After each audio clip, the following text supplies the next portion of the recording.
a new LMG and scheduled meta changes, a new way to explore UGC, and PUBG when you can't play PUBG. All this and more as we dive into the Update 42.3 patch report. First up, a new weapon is hitting the battlegrounds. The RPD is a 7.62 LMG that features a faster reload time and higher damage than the M249, but with a slower rate of fire and muzzle velocity, giving it a feel all its own. LMGs in general are receiving a rebalance as part of our new seasonal meta rotation, which we'll have more information on in an upcoming video. But for a quick taste, expect faster reload times and improved horizontal and vertical recoil. Next, we're turning the battlegrounds into a playground. Your playground. PUBG Playgrounds is now live, allowing you to discover, create, and play community-created content in one easy-to-access location. This will allow you to drop into a selected UGC mode through matchmaking, instead of through a custom lobby. There are even UI improvements for team selection, the end-of-match screen, and more. We'll refresh the available UGC modes with every monthly update, so there's always something new to check out. The best UGC all in one place. PUBG Playgrounds.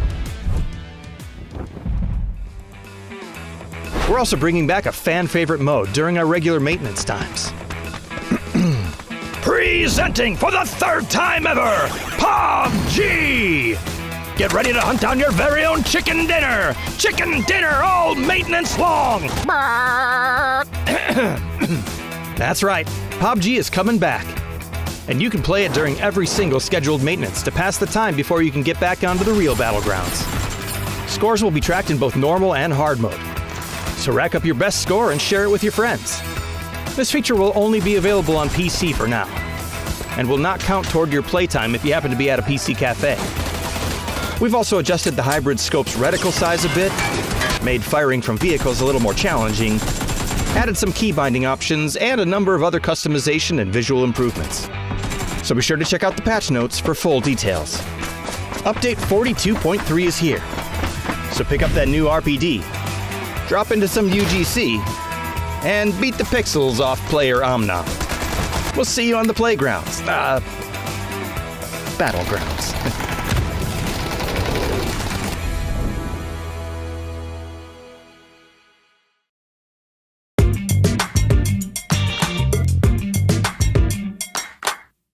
Welcome guys! They were joined by Songjan and Park Pro, and day one, the finals was incredible for GK Esports because you guys picked up 3 chicken dinners and really made a statement.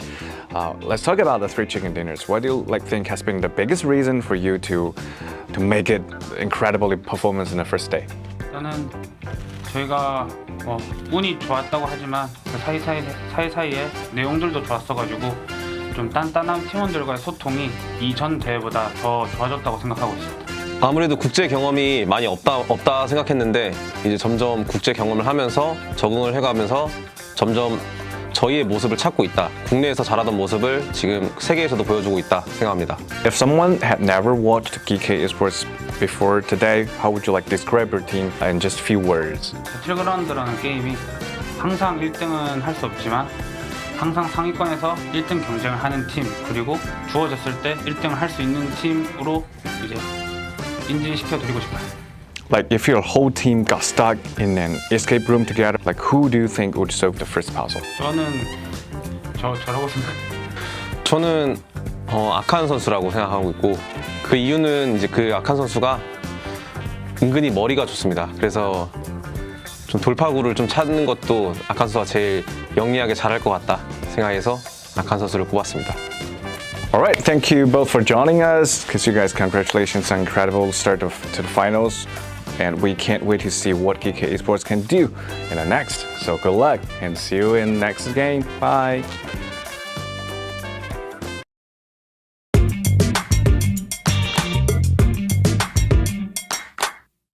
Hello guys, welcome to the interview. Welcome Perdigan and Alo. It's great to have you both here. Describe your team, Liquid, in just 3 words. What would you choose? In 3 words, yeah. I would do, we are a family. Well, that's 4, but yeah. Right. We're a family. We are a family? Mm-hmm. All right, Vin Diesel. Well, Purdy Curry and I have been teammates since late 2018. So he's basically my wife at this point. And work wife. Luke has also been playing with us for a very long time. Around pretty much the same time. He did leave us, of course, which we did not forgive him for, but that was a short period. Then Cowboys are new iteration where we love having new family members. So It's like something this team has gotten better at since the beginning of the season. we are making grand finals, which is an improvement. In the past, we did struggle getting into grand finals, like at the beginning of the year. We have more consistently gotten into the grand finals so far, which is an improvement in my opinion. I don't think we work so well together right now.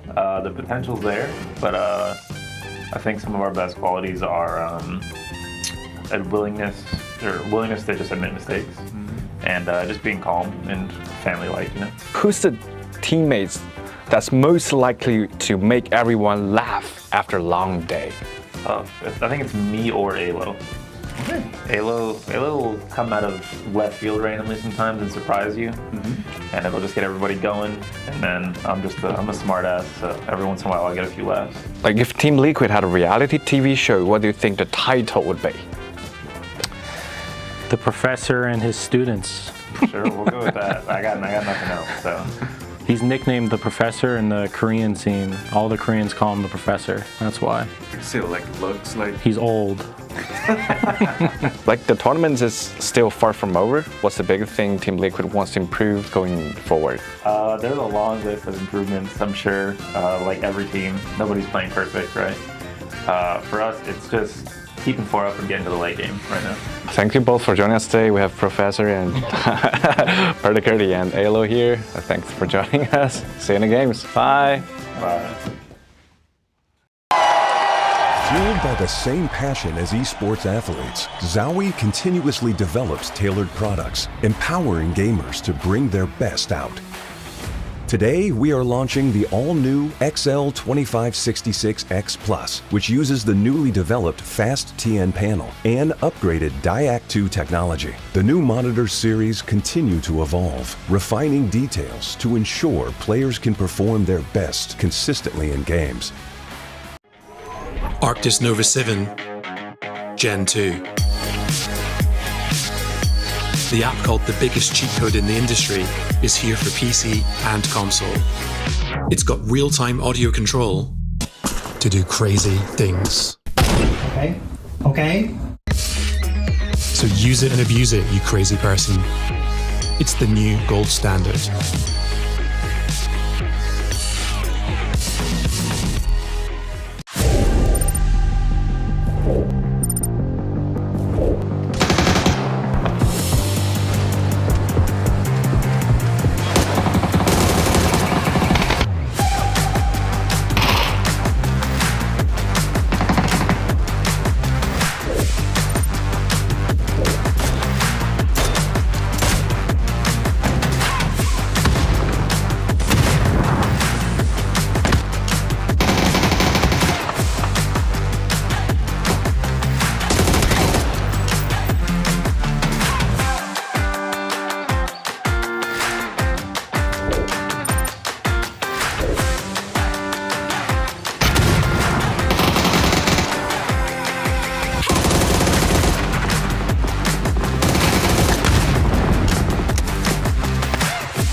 Tired of chasing the same chicken dinner? Now it's your chance to change the game itself with the PUBG Battlegrounds UGC contest. 3 ways to enter.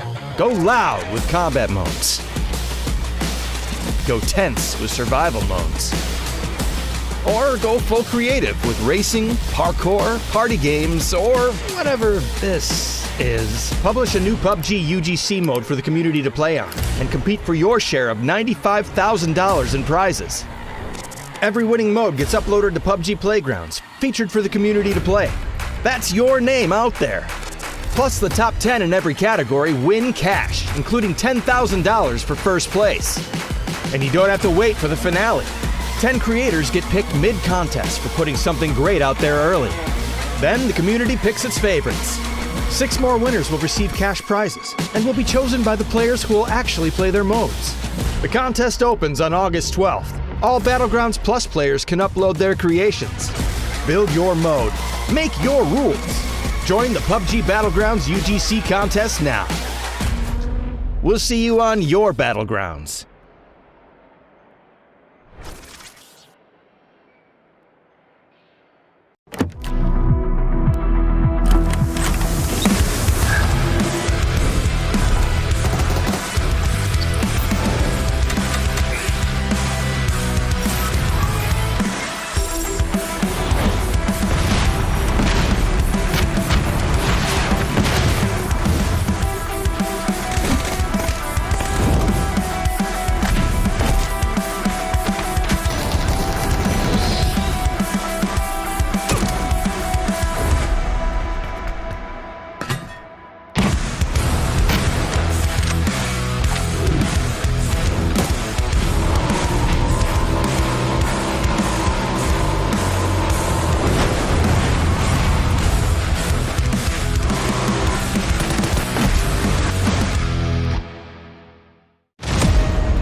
A new LMG and scheduled meta changes. A new way to explore UGC. And PUBG when you can't play PUBG. All this and more as we dive into the Update 42.3 patch report. First up, a new weapon is hitting the battlegrounds. The RPD is a 7.62 LMG that features a faster reload time and higher damage than the M249, but with a slower rate of fire and muzzle velocity, giving it a feel all its own. LMGs in general are receiving a rebalance as part of our new seasonal meta rotation, which we'll have more information on in an upcoming video. But for a quick taste, expect faster reload times and improved horizontal and vertical recoil. Next, we're turning the battlegrounds into a playground.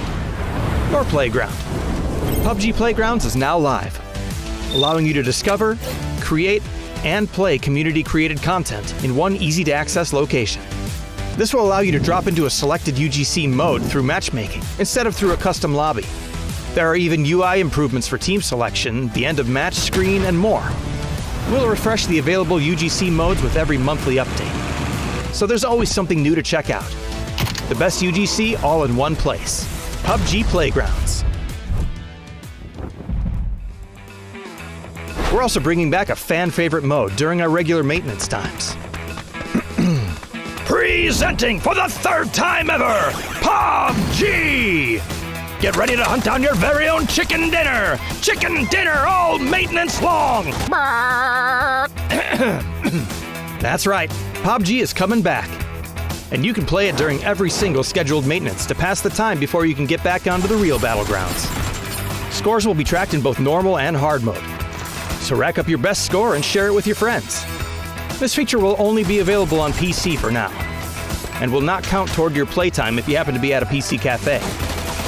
We've also adjusted the hybrid scope's reticle size a bit, made firing from vehicles a little more challenging, added some key binding options, and a number of other customization and visual improvements. So be sure to check out the patch notes for full details. Update 42.3 is here. So pick up that new RPD, drop into some UGC, and beat the pixels off player Omna. We'll see you on the playgrounds. Battlegrounds.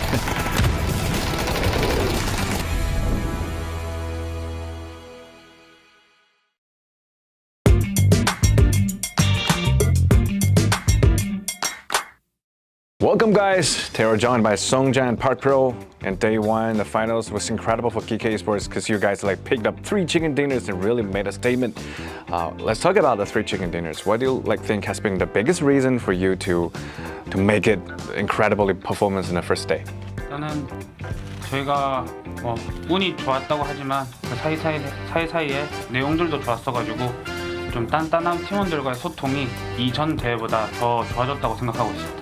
아무래도 국제 경험이 많이 없다 생각했는데 이제 점점 국제 경험을 하면서 적응을 해가면서 점점 저희의 모습을 찾고 있다. 국내에서 잘하던 모습을 지금 세계에서도 보여주고 있다 생각합니다. If someone had never watched PUBG Esports before today, how would you like describe your team in just a few words? 배틀그라운드라는 게임이 항상 1등은 할 수 없지만 항상 상위권에서 1등 경쟁을 하는 팀, 그리고 주어졌을 때 1등을 할 수 있는 팀으로 이제 인지시켜드리고 싶어요. Like if your whole team got stuck in an escape room together, like who do you think would solve the first puzzle? 저는 저라고 생각해요. 저는 아칸 선수라고 생각하고 있고 그 이유는 이제 그 아칸 선수가 은근히 머리가 좋습니다. 그래서 좀 돌파구를 좀 찾는 것도 아칸 선수가 제일 영리하게 잘할 것 같다 생각해서 아칸 선수를 뽑았습니다. Alright, thank you both for joining us. Because you guys, congratulations on incredible start to the finals. And we can't wait to see what PUBG Esports can do in the next. So good luck and see you in the next game. Bye.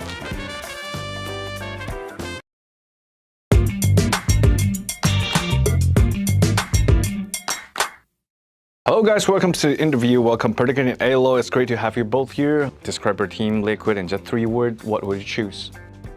In 3 words, I would do we are a family. Well, that's 4, but yeah. Right? We're a family. We are family. All right, Vin Diesel. Well, Purdy and Curdy and I have been teammates since late 2018.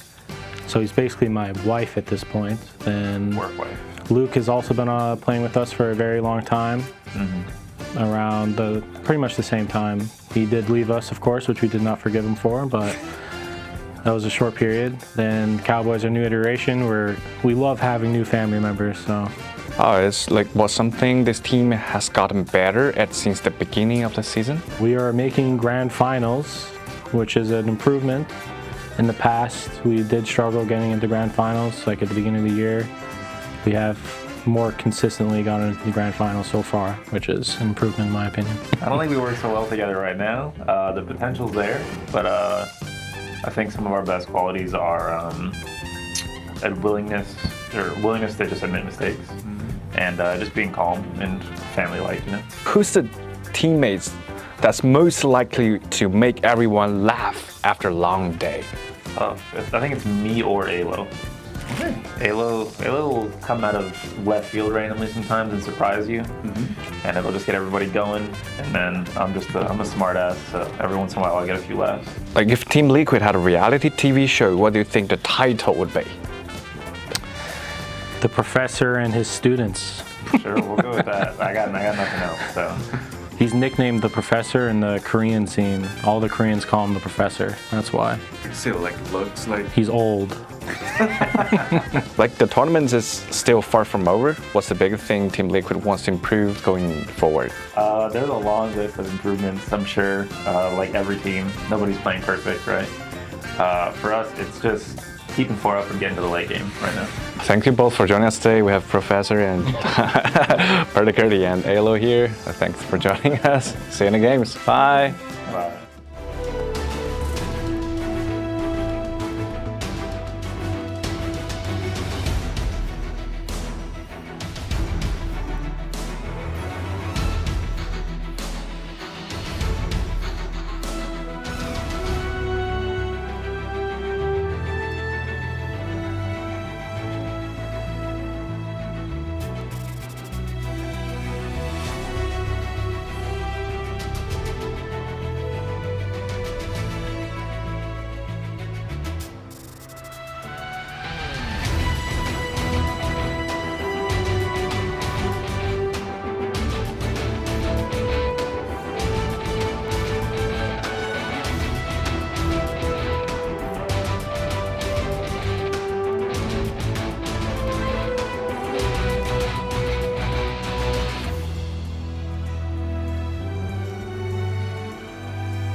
Fueled by the same passion as esports athletes, Zowie continuously develops tailored products, empowering gamers to bring their best out.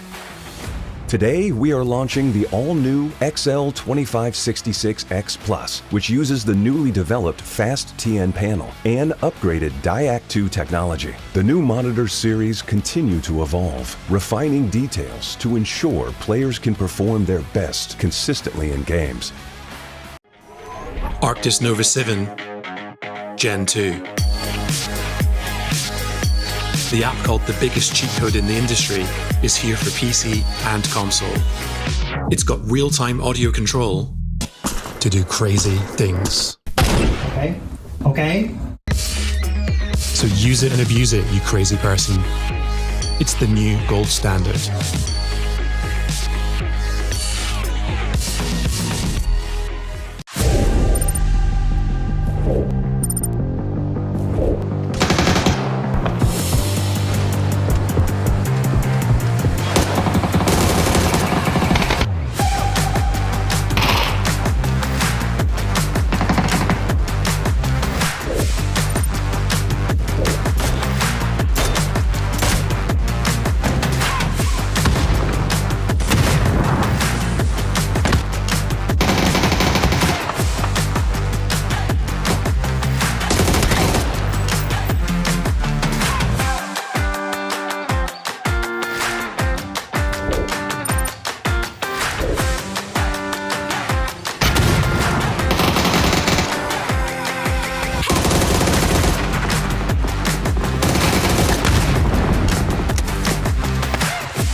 It is time for PGS 8 from Shanghai, China. We were here a week ago as the players took the field of battle. We start in the winner stage because we're now on PGS 8, and the winner stage will be comprised of the 16 teams who were in last week's final. It's match number 1. Let's send you loose with your casters. It's the true M&Ms, Mark and Matchroom.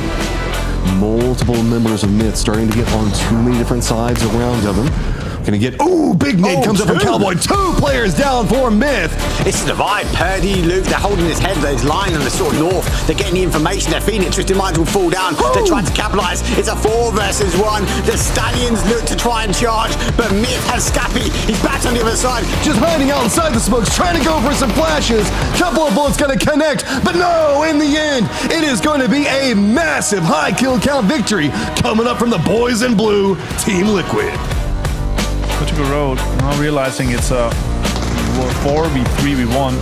Ming gets Nerds down. That's a huge knock here for Portugal Road. All punch finds 0.B though. Now I26V6 has to do the same thing. Rushy does get the spray. He finally pops out. That's the coach, baby, as he makes a knock. EA is eliminated. Now it's Petrichor versus Full Sense. Can the coach make it happen? He's in the hole. The spray is on. Accuracy through volume, and Petrichor Road to the top of that map as they come away with the chicken dinner. Nixie, Vision pops up, perfectly timed to get the knock on Cowboy. Now starting to dance between them all, gets more Vision, just starts going for the spray.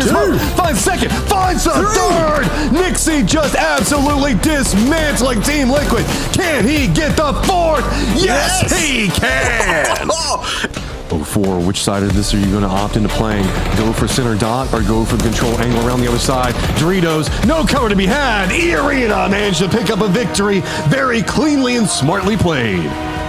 As we move to map 4 out of 5 in the winner's stage. Let's go. Soup's cooking as they start to make the play from the low ground. The attack. Molotovs aren't going to slow me down, says Deal as he starts to boil. Little Ghost alive. And that's how the Soup roll. They bubble to the top and they get themselves a win. Yasnaya and the close point, and specifically the funnel point that happens over there. That was almost bad. That was almost bad, but it's fine. Here come all the nades rolling right in. Here's the opportunity. VP pops it off. VP down to 1. They have to survive 1 more spot. Virtus Pro falls. They will be playing through the survival stage as now the BRDM is mobile and active and after E-Arena and the last player jumping right up on top of the tree. 3 versus 1. Keep as close as you can. I can't see it surviving. It's a JD Gaming, but it was so close. But it was out of grasping distance for VP there, man. It's going to be a great day tomorrow. We got big teams in the survival stage. You cannot be in the bottom 8 tomorrow, and you cannot forget to be here. Same time, same place. Thank you for spending your day with us, and until we see you tomorrow, play more PUBG.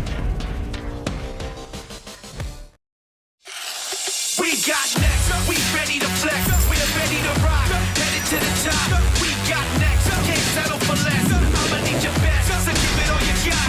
We got next.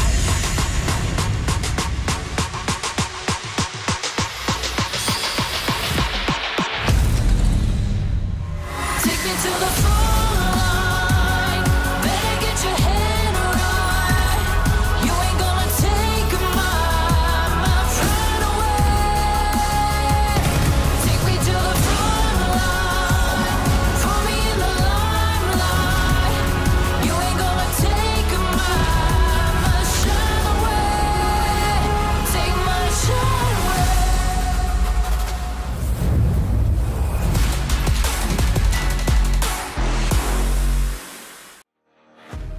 Good morning, good evening, good afternoon, wherever you're watching around the world, welcome back. It is time for the survival stage. The 8 teams who got knocked out of winners yesterday join the 8 teams who got knocked out last week to battle for their chance to make it to the finals here at PGS 8 in beautiful Shanghai, China. My name is Toffees. I'm joined by a panel of the best experts we could gather. It's Matchroom, Avenger, and Mark Powers. Welcome, guys. It's good to have you back. Martin, can you hear me? That's a no. Apparently not. With headphones like that, you think you'd be able to hear him even with it off. But Matt, yesterday was a crazy day yesterday. Standout players, standout moments. What do you remember the most about it? Nixie fragging out, getting a ton of kills, but still having to play through the survival series. If anything, that's going to make everything a little bit interesting moving into today, as a couple of these squads have a lot to prove. Lot to prove, lot to get. It's kind of a big moving day for some of these folks. Mark, what are you most excited about as you look forward to today? Well, from yesterday, it was all about the explosive action. For me, when we look back at the other series, it was actually the week 2, the survival stage teams were the ones that went on and won the final. So when we look at a Navi, when we look at a 17 from the last 2, they're victors. Do we have a winning team here that's going to take the grand final over the weekend? We'll have to wait and see. So you're saying that there's a good statistical chance that if you are in survival stages, you can win, like you've won the week before? Is that what your research showed today? On the week 2 series, yes. So my logic dictates that there is a winner amongst us that is going to compete in these 5 games today. Very nice. Broken clock is right twice a year. Broken. Danish clocks are weird. Let's talk about you're very long term. All right, here's some highlights from yesterday. Got a little bit of play from the Falcons, who I believe will be showing up here today. A bit of a letdown in terms of their performance, but let's talk about these teams that maybe are surprising us or might surprise some fans who are showing up for the first time today. Martin, which teams are you surprised that we even have to watch them in the Survivor? Surprised, obviously, that Navi didn't make it last year. It's not a new story, but Virtus Pro, after some clutches yesterday, after what we saw from both Corexi and from Nixie yesterday, was a little bit of a surprise. But yeah, you're on the cusp, you don't make it, and then you get in and you get some more free practice. I've wrote that to Nixie as well. Like, smart plays today, but more free practice is great. And yeah, we started the show with me getting so excited that I ripped out my jack cables of my headset.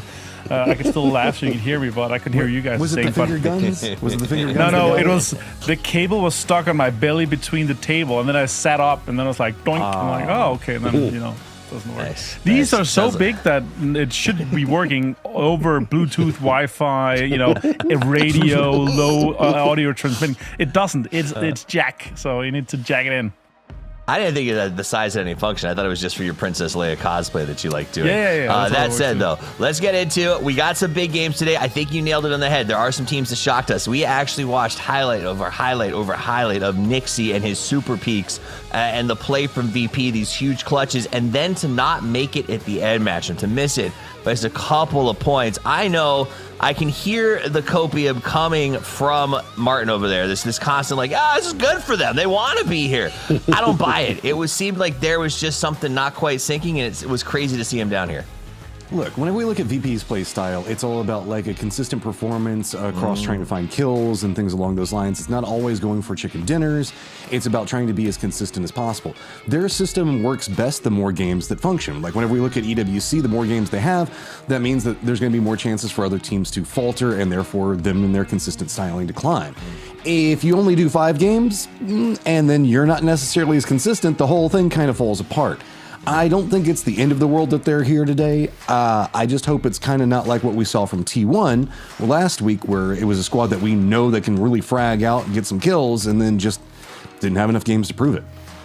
All right, so I know we're doing some blistering commentary and some really good insights, but chat has brought up an important question I think we need to address as a group, and I need your opinions about this.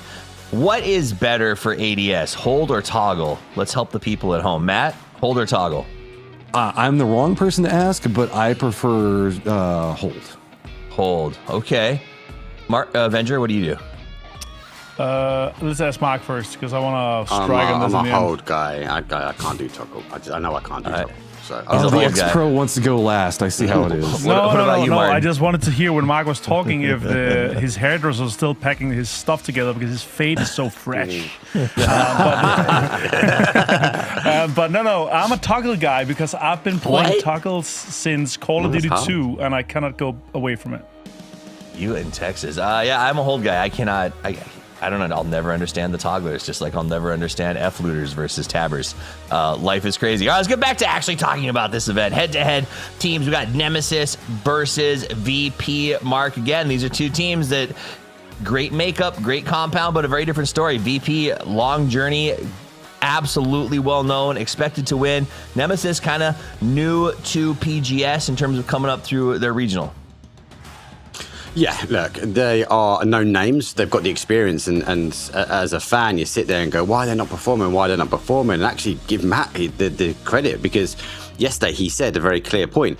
They've walked into an environment where half a year these teams have already been competing. So Nemesis is a team that's come through the Cubs. Well, that's really good, and obviously we get to see how the system works. But they've come into a raging fire at the moment, and obviously VP are one of those teams, as we know, that have bagged trophies. So I'd like to see more from Nemesis. I think they need to be a bit more aggressive. They like to play for placement. They like to play for area. They need to fight their way, and they've got to fight their corner. And against VP, it's a hard ask. I agree with that. Now, I will challenge you simply on the no-name bit, because, yes, it is something a lot of our fans probably don't know. But as a reminder for everybody there, like, I think we heard Godspeed WC jokingly call them Na'Vi 0.5, because these guys have at least been 100%. Through pro cycles before, right? Every single one of them has spent time on Na'Vi or other teams, but never broken through. And I do love a good mercenary team Avenger, guys who have been grinding, who've been working. I mean, Melman, I think, has been doing this as long as we have, if I remember correctly, on various teams. So, like, these are journeymen. Do you think that makes them stronger, or do you think in a way that hurts them because it's been so long with so little success in the, grand scheme of things? I think their biggest issue is that they're such a new team that synergy and standards and protocols is not built in yet. Everything is run game by game and action by action. There's no doubt and you have the veterancy in Melman, you have Fraggers and Stade and Defex, and you have Lineage in SoSet. So I'm not too worried about them as a team. The problem is getting the reps in, and that's what we're here for, and that's what the grind is going to be happening. We're going to see greatness from them here at their first trip in China. I'm sure of this, and if it's going to be this one or the next PGS, we'll see. If you were to ask them, I think they hope if they were to hit any circles or any luck, that should be the next one, because we have double the amount of PGS points and triple the prize pool, right? So, but yeah, I'm hoping to see some more reps here. I'm not gonna say that it's on purpose. That down here 17 points is nothing to shy of what we got from yesterday. It's problematic, I would say at first, and just by the sheer fragging power, they should have gotten way more. Yeah, and talking about that bottom of the board yesterday, I mean, Matt, that's something that Martin brings up here. Yes, our winners had 46, and the cutoff was pretty high. But it wasn't because of sponging, it was because of failure, right? At the end of the day, when you talk about 11th, 17 was 11th place. And then from there, you got a 13, 11, 11, and a 10. With teams made up like anyone's legend, GK, Full Sense, the defending world champions. Like, I was shocked at some of the numbers we saw yesterday. Yeah, I mean, they are kind of competing with each other, but whenever you start having sharper vitality, you start outperforming squads that we talk about how strong they are. It's kind of complicated. Anyone's legend is entirely confusing, just getting 10 points on the day. Again, this is a squad that should just be able to shoot something. What's going on? Anyone's legend? Hello? Are you playing the game? Right? I mean, but I think I understand your point. Like, every one of these teams, when you look at their rosters, and this is the teams who are playing today, largely because they couldn't do it yesterday. You've got Himas, you've got Sololzi, you've got Delwyn, who by himself just has a wealth of experience. Defending world champions. Geek Esports is on there as well. Obviously not the Geek that we grew up with. This is new Korean Geek, but this is still Songjung, Akon, EJ. These guys have been playing for a very long time. I expect a higher point per game average than 3 when I look at them, Mark. Yeah, it's just crazy. And they're really hit and miss. When they're really performing, they're right at the top of that leaderboard. But yesterday was just a whitewash. Like, a complete reset needs to happen for today. And it's one of those teams we've already spoken about. It's a team that actually has more games. They tend to do better, that higher point per average, right?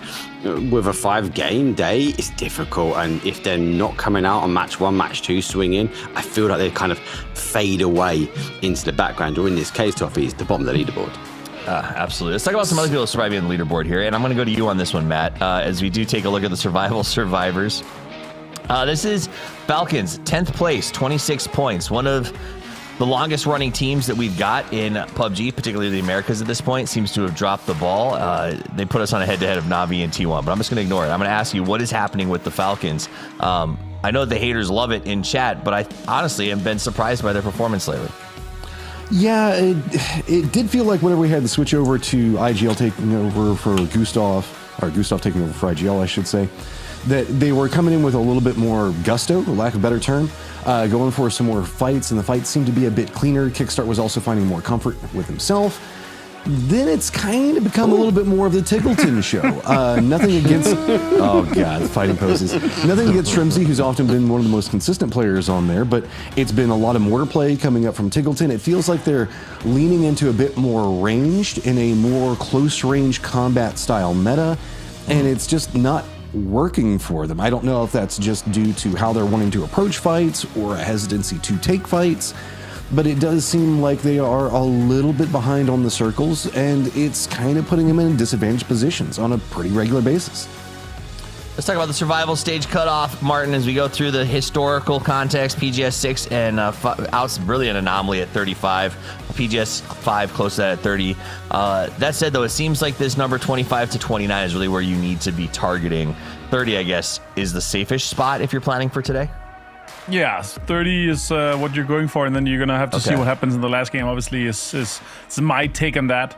I want to wrap up our thoughts on the teams that have been doing rough. Falcons, yes, they also did not have a single circle yesterday. It's a little bit rough. Then you have to fight from the edge as well.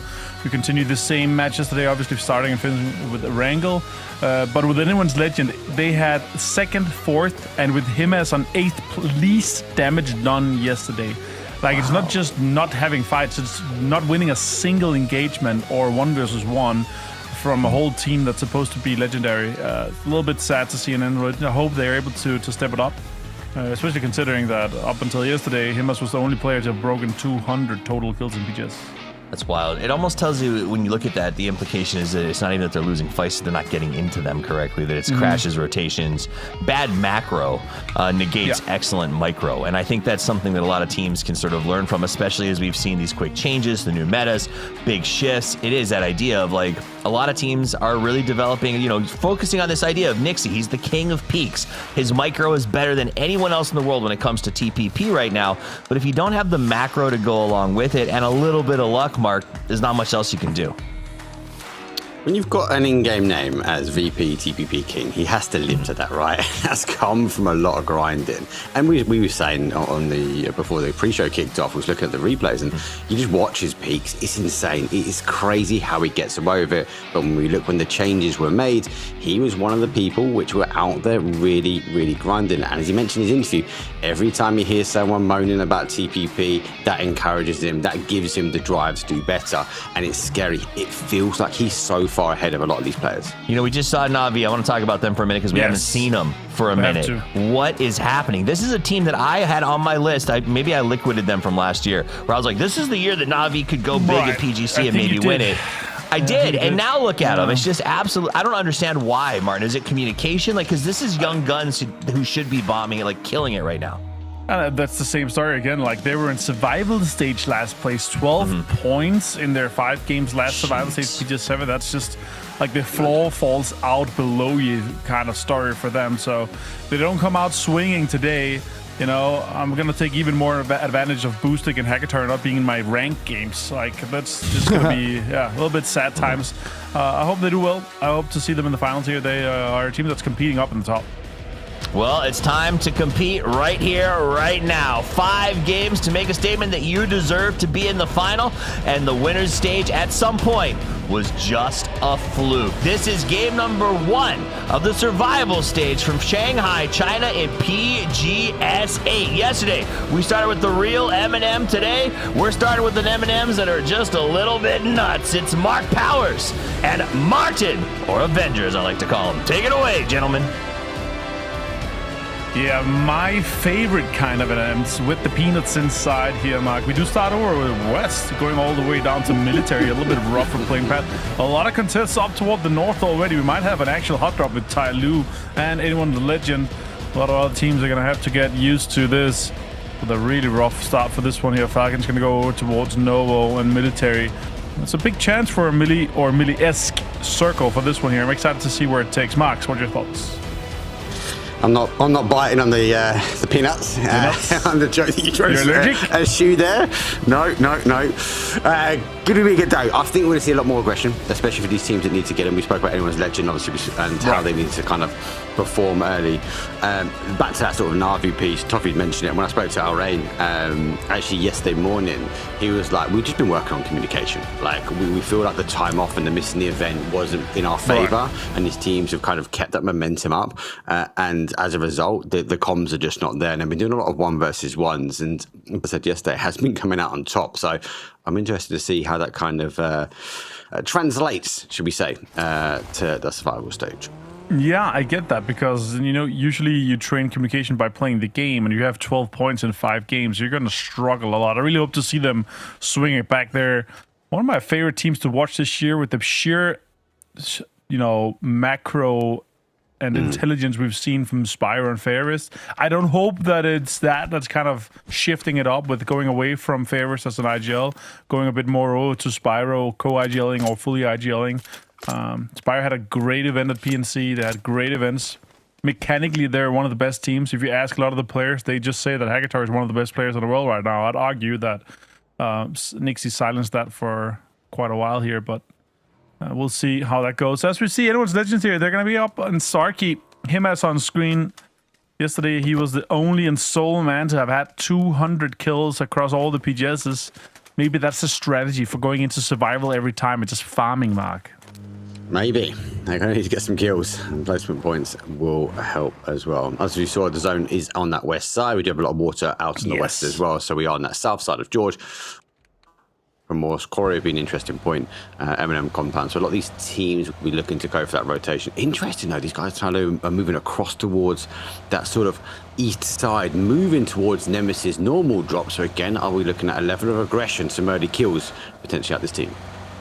I think lack of knowledge or awareness that Nemesis is going to be this far. They probably think that they're going to be looting shooting range in south. I mean, they're just going into the north side of Severny.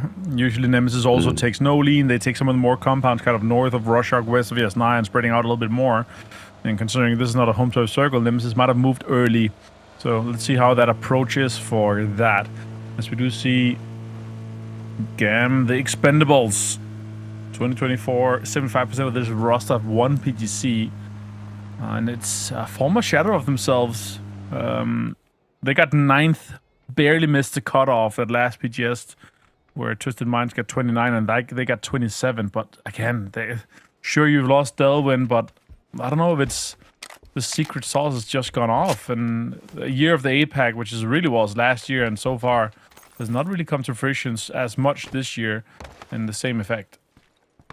I think it's been add the creativity of the game. It's been a reset, hasn't it? The game obviously designed this way, and these teams grinding out. If it finds the loot, concerned he might not know the bodies.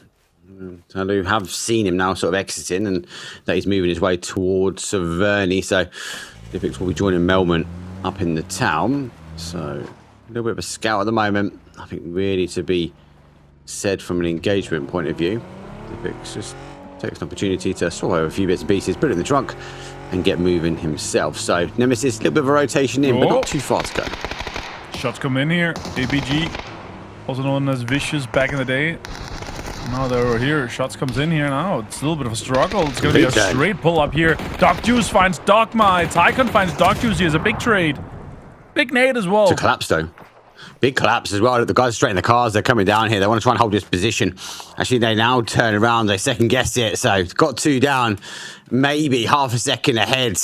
We would have seen a secondary crash of reinforcements. Alpha Gaming, they take the knock, but they take the position. Belmoth shots in the distance here with MK. Rushy in full sense, considering what are we going to do here? Try to set up for the center. They've got a pretty good dip, and the big white compound just south of it already locked down here, so we might be able to get in and connect some of this. A lot of teams are set up on the western side already. There's quite the space on the east side of the circle. A lot of teams going to come in and be like, okay, there's free compounds everywhere. Let's just take some of the biggest priorities. So we do get that rolled in. Now with Belmont here, not much info else coming in. Now over to Gen Chi. They're rolling into the twins, rolling past it. Shots are coming in here towards maybe just peacocking Mark. I don't know. Maybe putting some windows out, making it the illusion that someone is there. Nemesis though has worked from that top, and as we know, he's now seen the car, knows there's someone lurking underneath. So giving the information, there's a team ahead though. So Steeder backs up slightly, has the SKS in the hand barrel in the back pocket, sees the car, going to completely immobilize the opportunities Kong to really get out of there. So Nemesis lurking, and I like this. If they can get a knock, they get an opening, and that might change how they're playing. I just looked at him and his POV, and I pressed M on my keyboard to look at the map instead of just looking to my other screen. Sometimes that happens. Here with Nemesis, obviously, they're outside the zone fighting right now on the other side. They have other teams kind of coming in close, but with this Tai Lu fight here, this is going to delay them so much that no matter where the circle goes, they're going to have zero priority. So they're obviously looking at trying to get some points when having the secret room already opened here. And there's going to be some easy loot for the guys. More shots coming in as well. Anyone legends, they've come in the top. That's why. Yeah.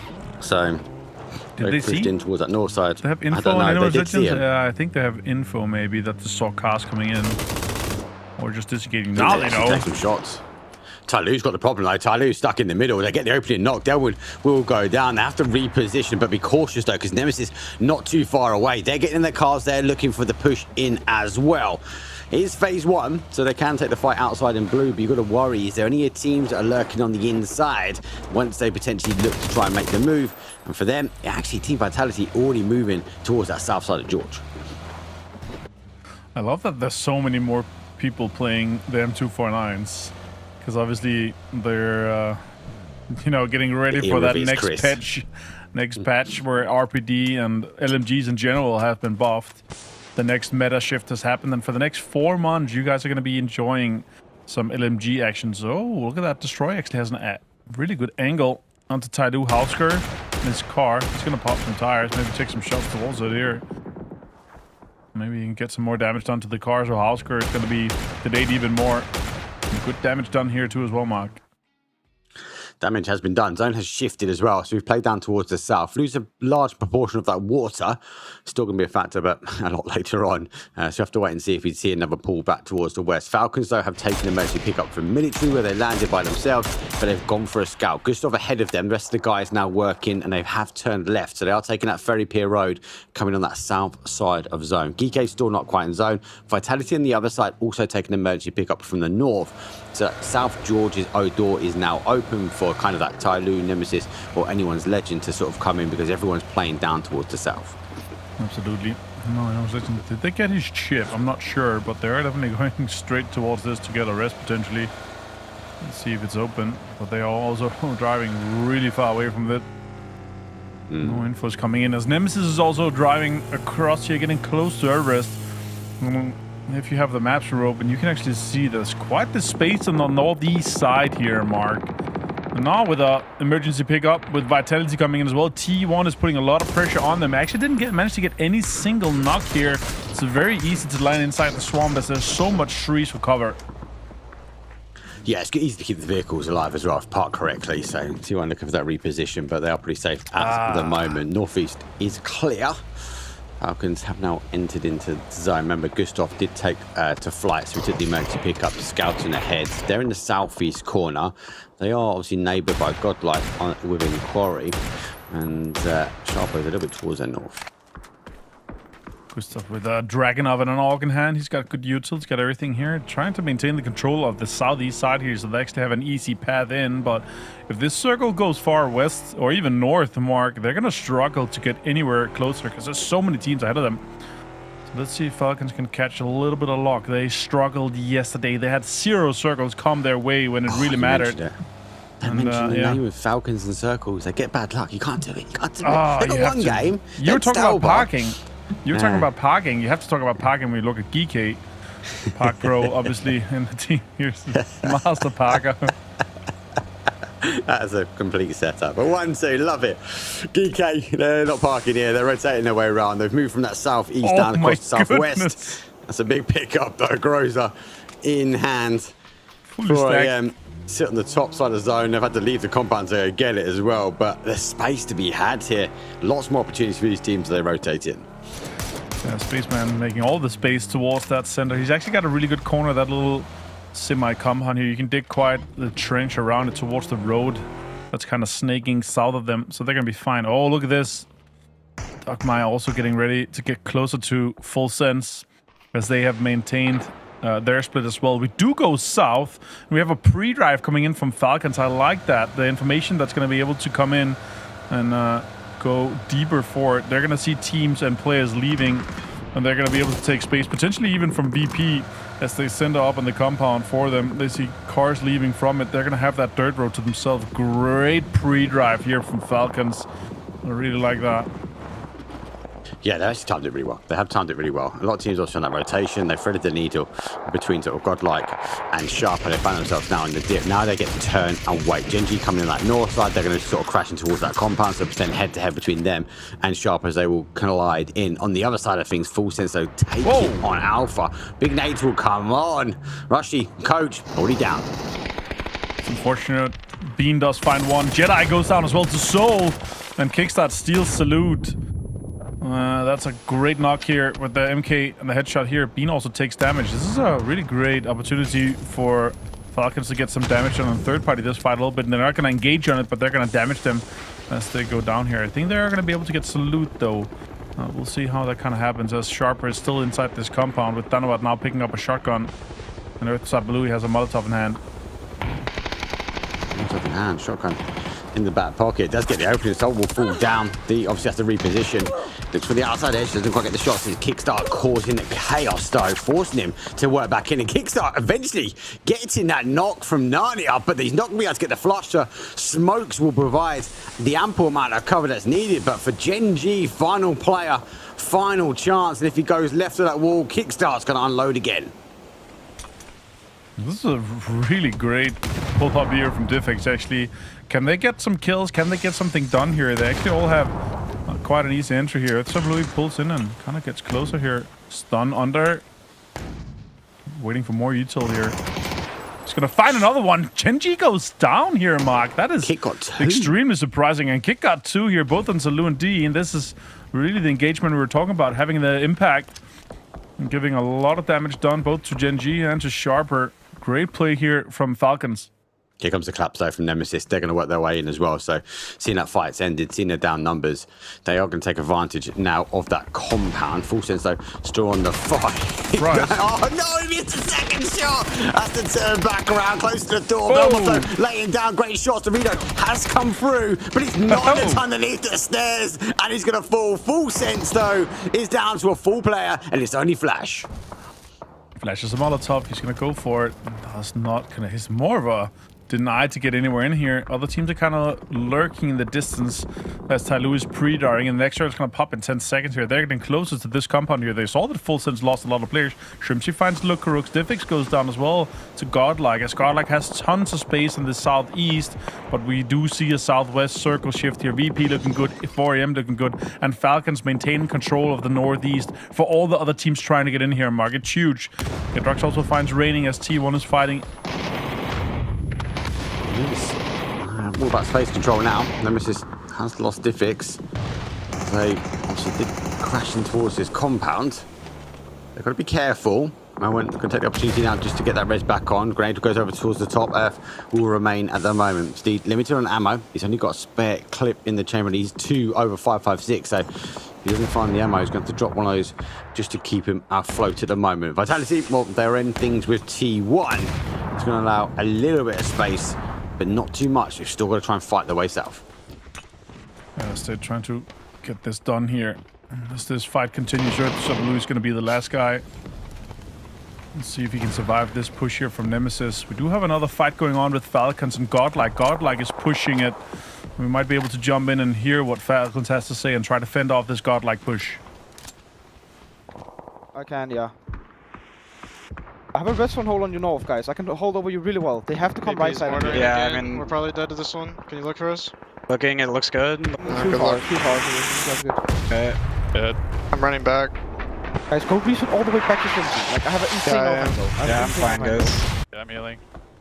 Yeah, I have a good spot. I have an insane spot. This is such an easy hold from I us. have a very good spot as well. Take once you get back to me, it's fucking BIS, okay? Mod compound? All right, Nemesis, can you get outside Blue? He gets one, actually. He gets two. Finds Melman and Soset. State now has to go and help this. They were looking to just finish this fight quickly, but Blue just the goat, apparently. So the stun grenade in. Can he get more kills done? He gets the flushes, potentially, from these two. Jumps in. Oh, what a great play from him. The 3-gear really helped him in this one. Finds another one. Finds all four! A 1v4 from Blue. Sharper completely wiped Nemesis. Earth, wind, and fire, and nuts brushes Nemesis aside. What a play! To jump the window, to turn back around, expecting them to come back. Nemesis, right play, but they were not ready for Sharper. Falcons, though, on the defense, got hearing towards their comms now, but they have to try and stop this push here. Godlike coming in, but Vitality also played some space on that north side, causes some problems as the Vante finds Gustav, though, but he gets flushed out by Godlike. Yeah, really good third party there. Vitality trying to make Falcons even weaker. And now Godlike trying to get this push going even further here. Shrimp, she's still knocked. It's basically just a two-man from Falcon standing and trying to withhold this push from Godlike. They're getting in close. Blue Zone's being committed as well towards this emergency cover. And they're all four standing. Good damage done. Kick, can he do more? So Kick can do more. He's been on it already. Oh no, the car comes in. He does open things up. Heaven will go down with the grenade. It's a hold from Tickleton, but it's a hold not for long. 11th place for Falcon. Only 2 kills on the board, and that'll be it for game 1 for them. That's a great read from Godlike. When they saw the first knocks, VP also knocked one of them. I think it was Gustav in the earlier fight here. They saw they had opportunity and they worked on that and took it away. Now, though, they have to move once again as the circle goes west. Akan finds 2 flushes on Simon T and Pau. We're going to see more fights here. Vitality, nice. Well played by Hello My Pad. Tygan goes down here as they are the 10th team to be eliminated. Look at this. This replay is insane. There's 2 dropping. He jumps out the window and they line up for him perfectly. Obviously, Blue Zone's doing some damage, but GG's, they've got to be disappointed. You can see it on their face.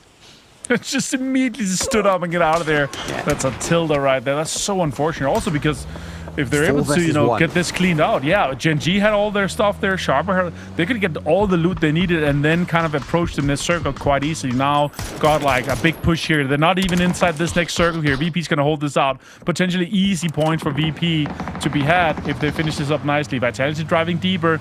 4am and Geeky is completely going to deny this big drive and big send towards the center. Yes, it's a full Hail Mary, isn't it, right? There's not much information they've got. They're trying to find some position. That car is gone, so it's got to, I suppose, abandon ship.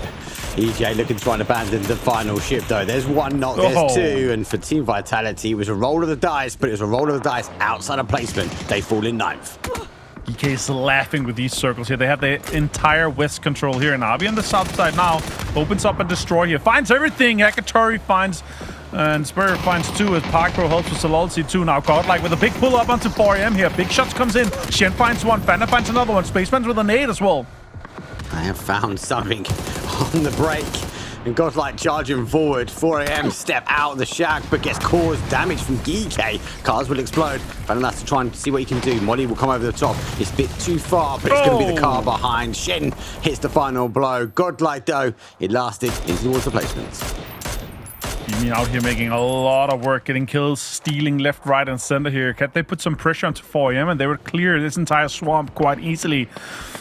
Gam and the Expendables is down to just 1 as he found another one from that side. They have the entire east to themselves. They have a really good ridge that's completely covered both sides of the road here. They're going to be able to put so much pressure onto Navi here. Can they maybe get even another knock here?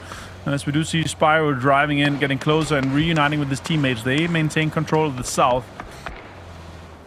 Good play. Good play from Navi. Using the train to advantage. It's obviously used a divot just to keep the car safe. Now it's going to provide the cover. VP on the adjacent side now. Also, Spyro is a little bit ahead of this. So the rest of the team now need to find another entry point here because of that high ground they sit on. Nixie opens things up. Hakatori does get knocked.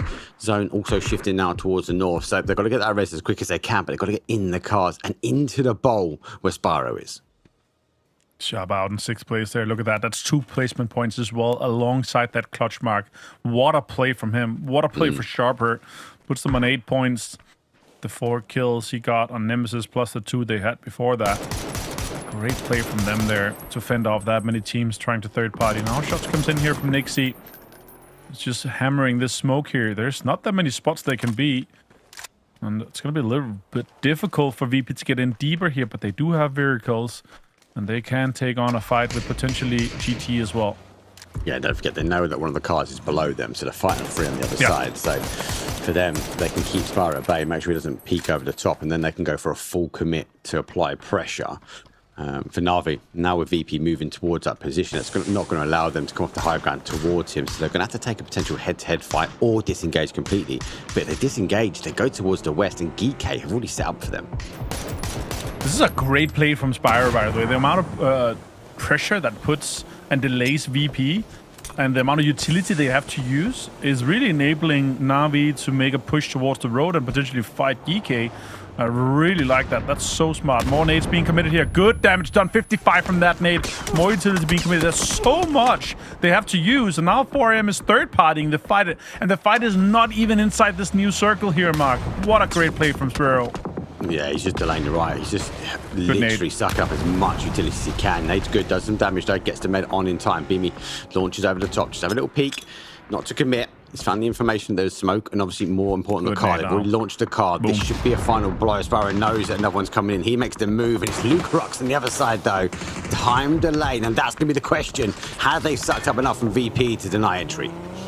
Yeah, now the amount of time they have now to make this move and make a push onto either Na'Vi or closer inside the swamp here is going to be extremely difficult. Songjiang fans, Hackatory, that's a big name to take down. And VP is really opening up another push here. Getting closer to Wangef that's sitting in the distance from GT. The last player, I think Correx is aware that there might be a player here close. Their kill feed is usually really on point.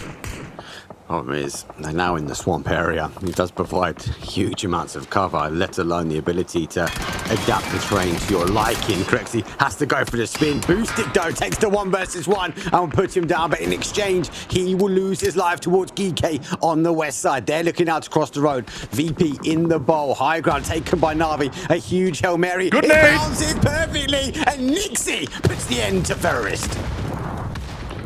Blue zone here in XC, and the guys might not realize that Wangef is in this exact spot here. Boosted gets it.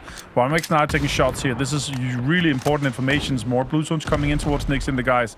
As EK is taking so much control. Another northern shift here. Look at that nade. Perfect nade from Parkbro. Gets Nixie down. Arced up that grenade to the feet of Nixie. Whoa. And then Parkpo finishes things off though.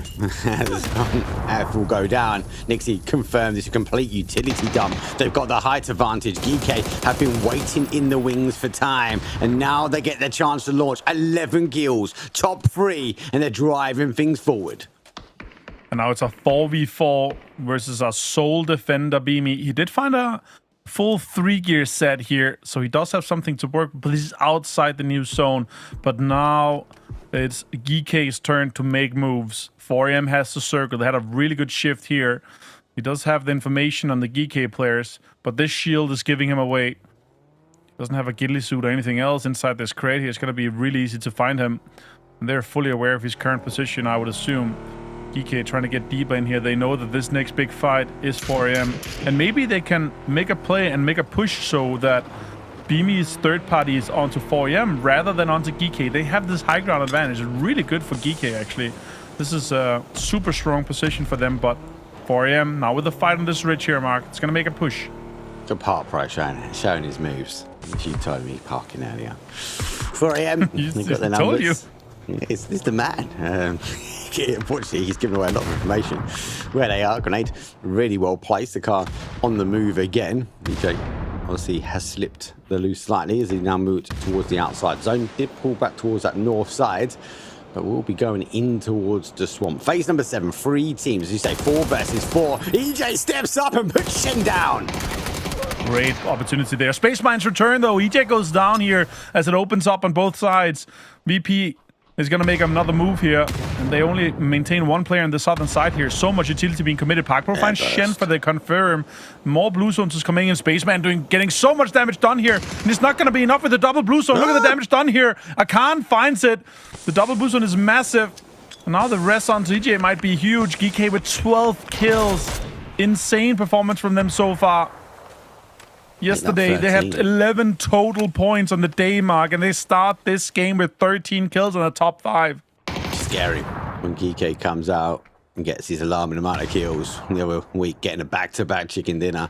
Akan looking to try and close things out now for his team. He's down some bodies, but he's not down and out just yet. Looks to try and drop the smoke. Gets the opportunity to do so. Double blue zone as he will thread the needle between the two and look to try and get the med back on.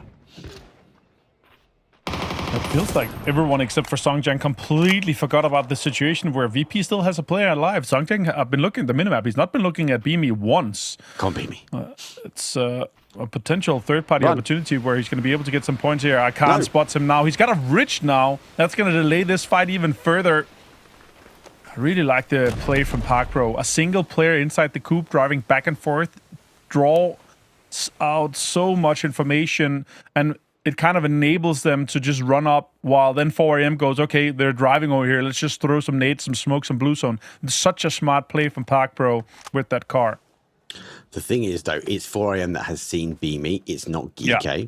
So if it was the other way around, he obviously, you'll see, especially on the south side, a lot of focus going back towards Beamy. He now has to give away some information, so he's popped a smoke.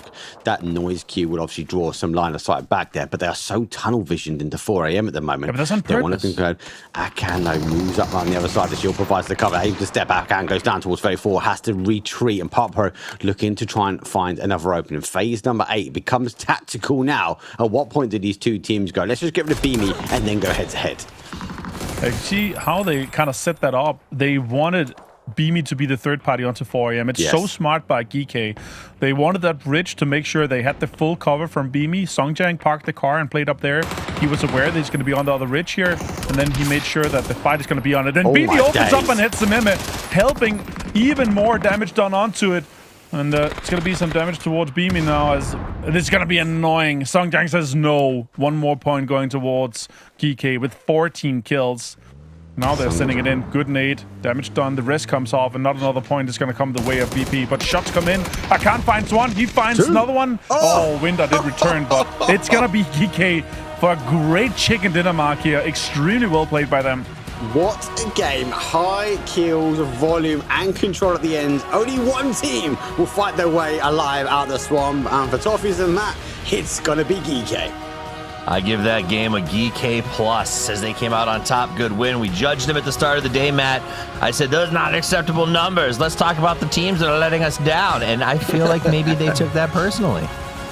I mean, GK has their pop-offs. You got to give them that, man. They know how to, like, find ways to get their big games, and they should be feeling really good. With the amount of kills that they managed to pick up off of this and the points for a victory, they should be coasting pretty well in these next couple of games to be able to qualify and move on to the final stage. If anything, now they don't have to worry about consistency anymore. They can just kind of do whatever they want. If anything, Martin, you know how I know GK is a smart team? 4AM tried to counter peek Beamy and beat him with guns. GK just used grenades and didn't even bother. Yeah, exactly. Beamy dominated one player with a 4x FAMAS and like, okay. And then Songjang's like, okay, I can maybe get one more kill. Now they're hurt. But the way that they set up, the bait with the coop, the way they set up where it's like, okay, we're not going to be visible to Beamy. Beamy's going to third party 4AM. Like, it just talks to, again, the reason why Songjang was chosen as the IGL for PNC Korea. It talks to how smart of a team they are. But sure, we talked a little bit about why they didn't do that yesterday. I don't know, man. It's this hit and miss, like the extremely high highs and then back to the extremely low lows. Sure, they did get some Western shifts where it really mattered, where we got onto the road. But they made it work and they got all the kills. We saw how many teams are rotating as well. They got all of them. Yeah, I mean, at the end of the day, yes, catching shifts is undeniable. But this is an area that, you know, it's not easy to play. Even if you catch shifts, running out of swamp is not easy choices to make. This first shift was 60% playable, 40% water. It made it a really tough map in general, Mark. And I was impressed with, I think, this flexibility of a lot of our teams here in the survival stage to come out and sort of deal with it quickly. Yeah, I agree. I think we saw it very early on, right? We saw early fights, especially on that North, Nemesis, anyone's Legend, obviously. Then they opted to disengage. Again, that shows a level of high IQ to actually, we need to get into this zone. Then we saw sort of Swamp exposed and we saw some good plays. Look at Spyro, look at how he used the train to use his car, get it in safe, that delayed the VP. And then even down towards the edge, how did actually VP look to try and get in? Shows great knowledge of the map and actually a really, really strong ending for these teams. I love the animated pictures. GK Esports comes out as your winner in game number 1. They get themselves chicken. They do a ton of damage, get a solid kill count. And if the goal is 30, these guys are already very cleanly on track to qualifying, Matt.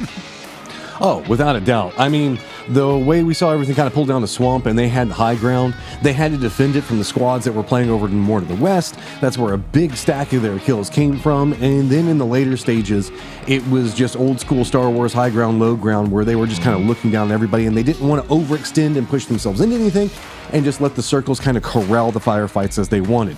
They used the circles to their advantage, they used the terrain to their advantage, and then they just used every single gun and firefight to their advantage. That is key on every single episode. Gotta give it to them, big pop-off. But what strikes me is a lot of the squads that were playing through, well, I wouldn't say that haven't been playing for last week because they didn't manage to qualify through last survival stage, didn't do so well on this first game, Toffees.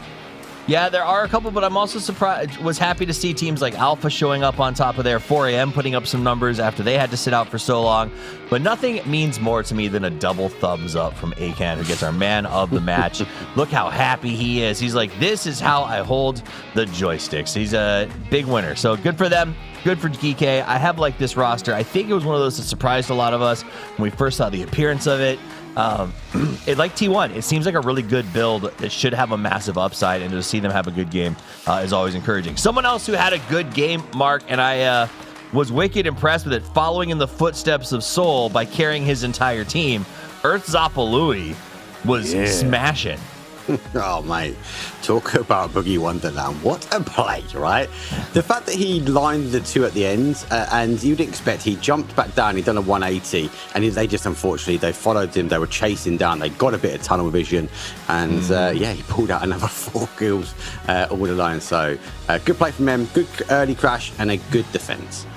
Right, and it did. You're right. It was very hungry boys. It was, they gave him 2 individual 2v1s, and they just super stacked up on each other on both of those. Like a stack breach is a stack breach, but standing behind each other is just a risk, right? So he got some good spray downs, made some nice play there, and that's what you do. And that's for you guys at home. Remember that. You know, I think Martin probably backed this up, that it is important that you back up your friend as they breach, but you have to do it in a way that does not expose you to the same spray at the same time. And that's what we saw twice handed to Earth Zapalui on a platter.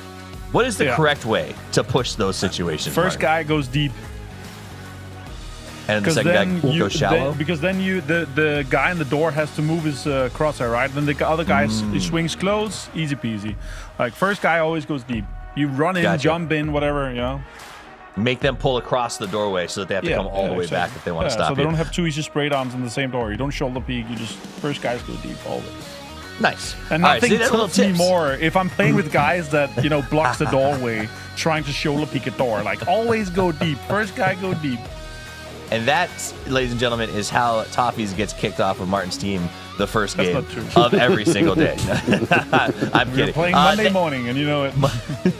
We'll give it a shot. All right, so this game number 2 is about to get underway. We saw some big teams show up again. We saw some moments. We saw some points. But again, we saw Geeke come out with the win on match number 1. It's time for match number 2 as we prep to get into it. I'm going to send Avenger and Mark back to the green room. It's the Dusted Dunes, game 2 of 5 survival stage. If you make it out of this top 8, you go to the grand final. If you don't, if you're in the bottom, you got to wait 1 week's time to try your hand at it again.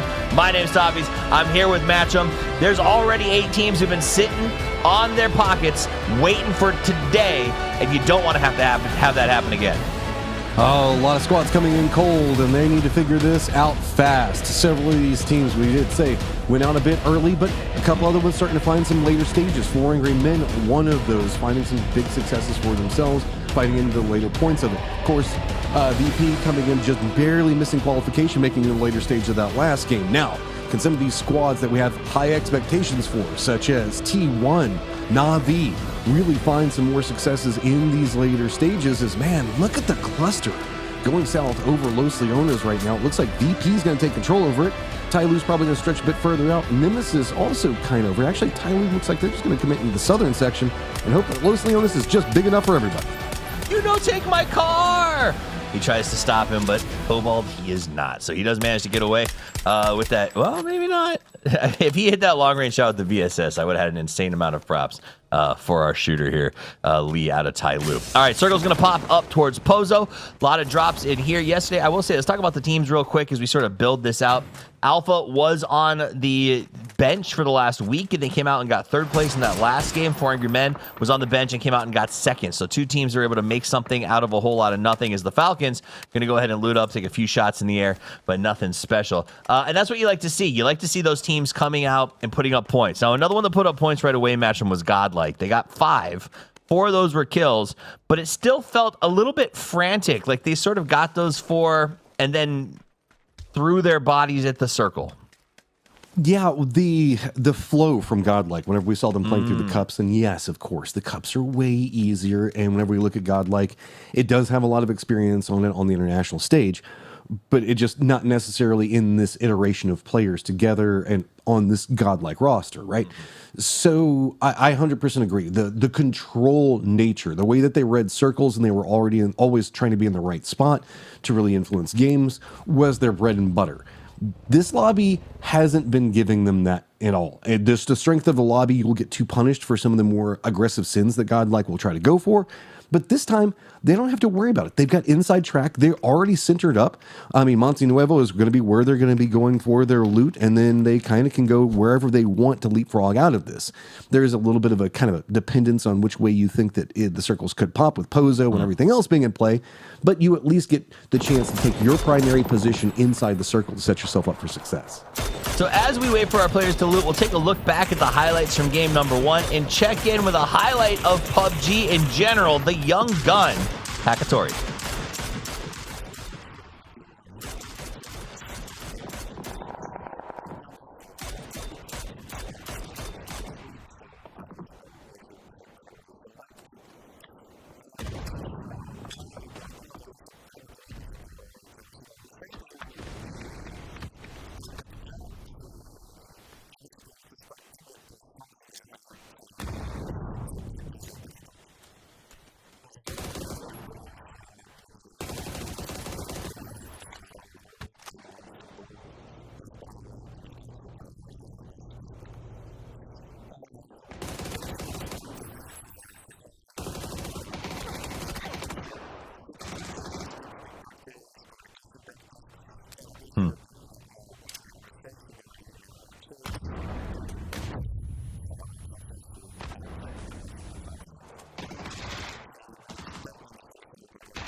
All right, as we finish watching this full screen replay, we can reflect upon what Hakatori said, Matchum. And it seems like it comes down to, I think it's the 5th time we've heard someone say it from the team, working on our communication. And that is so important, but also so telling. Push coming up from Sharper. E runs right over here onto position, takes down Alpha. A little bit of defense coming up from Simon T right now, but Earth and Jedi both know exactly where he is. A little bit of flank position. Nate does connect, and Earth, man, Earth is just playing out of his mind right now. The way that he is just trying to consistently keep his squad in desperate situations. We saw it from swimming in the ocean to doing anything that he can, trying to clutch up. Jedi, though, is going to be the guy that's watching the other side. Feed that information over. Is he going to go after Pow? You know, Jedi specialize in space, but Earth's got gravity as he manages to pull these guys towards him. Makes a nice little play as Jedi off to the far side, has to deal with APG over here on his own. Got a nice little nade, but that is a strong peek being held there. Nice crossover. Not my favorite place to fight because you got those giant windows on the left side. He has to be careful with the grenades, but he does throw a good one into the warehouse. Just barely misses. Simon does get low, though, and Jedi takes a shot from the far side. Jedi is a bit isolated right now from the other players, but that's opening up more movement. Earth trying to see if he can get around, use what Jedi has been set up. Jedi now stunned, the push coming up. Does he read it? Shots. No, coming from Pal. Jedi goes down. Other side, what do we got going on? Earth has been now knocked as well. Tycon's going to go ahead and find it. Simon's going to finish it. That is going to be Sharper trying to make something big, but instead, Alpha finds it in a vicious fashion. When the Earth is hurt, it's the end of the line, and that is what happened. We saw Tycon come forward, took Earthzapalui out. At the same time, Simon made a nice play over on the other side, and Pau got that 1v1 finished up. So both of those players working together to eliminate Sharper from the map. APG, who's been on standby and watching everyone play this week, is looking to make a strong start, and they do. Coming out second place, 13 points already. This is what we wanted to see from that team. Such a drop off of Geeky on the go. Falcons going to have themselves the upper area from what we were just watching. So whenever we look at where Alpha is going to be playing at inside the, I guess, ranch, barns, whatever you want to call them, then just to the north of that's Falcons and high ground galore, tons of information. Geeky is going to be the squad that's pretty much north of that. There's not going to be much else other than them and the Expendables over there around Crater Fields, Pozo. So about 50% of this circle entirely open. The rest of the squad's playing mostly to the south. Monte Nuevo still has the cluster around it in teams, as Power Grid's going to be taken over by Vitality. 4 Angry Men's just going to be to the west of them. Just to the south is going to be Navi trying to use the hillside that kind of leads into Monte Nuevo for some control. Way down to the south is going to be where we've got Tyloo, Full Sense, and Gen G running half of their players, as the other half are up kind of the west of Monte Nuevo near Anyone's Legend. All right, as the circle continues. Uh-oh, surprise. One Dragon does not get the spray, though.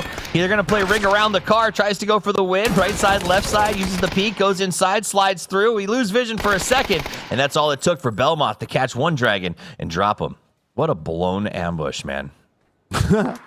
Emergency pickup has been called by Vitality just in case the circle does something a little bit crazy. It could go multiple areas, as we do have kind of the wall that's over in the west that's eating up some of the space, and a lot of fields whenever we look down into the southeast and around the center. Monte Nuevo to the north and kind of the west and the east of it has a couple of flat areas nobody's really wanting to commit too much into. So instead, it's going to be space and pretty much a cluster kind of around the center coming out from Monte Nuevo as the rest of the T1's trying to regroup. It's going to be kind of close to Falcons and the split coming up from Godlike. That fight was the definition of wah, wah, wah. It was such a good ambush. Belmont should have been dead to rights.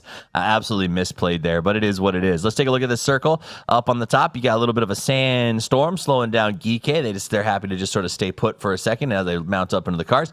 Down the bottom, you got Gam the Expendables bumping up against them perceivably, as it looks like, read the name, is being chased by Akon and may be in some trouble if he hops out of the car too soon. Yeah, I mean, Pozo can support multiple teams, but as close as we see Hong F and the rest of Geeky kind of playing could be problems. T1, everything's fine. You managed to regroup. Sure, it did cost you a car. Maybe you could flip it back over, but we'll have to see. Vitality has taken their emergency pickup to get in a little bit closer, and most notably to get onto the high ground, higher than the Falcons were a moment ago. So all of the vision to be had, and all of the focus from everybody down in the lower sections of the map. Now we really are kind of looking at Tyloo, Full Sense, as well as Nemesis coming in from the south around Monte Nuevo, where Gen G looks like they're going for their regroup. VP is also kind of close over here next to Navi, but that's not going to be really a fight brewing just yet. It's more just a positional piece that we can kind of see, and there's a lot of, I would say, like verticality between them, so no big commitment coming out from these guys, but close, to say the least. Yeah, Vitality would dream of a northern shift here to work in their favor in just a little while. This is Miramar, though, so there's lots of spots the team's going to be able to tuck in for the moment, but not to avoid conflict, as Beamy shoots Spyro, Ferris gets Curexley, and then Ferris gets the flush. Navi and VP, regional counterparts, bumping up against each other here in the early game. VP is pretty separated out. They were trying to take control over the southern area and keep this corridor on lock in case anybody wrapped through, maybe to see if they could pick up some kills. That leaves them a little bit more isolated. So Beamy doesn't like the position anymore. He's going to have to retreat, probably back down in the south, see if he can maybe meet up with Luke Rux or Nixie, who's playing along the road. Nixie's about to have some friends in Tyloo, but still about, 150 meters away. But he's going to be able to spot out that, as well as Hongsker, trying to keep a little bit closer to where we see Monte Nuevo positioning at. T1 finds in Gen G. Two squads from Korea lined up against each other off the start, but it definitely feels like this is Gen G control. T1's just jumping in vehicles, and they got to get out. Where do they even go? I don't know, but it's not with D and Soul when they're running a 1-2 punch situation. This is, for me, the key. Gen G needs to turn back on, and it's going to happen if Bean shows up. Bean's been a little bit quiet for me the last couple of weeks. I don't know what's going on. It felt like at EWC, Soul carried the team. Here comes that fight. It looks like this is how Sharper crashed in early on APG, previously Vicious. We joined that fight, I believe, in progress. So that was the initial opening and how it ended out. But Beam was a little bit quiet at EWC. It seems like he is not carrying the weight that he normally does, and Soul is being asked to do so much for that squad. Now, if that's because the communication isn't there and Soul is putting people in a position to make himself look good, is hard to tell. But I cannot help but notice that it's Soul that's hitting huge numbers and everyone else that sort of just is gravitationally rotating around him. Pull from the circle. Looks like it is going to go Pozo side. So GK, as well as the Expendables, feeling pretty good about that. Nemesis going to be spotting in a little bit of the rotate coming up from Tai Lu down to the south as Monte Nuevo is starting to get more of that cluster, trying to extricate themselves from that position. Full Sense going to be playing to the west. Then not too many options for Tai Lu, really, as they do have Godlike that's going to be holding them out. We've got Falcons that are going to be using the ridgeline that we saw Alpha playing on a little while ago. Alpha's pretty much caught up taking shots at 4 Angry Men for the time being. So we have Navi, VP, Nemesis all going to be coming in from the southeastern area, Tai Lu from the due south, and I think that Full Sense has managed to find a little bit of a corridor, but it's going to be so close to Gen G and Godlike. Absolutely. And honestly, I think a big part of this is going to be that vitality. Those sugar bugs up in the molar on the mountain are going to get drive-bys of just about all these teams coming in, and they don't have to shift till late. EJ01 tries to spray down some Falcons, and Elise says, hey, we're in the building, don't stop here. But the Falcons do. They will not be deterred, and they are in the house. Could not find any knocks on that. EJ is in a lot of trouble now, but that building can provide a couple of 1v1s as Tunvu also going to find some friends as externally from this T1 trying to make a bit of landfall. 4 Angry Men on the other side of it. Vitality actually coming down from their high ground. Looks like they're just going to be roaming in right on the same positioning for this. Crashing in right along where 4 Angry Men are at. GK in a little bit of trouble as they're trying to reposition to get away from the Falcons. Meanwhile, Beam, a nice little move on T1, but here we are back to VP fighting Na'Vi. It's been a non-stop sort of rolling fight as they keep finding each other. Nixie's trying to hold down the spot on the breach. Over on Garage, we got the rest of Na'Vi. Elsewhere, it sounds like Vitality was, as you said, rotating and got caught completely off guard by 4AM and deleted. I mean, you'd think that they knew that. They ran down. I think that they were trying to be aggressive about it, but here we go. Nixie trying to see how this push is going to come through around him. Tries to throw out the pacing. Does manage to connect on the boost. It gets the knock. Now back into a 1v1. Are the reps coming up in a big enough way for Nixie right now because Navi in trouble. Beamy trying to see if he can provide some support. Takes a ton of damage. Hakatori trying to go around the side of this. Doesn't get the knock. So it is VP regrouping and Hakatori and Ferris starting to find more and more trouble the longer this brews. Absolutely. They brought him in. Hakatori tried to get that ambush. Didn't quite work out, but now the charge is coming forward. Beamy right up on the edge. He's going to throw us a nade out of that window to try to push him back. Meanwhile, whoa, watch out, Nixie. That was from your own man, but he doesn't care. He goes for the peak, the king of peaks. Makes the move. Lucarux backstabs, puts the double barrel in the back, and they will fade back away as they wait for the last man of Na'Vi. Ferris off in the distance. I mean, they seem to have a rough idea on where he is. I don't know if they know exactly yet, but VP is starting to chug a lot of this blue zone damage. They got plenty of meds to work with. I mean, of course, they've got Beamy down and out right now. They should be able to get the res onto him, but it's going to be hard to try to get the meds back into position, try to get him to go, or are they just trying to deny them? I don't know exactly. Have to see if he had enough bandages to kind of supply it up. Looks like that might be the case. And back over to EJ, who's just living his life on top, as it is going to be all of the Falcons having to push up that stairwell, and that's going to suck. Falcons have been hunting this aggressively, using all the stuff that we talked about with Martin, using their shoulder peaks, clearing the long way. They're going up and down each stairwell, then doing the drop downs to make sure that he's not trying to get below them. Meanwhile, EJ up on the roof is going, guys, eventually they're going to kill me. Songjang trying to watch from the distance, but now the rest of Geekay a little bit under attack as Anyone's Legend crashes into the building and is going to push Geekay into a more compressed position inside the circle. So we've got a little bit of the hillside to the south from leading into Pozo in play. Pozo itself over into the east and some of the field down to the southeast. Alpha's finally going to have to leave their ranch buildings to get in. VP also trying to get in the circle, but it's going to be Full Sense, a Gen G, a Nemesis, all pushing pretty close to each other. Delvin's also outside the circle right now, but the rest of Anyone's a Legend already holding down a foothold position for him. Still, Geekay, Falcons still roaming around, but Falcons, you can't even really say are focused on defending of Pozo as it's more just trying to find the rat in their midst and not having any luck with it.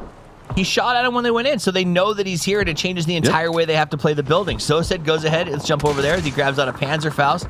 He's stuck between two members of Gen G. Would like to just go ahead and take care of this on his own, and he do. D is inside the shack. He is immediately knocked, and here he comes the cavalry up over the top, being trying to make a play to stop Sosed in his tracks, but I don't know. This is a tough order. Gen G is looking at the potential of being pinched while having a third, fourth, and fifth party shooting at them from Pozo. They need to deal with the closer range situation in Sosed. Beam, like you were talking about, needs to make something happen here. Melman at range, trying to make sure that he provides enough for Sosed. Knows where the other players for Gen G are, but the longer the Gen G stays stuck in this position, Full Sense can go for the backstab on him. He has to find something out of it. I mean, Full Sense is just trying to get away from VP over into the southeast of this, so there's nowhere to go. Delwyn hits the shots onto Melman, gets the knock on him, and this is the problem from Pozo. Everybody that's trying to go for these peaks and these firefights on top of each other to the south are just having to contend with so much external firefighting. Nixie going to take some damage to the blue, but he racks up some points. Belmoth goes down. Lucarux confirms. Clories gets Nixie in return because he'd already been suffering. And now we go to the push. Full Sense having to deal with Lucarux from behind. Tosses the nades. Gets a nice little bounce here. Wants to charge forward. There's the spray, baby. As Rashi, the coach of Full Sense, is knocked down. Thanadol does turn around and manage to get a counter knock on Lucarux, and that will be the end of Virtus Pro. But they walked away with 3 kills and a good point count on the game. Sitting in 4th place right now. Full Sense is going to get time for the res as Gen G continues to try to fight against Nemesis. Full Sense in still a ton of trouble, and Gen G's defending position is starting to rally a bit more, but it's going to be on angles where they were trying to set up their defense, and that's going to put them in a terrible spot for Full Sense. Nemesis, everything's working for him. Soul does spot out Flash, so a little bit more survivability coming up from Gen G as the circle abandons him yet again and goes to Pozo. This Full Sense now with so few options to push along this path, and Gen G looks like they're going to fall any moment now. Nemesis going to be the ones that manage to win the hillside, but where do they go after this? Na'Vi now going to get eliminated as well.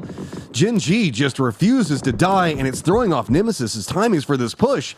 Look at this. Anyone's Legend is even leading that southwestern area. It's just too many people over there. It's too hot, and Soul's going to now be forced to run right into Sosed. Soul knows where he is. Sosed knows where he is. Soul comes from behind. Actually ends up getting knocked out by Duck Juice. Sosed has to duck back in and get himself healed up. So that's Gen G out. And we are guaranteed to have an urban ending as the circle has gone so aggressively. Pozo stayed, got some view from the distance. There it goes. You saw 4M pop in just there. As Nemesis can now turn, with 4 alive, they found can turn him. their attention. Kickstart did it with a nade. Thank goodness somebody finally found him. They did it. Poor old EJ. Park Pro, the rest of the guys are just to the south, but I mean, he's pretty much cooked. Nemesis, you're pretty much cooked, depending on how you want to try to go for this circle. Godlike's going to be holding you out. Dewpath in, so it looks like they might be leaning more into the east. Alpha's got themselves a BRDM, so they're just going to slow roll. They just cruise and pose. They're just running down the strip right now, and Nemesis, they're going to have to send it in a much more heavy and scary fashion.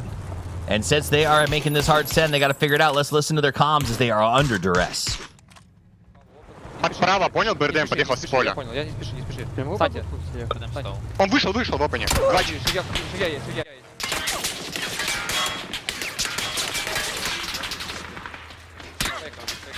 Делись. Под желтую станем? Можем, пацаны, под вас.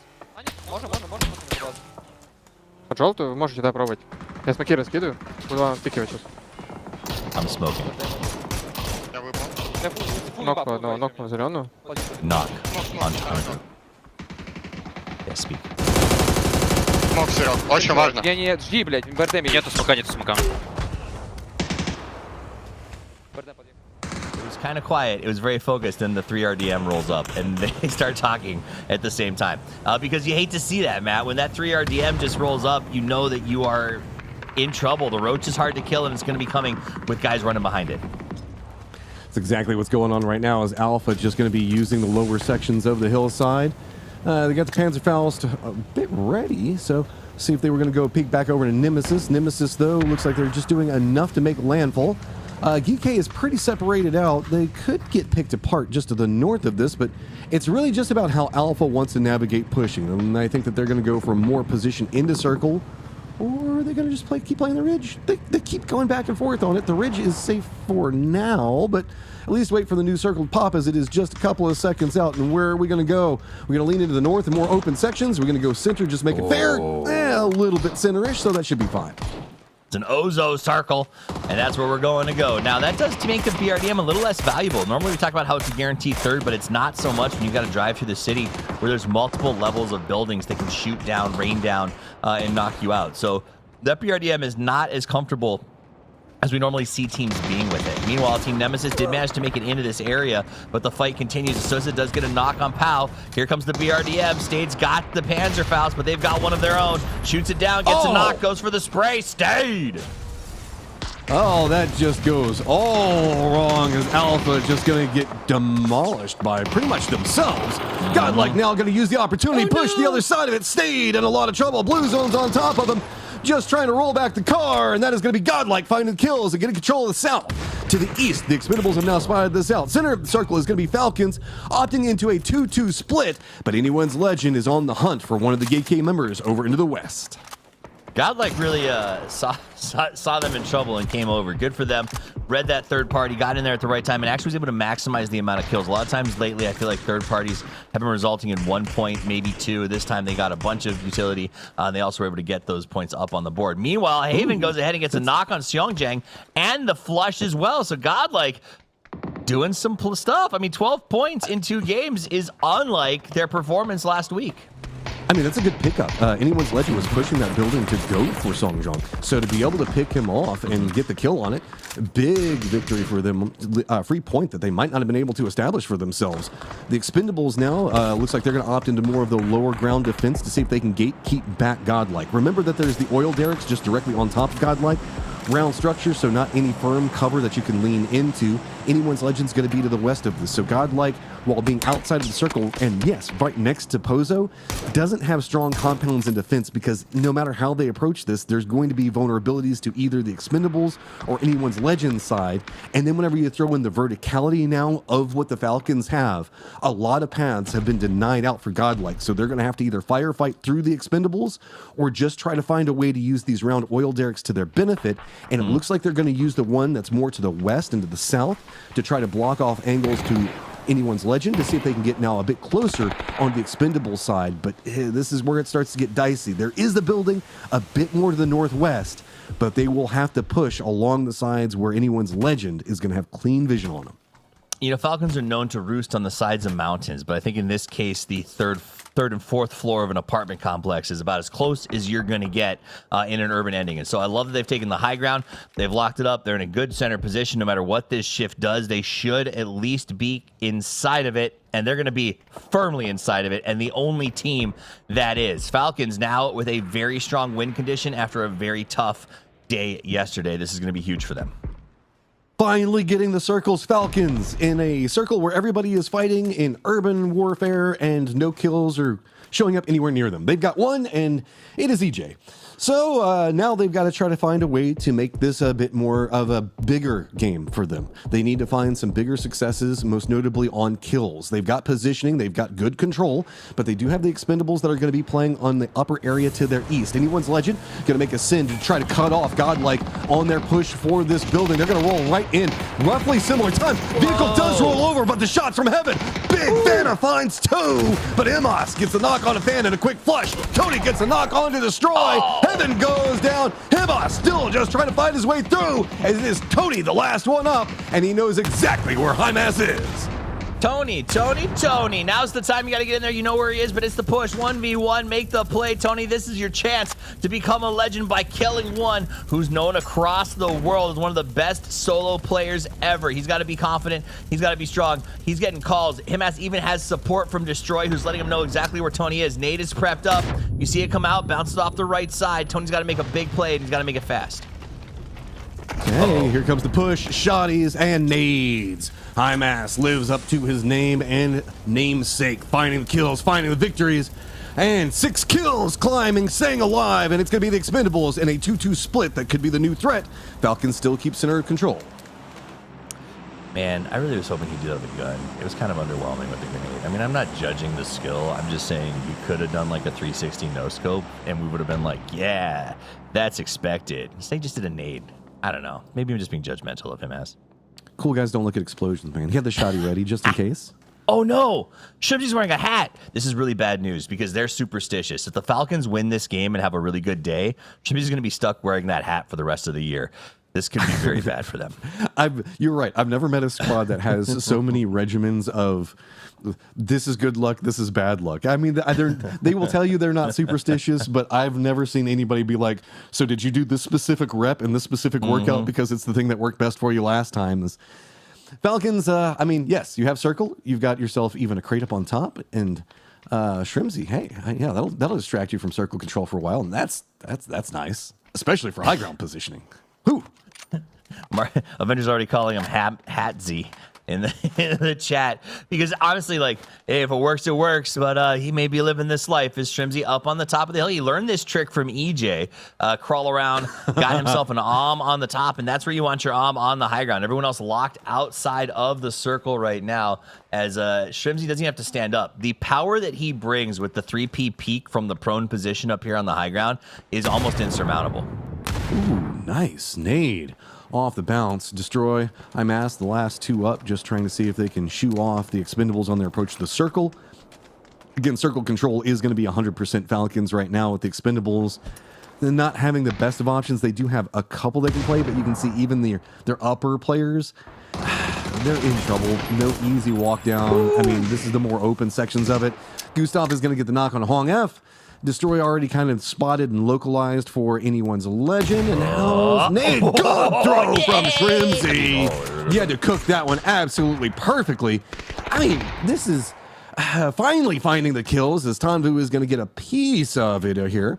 Taking down Calorius himself, denying out the point. But I mean, Falcons, 3 kills, potential for 2 more. I'm not biased. It was just a really good nade, and you can tell the cook was perfect. I swear, I'm not. Anyone's legend down to 2 has to deal with the Falcons. I don't even know how you deal with the Falcons in this situation. I think on it, like, you just accept the inevitable death. Like, throw down some... you know what? I respect anyone's legend. They're not worried about it. They're not going to just throw here. They're going to try to push out and make a play. Falcons, I would expect to get aggressive because at the end of the day, I think they want all the points they can get. Yeah, I mean, 3-kill victory, it's nice, but it doesn't really get you what you want. An extra 2 points would be absolutely massive. Destroy looks like he's set up for a more, maybe, hold position. Might be trying to eat some blue to see if anybody steps around the other side of this one. Imaz going to be playing the lower section, and does anyone legend want this bad enough? Presently holding down 6th place, 13 points right now. You know that anyone's legend, if you got Imaz on your team, you think that you can win every fight no matter what. Good shots. Going to start trying to connect over here. Holding this. Panzerfaust up. Destroy goes down, and it feels like the Panzerfaust is just going to have to find what it needs. It does. Falcons pick up those last 2 in the victory. I mean, kickstart for a man who complains all the time about the Panzerfaust and how ridiculous he finds it to be. He goes, this is why I hate it, grabs it, and just charges straight in to get the final kill with it. Let's get Martin, let's get Mark back in here. Avenger, what a game and what a way to finish. And now I think Shrimsy may never take the hat off. Absolutely not.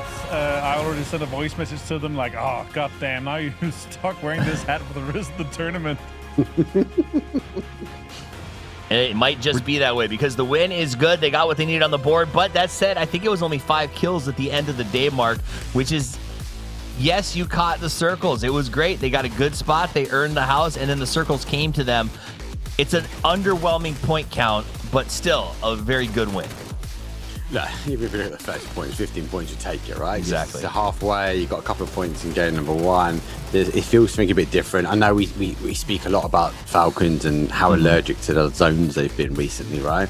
They've got a zone. They've got themselves in the middle of the town. And actually in urban endings, really hard to get a lot of kills racked up because people are able to sort of push in, drift their way into the outside edges, but no one gets the opportunity. I like the control, but I really like the opportunity that they went to go get those final 2 kills. They could have sat, they could have let anyone's legend just deny it wasn't the case. They tried to maximize with what they got. Lovely Panzerfaust from Sosed right there, but it felt like a lot of these fights, Matt, were just a lot of self-fulfilling prophecy. Everyone limped away, just no one really got to Pozo with any strength whatsoever coming out of the desert. It was a lot of, man, I don't want to go to Pozo, and we're gate kept out, we're screwed. Let's just try to kill whatever we can find around us. And in some cases, Tycon, sometimes just taking down yourself, denying what you can there. That was a small misplay. It's fine. This was a messy game. There was also a lot of misplays similar to what we saw with Tycon. Not necessarily as big in that, but things that just didn't seem to work out for players and getting the angles. And it led to just these really weird fights, man. Like this one right here. Look at this. This is just kind of mess. Ah, man, I felt like they started so strong for Godlike when they opened up on that spray. Fauna got a double just to start it, and then it just kind of fell apart very quickly. I feel like they got excited or something, Avenger, and everybody just ran in at the same time and exposed their faces. Boom. That nade. I don't want to talk too much about Falcons, but the utility in the late game was fantastic. I love that. But also, it was a little bit of a rough overhaul circle. One kill here and there, but look at the damage on Tiggleton and the kangaroo jumps. I think it's just it's bred into him. Is that what it is? Is he intentionally doing kangaroo? Yeah, 100%. That's what it is. He's standing on the tail. He's standing on the tail. He did that for PNC as well, where he was jumping with his arms up like that. It was funny. I just love that he jumped into fight form so hard that the aftershocks last for about 30 seconds of just a light bounce. I'll say this though, Falcons did extremely well. Their first rotation, center circle first, pop, and then second circle they were center, man of the match, him as sure, that's fine, you're gonna get that. Obviously with the 5 kills here. But then the circle pop towards Pozo for circle 3. They pre-drive that as well, or semi-pre-drive it, get into Pozo, take the 5 stack away from, I think it was EJ from GK. I love to say that. Yep. And then they're able to lock that down. Sure, you have a hat that has a magnet on for the last of the game, but still, when you chase circles and you three circles in a row, progressively drive towards the center, you're in a fantastic spot, and I love that. When it works, right? In the past, we've seen them get picked off on those charges to the mid circle, but it did pan out. And I think having that stack taken away from EJ gave them so much utility. They played the late game very comfortably. They come out with the match leaderboard, 15 points for them. Gam the Expendables right behind at 13. Anyone's Legend at 12. Now, if we talk about teams, again, Alpha Gaming, Godlike, Gam the Expendables, teams that had to sit and wait and watch and hope all week to get back into this stage are putting up numbers again. And when we get to the total leaderboard, we're going to see those results. 43 for Falcons, Virtus Pro in second at 41. 2 top teams we were surprised to be here in the first place are playing very well, Mark. This is wrong. Yeah, playing well. I think it's wrong. A little bit wrong, yeah. It's actually Okay. GK sitting on top with 29. Falcons are in second with 17. That seemed Gams pretty on crazy. 17. Alpha's on 17. So actually, we're maybe Somewhere, predicting the something future. has We're been counted a maybe couple of predicting times. the future. But that I just thought aside, they had we This is know the way the every numbers. single Falcons fan sees the leaderboard, right? Yeah, It's facts, pre-recorded. Put your shoe on your head. It's pre-recorded. Falcon goggles. They were Falcon goggles for looking into the future. But actually, your point is valid because a lot of teams obviously coming in are doing really well. That end game was really strong. I did like where Godlike was. Obviously, our PNC All-Star Tony, aka console PUBG player.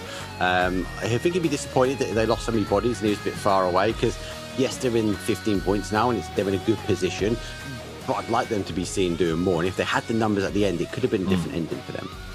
Well, as we figure out how to get you the real leaderboard, we can tell you it's Geek 29, Alpha 17, and down from there. We're going to check in very quickly with Geek, our currently second place team over on the stage.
Welcome, and it's great to have Melman instead with us here. PGS 8 is about to start. The first question is about looking back at PGS 7. What was the biggest lesson Team Nemesis took away from that tournament? From PGS 7, we've learned that we have to improve more of our team fight rather than like map rotation, because it's really on point, but our team fights were not really good that tournament. That's the main goal right now. So what one thing that this team does really well that doesn't always show up on a scoreboard? This is like the team vibe we have. We are friends. We have a lot of fun together, and I think it will help us to grow. Like, what one thing you've enjoyed the most outside of the matches?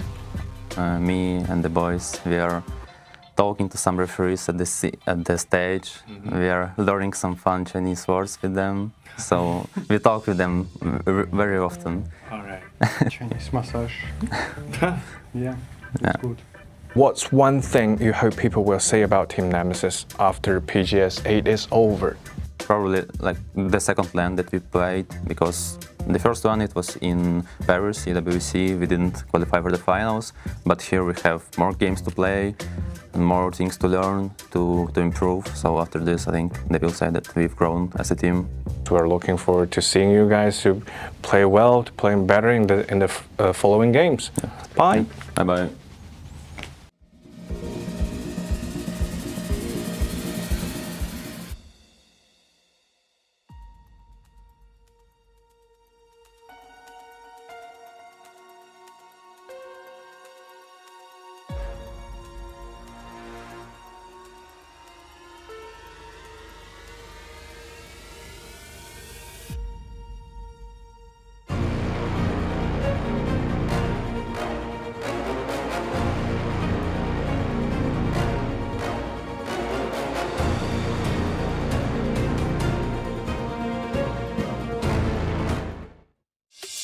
We got next, we ready to flex, we're ready to rock, give it all you got, we got next.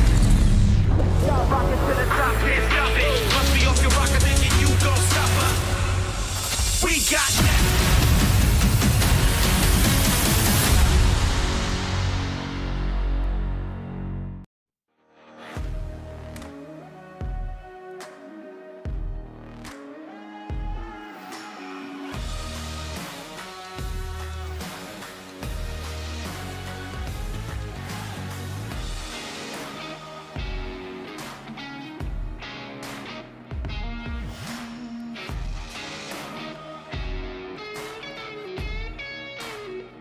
Welcome back. It's time to kick off game number 3. 2 down, 3 to go, 5 to make a statement that you deserve to be on the road to the grand final. And this is where it happens. Pedal to floor, rubber to road. No longer can you stand back. And I'll tell you what, it's a sticky wicket when the points that you've gotten so far were gained in places like hard shifts on the left in the swamp or in a city ending like Pozo. It means that your standard set pieces, your practice, everything you prepared for might have already gone out the door, and now you have to adjust and be quick on the adjustments, Martin. Yeah, absolutely. And on top of that, 5 games, anything can happen, but still, you're able to chase circles just a little bit. Sometimes you are going to get lucky. Now, this time, Falcons, they did chase circles and chased it straight into 5-star of Bozo there. I would have loved to seen the circle ending in the actual 5-stack, so we're going to have some, spicy shotgun Panzerfaust action, but that was not the way to be. Well, it's time to get game number 3 underway. As the players get ready to drop in, the map is set and the race is on. The goal is to make top 8, and it's time to Tego with the voices for the call. It's the Amazing Avenger and the Magnificent Mark. I way more prefer the way when you say Mark power. I think that's a way better way to do it, toughies. But thank you so much. We are going to be taking a Hosan Prison up to Shipyard Circle here, Marky Mark. And you know what? This is gonna be spicy. It's normally Mark Powers, he says. I let him go. I let him go. He makes me shout every time. Anyway, flight path here for match number 3. It's a southwest up towards a northeast. It will divide. There you go, in the middle, but it is over the halfway point. So for some of these teams that have had a successful first 2 games, they are in a more comfortable driving spot, but it's not safe yet. We are still looking, I suppose, towards that kind of 30-point cutoff, potentially, but we have to wait and see. Yeah, could go as high as 35 if we break records once again, or we could go as low as 23, 24 for the absolute bottom. It really depends if we see some teams go in and sponge up at the top, or if we're going to be getting games that's just evened out completely. The Falcons winning this one here, they're going to be happy with that one. After GK winning the first one, doing well with that.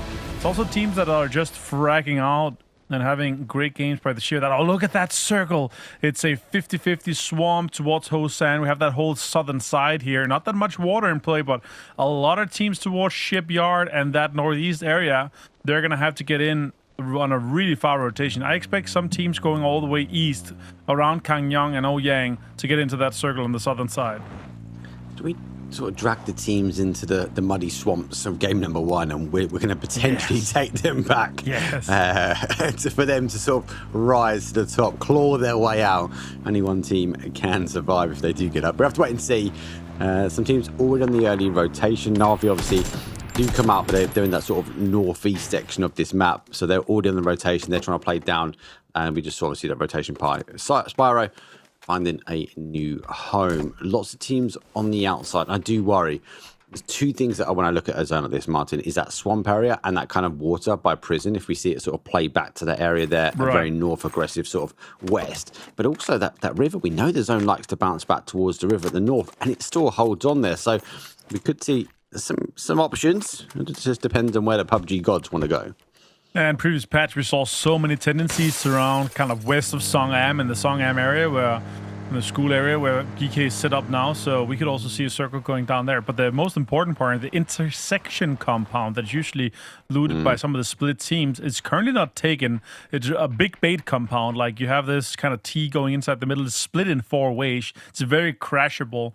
And if we do end up going there towards that middle to late game, it's going to be interesting to see. As we see some of the highlights from the last game here, big rotation. This is the rotation I was talking about on the desk here, where they pull up on the 5-story. They're able to get in. Some damage has been done to Shrimpsy, but he survived with Songjang not getting that knock. And that really enabled them to get a fantastic game going on and get EJ out of the compound from here. So, yeah, great rotation, great send from them overall. What I really like is we saw them coming in phase 3 for me, but it wasn't really until phase 5 when they knew they had to climb that they wanted to get rid of him, and then obviously play towards the top. Good play from Shrimsy. He took the opportunity then just to get high. And the information gained from this position was huge, but it wasn't risk versus reward. Lucky enough for the Falcons, this time they got the reward. Yeah, they did. No, just taking some hammering and switching to that one there. Really like that. They also try to get the most of it, but there's so many fights where it's like, okay, the actual fight that they had was really rough. Tanwu dropping a nade, I think, onto Tanwu. Oh, Cloris dropped that nade afterwards, right? And then they dropped that. Yeah, it was overall fantastic game for them, but sure, they would have loved to have, 15 kills or so like Geeky had, but yeah, that spray down on Hong have really enabled this nade from Shrimpsy to get that one locked in. But yeah, what a game, what a way to end it, and what a great start for Falcons in the second game. That's really going to propel them up and give them that, high morale that you need when you're doing a best of 5 for getting into the finals. Interesting that Shrimsy went from the M4 back to the AUG. He was using that for a period of time, and that grenade was insane. GTE on that sort of left-hand side of the rock all times. But to this game, no. As we get to look back on that last game and the highlights, as Falcons did get the victory. Obviously, Nemesis now playing not too far from the flight path. They come in that sort of west side. They're going to have some drops in behind them as well. Again, looking for these compounds you mentioned. No one's really there at the moment.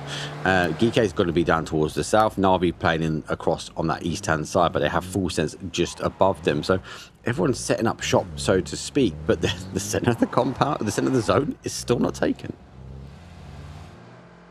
Yep, absolutely. And again, teams expect people and teams to be there. It's going to be drive scouted by some teams that's kind of center already, and then they're going to be like, oh, well, this compound is free, let's take it, I guess.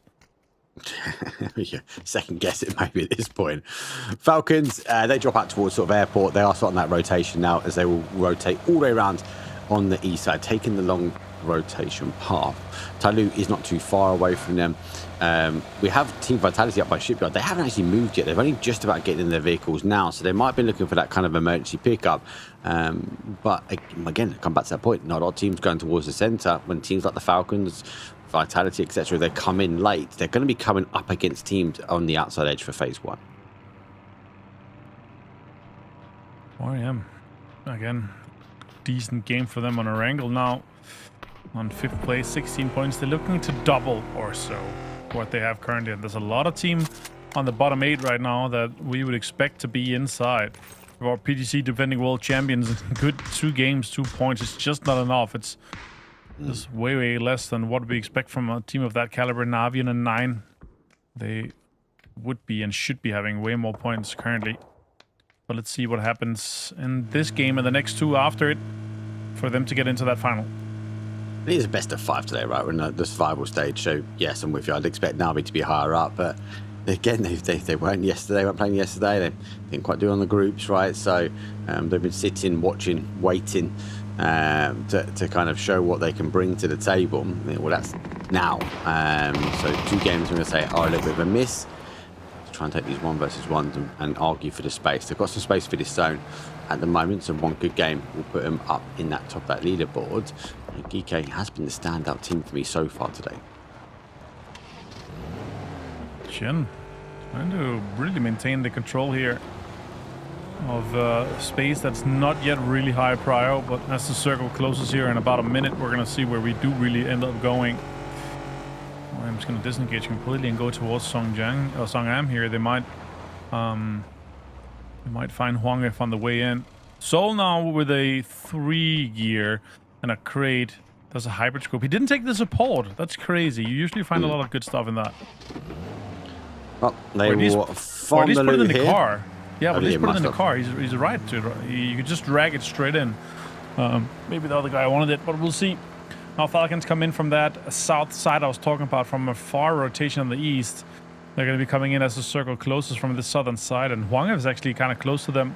Maybe they seek him ahead and decide to do a drive-by, but let's see what happens with that one, Mark. I really like this position, especially when you get these kind of Songam areas, this area, this hill, you can get so much information, which I think is so good.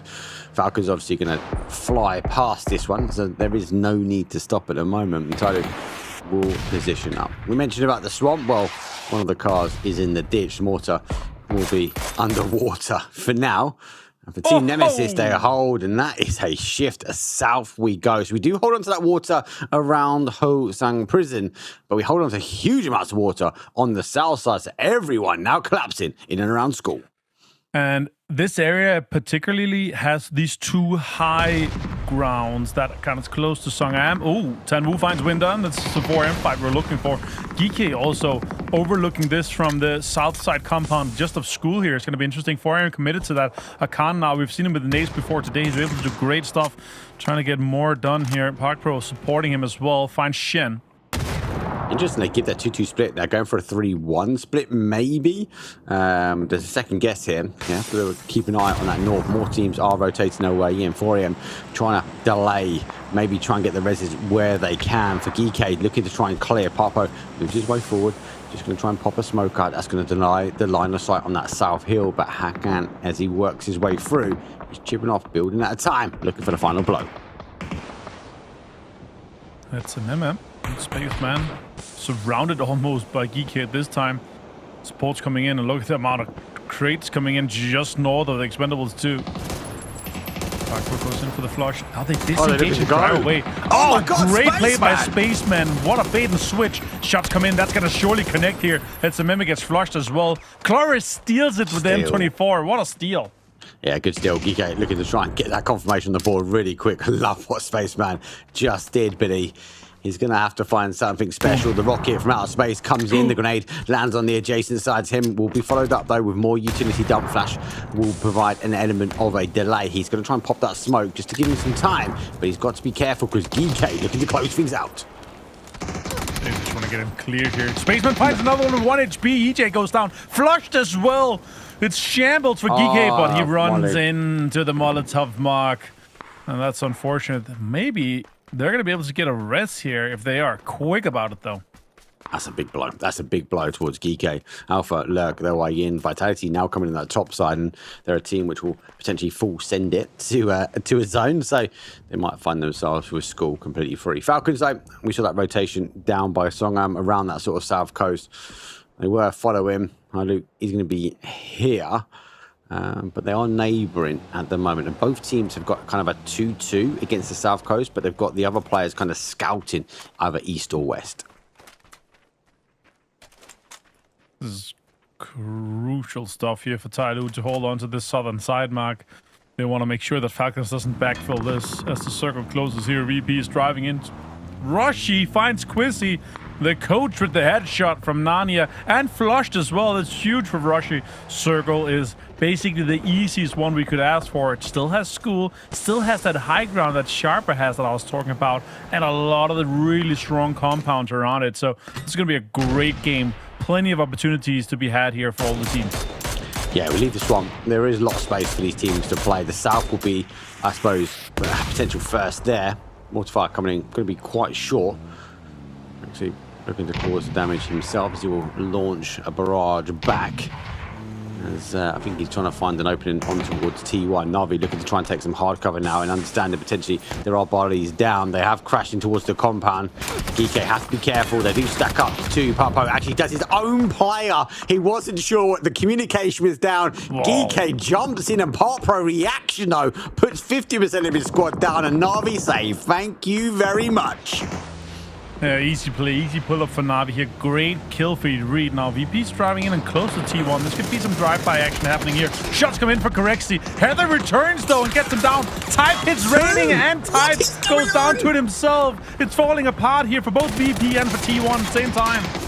Everyone's forgotten they've got teammates. We're not playing solo mode. Ever gets beamy down. Grenade will go forward. That's going to cause damage on both fronts here.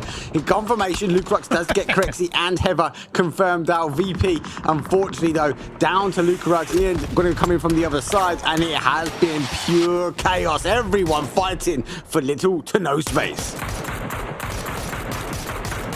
This is a really rough area in general, but look at that now. Alpha Gaming, APG takes lots of shots. 8x on POW with MK here.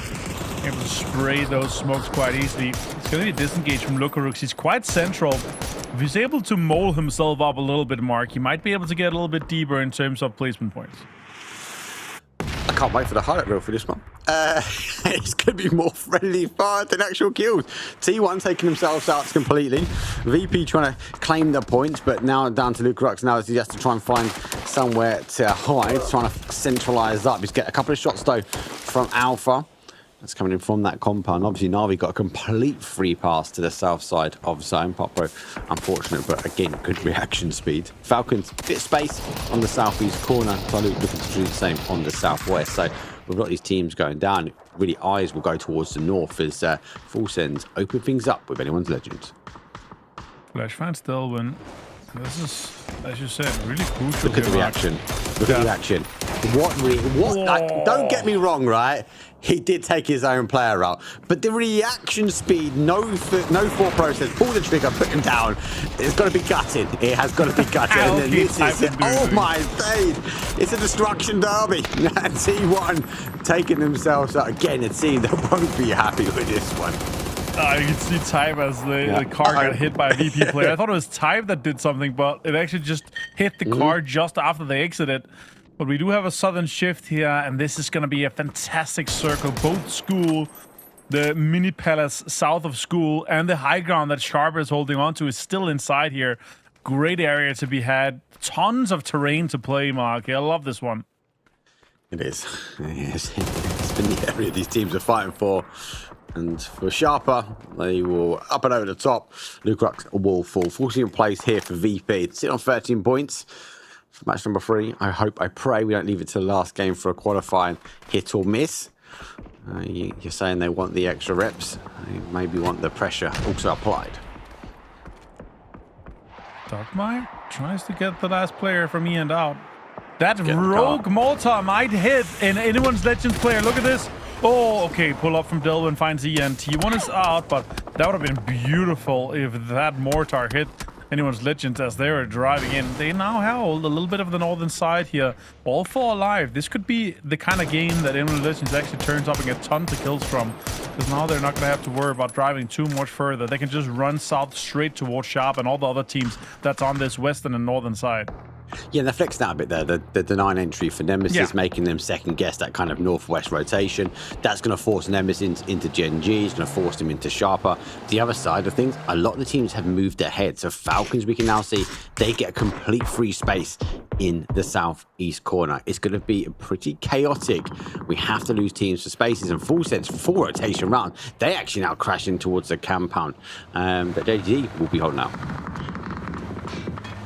Okay, well, APG full sending it towards middle. This might be threading the needle just a little bit too hard. They're going straight towards Godlike, and Tycon is trying to drive really close to this one here. Not a lot of space to be played. The car's already smoking. Utilities being thrown out as well. They're going to have to turn around. They're going straight towards Na'Vi. This could be detrimental for them. Oh, look at that. Gen G also finding lots of Nemesis players. Diffix down, Sosa down, Stayed down as well. Yeah, look, these teams trying to fight for space now. Unfortunately for Melbourne, he has to tuck tail and run back the way he came. Let's give him a bit of breathing room. He has a second look now, sees anyone's Legend who looking trying for that third party, trying to secure that actually Nemesis play in towards Gen G. Gen G get a complete free swipe, and that actually stops potential for anyone's Legend to work their way in. Oh, look at all that utility being committed by Na'Vi to APG. Finds Pow, more utility coming out. Doc My might take tons of damage too. Look at that, his smokes are coming off. Now GTE is turning their heads towards Tickleton and the boys. Flushed on Tig. Gustav is knocked as well. And the Expendables, they're going to have to disengage from this fight just a little bit to make sure they don't die from the front point man. They don't die from the front point man. Gustav is down. Shrimsy and Kick store remain. Let's jump in actually with the Falcons comms, because they now need to hold this push coming in from the east. I don't have any smokes. If we get this res, I think we drive back, guys, unironically, if our cars are not popped. Like, look at the zone here. They're pushing us on the right. They don't know that I'm outside wall. They're not pushing anymore. He just used Can we take the car and drive back, you think? Teams in compound. He's swinging right. He's just hard swinging right on orange. He's hard swinging right on orange.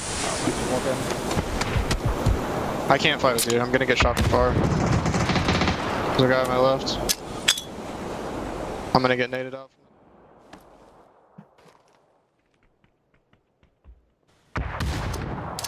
The next circle popped for Falcons with that, and the way that they played it on that southeast side, that ridge actually worked out quite well for them. So Gustav said, let's try to disengage. Maybe take the cars and get back here.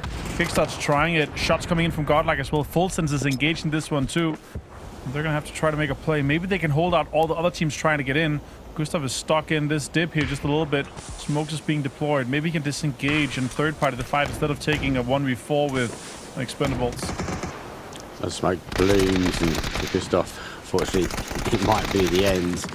Kick did disengage, did get in the car, so he has moved further afield. He will have eyes on. Full Sense does wrap round as well, so that fight will also kick off. So Kick, I think the right thing is to do, get back in that car, find safety elsewhere, and there is so much free space for him on this southeast corner.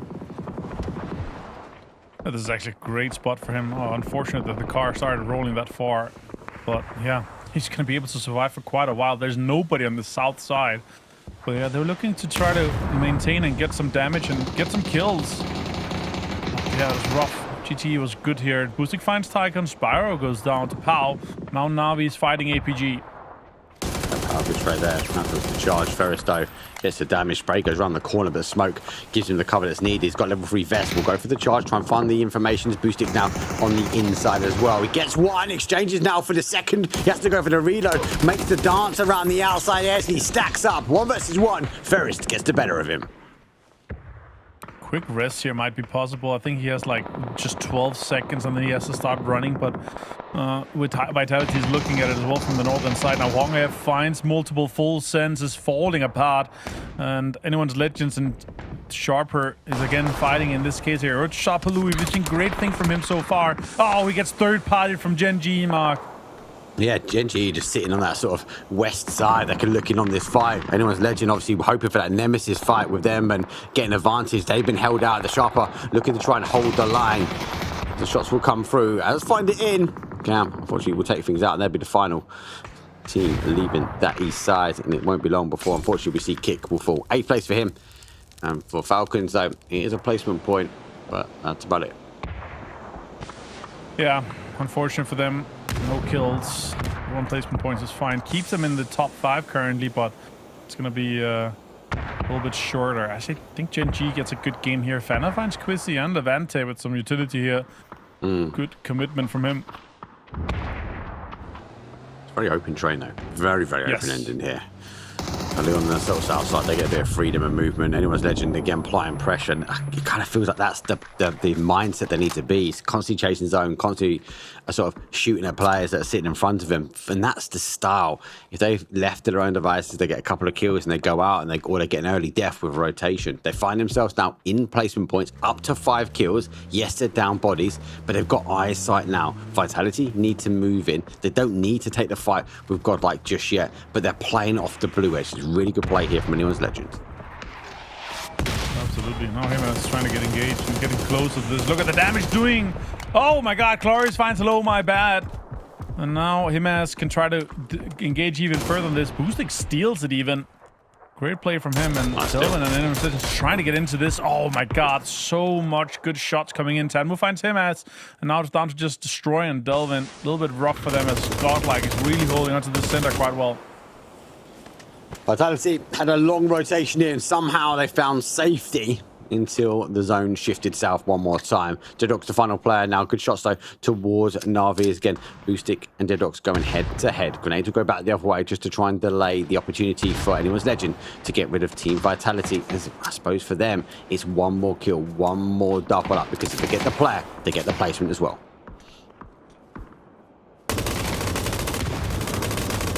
And now he has plenty of bullets to spare. He has to get out the wall. Boostic finds him even.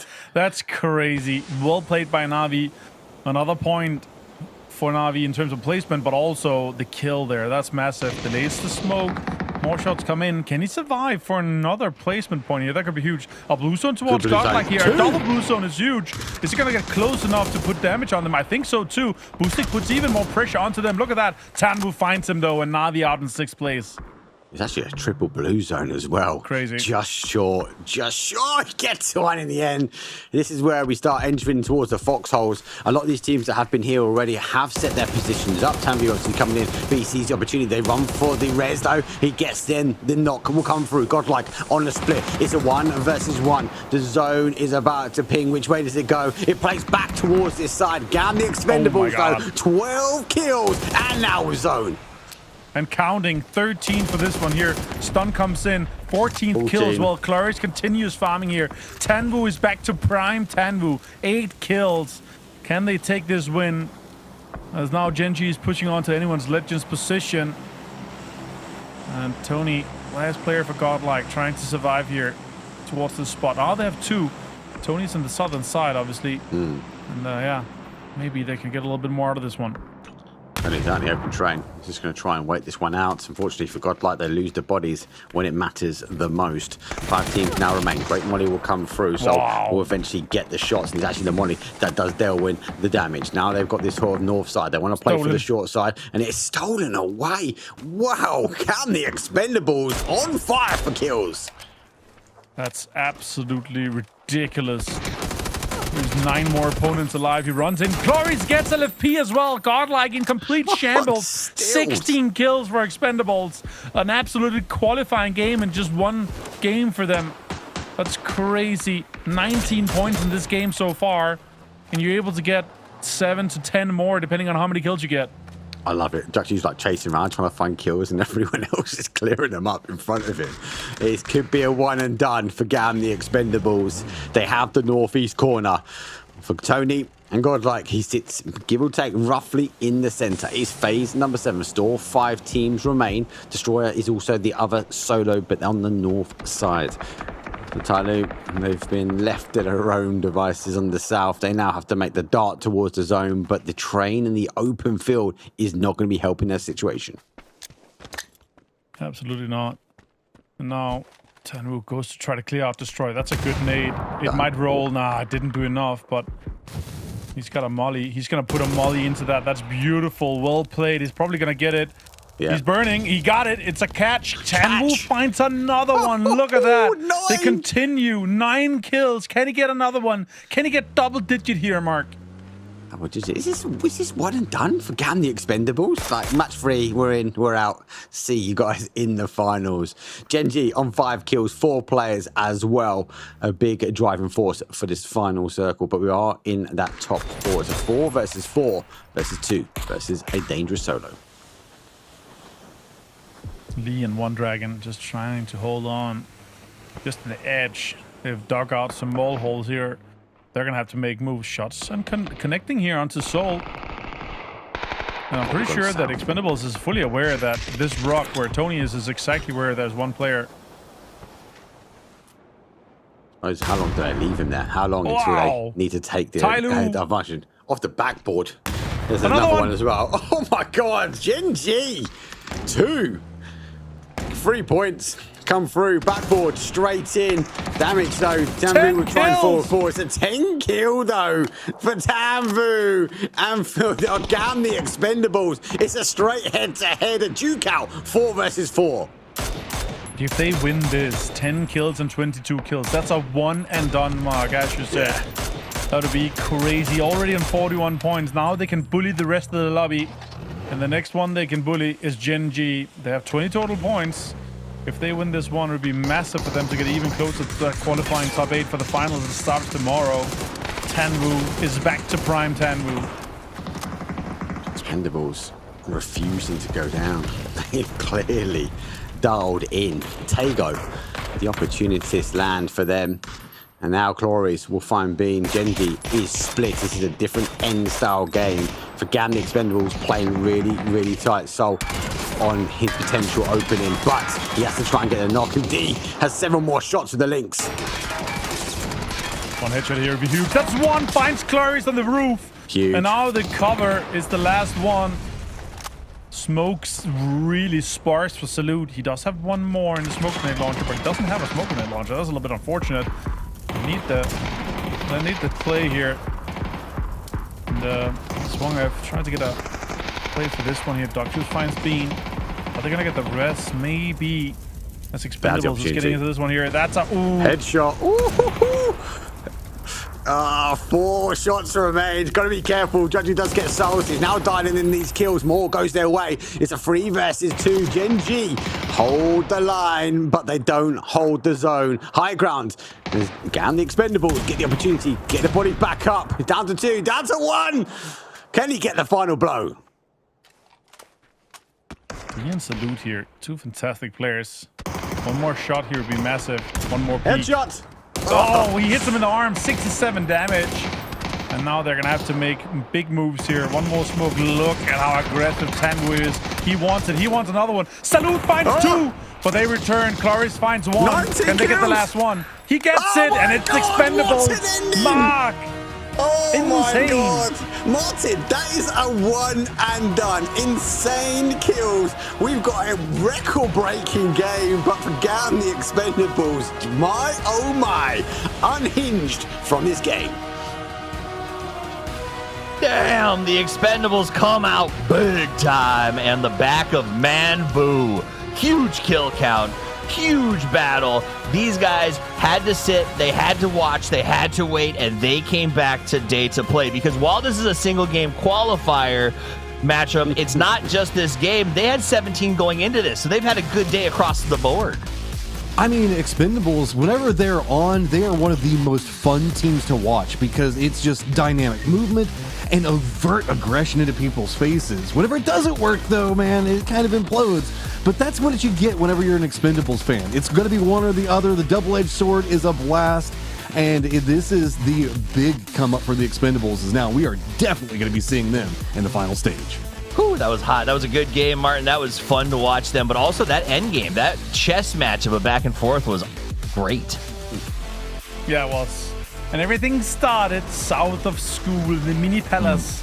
As in Expendables, they're able to absolutely destroy everyone. I did not see them coming out with 4 people of that situation, with Falcons, with Full Sense, with potentially even Navi going that direction, but it didn't happen. And they're able to just frag out. What a way to do it. More than the third of the lobby, guys. I just want to jump in for a second because we did. I was given. I'm like, we saw the kill feed that Type and knocked like himself and one of his players. I was like, what happened there? A car did hit him, as you saw on the replay. Hit their car that he had just gotten out of, so he got credit for knocking somebody. So just want to count that because I saw Chad also kind of ripping him apart on it. That was funny. I mean, I saw him scratching his head after it happened, right? That video was what, guys? It's bumper cars, lads. Come on. Right. I mean, they're having a tough day, man. I think they're at 2 points before that match even started. And for a team that was built to really thrive in the TPP world, they've yet to do so. So that has been tough to see. Now, that said, seeing Gen G in the final 2, is it 1 point before this game? Is that what you said? They were 2. Okay. No, maybe it was maybe 1. T1 kill. Jeesh. Okay, so you know what? We're gonna not talk. Poor guy. I'm just gonna let them have this time to mourn themselves. I was excited to see Gen G though putting up some numbers here to make some plays. To see D getting involved. These guys are. I feel like maybe their comms are a little more on point, or maybe it's just that he had a Lynx. But they were putting up some good numbers, and they got really involved here and made a little fight for Gam at the end. Yeah. Mark. Hey. Can you imagine being called godlike and having to go against this Tanvu and getting wrecked by it? It's that one's gonna be a little bit of a morale hit. Tanvu is so terrifying that he's turned Duxu's hair white. Like just being in the same room as him has cost him all of the coloring in the hair because it's just incredible to watch. But no, that's huge. 7 kills for Clories, right? We're going to be like harping up Tanvu, who played super good. But at the end of the day, like Clories also goes 7 kills, 5 knockouts, almost halfway to 800 damage. Really, really strong. And this is, you brought it up. You said us at the start of the segment, Martin, when you were like, -1 player, these guys are world champions. They need to play like world champions. And now here they are. They looked like world champions. Yeah, 2024, Prime Tanvu is back. And my thing is, back in the PL days, if anyone got double digits, I would take them on a dinner, get them a steak. And unfortunately, I'm not at this land, but Tanvu is, and he's definitely getting steak tonight, I can tell you that.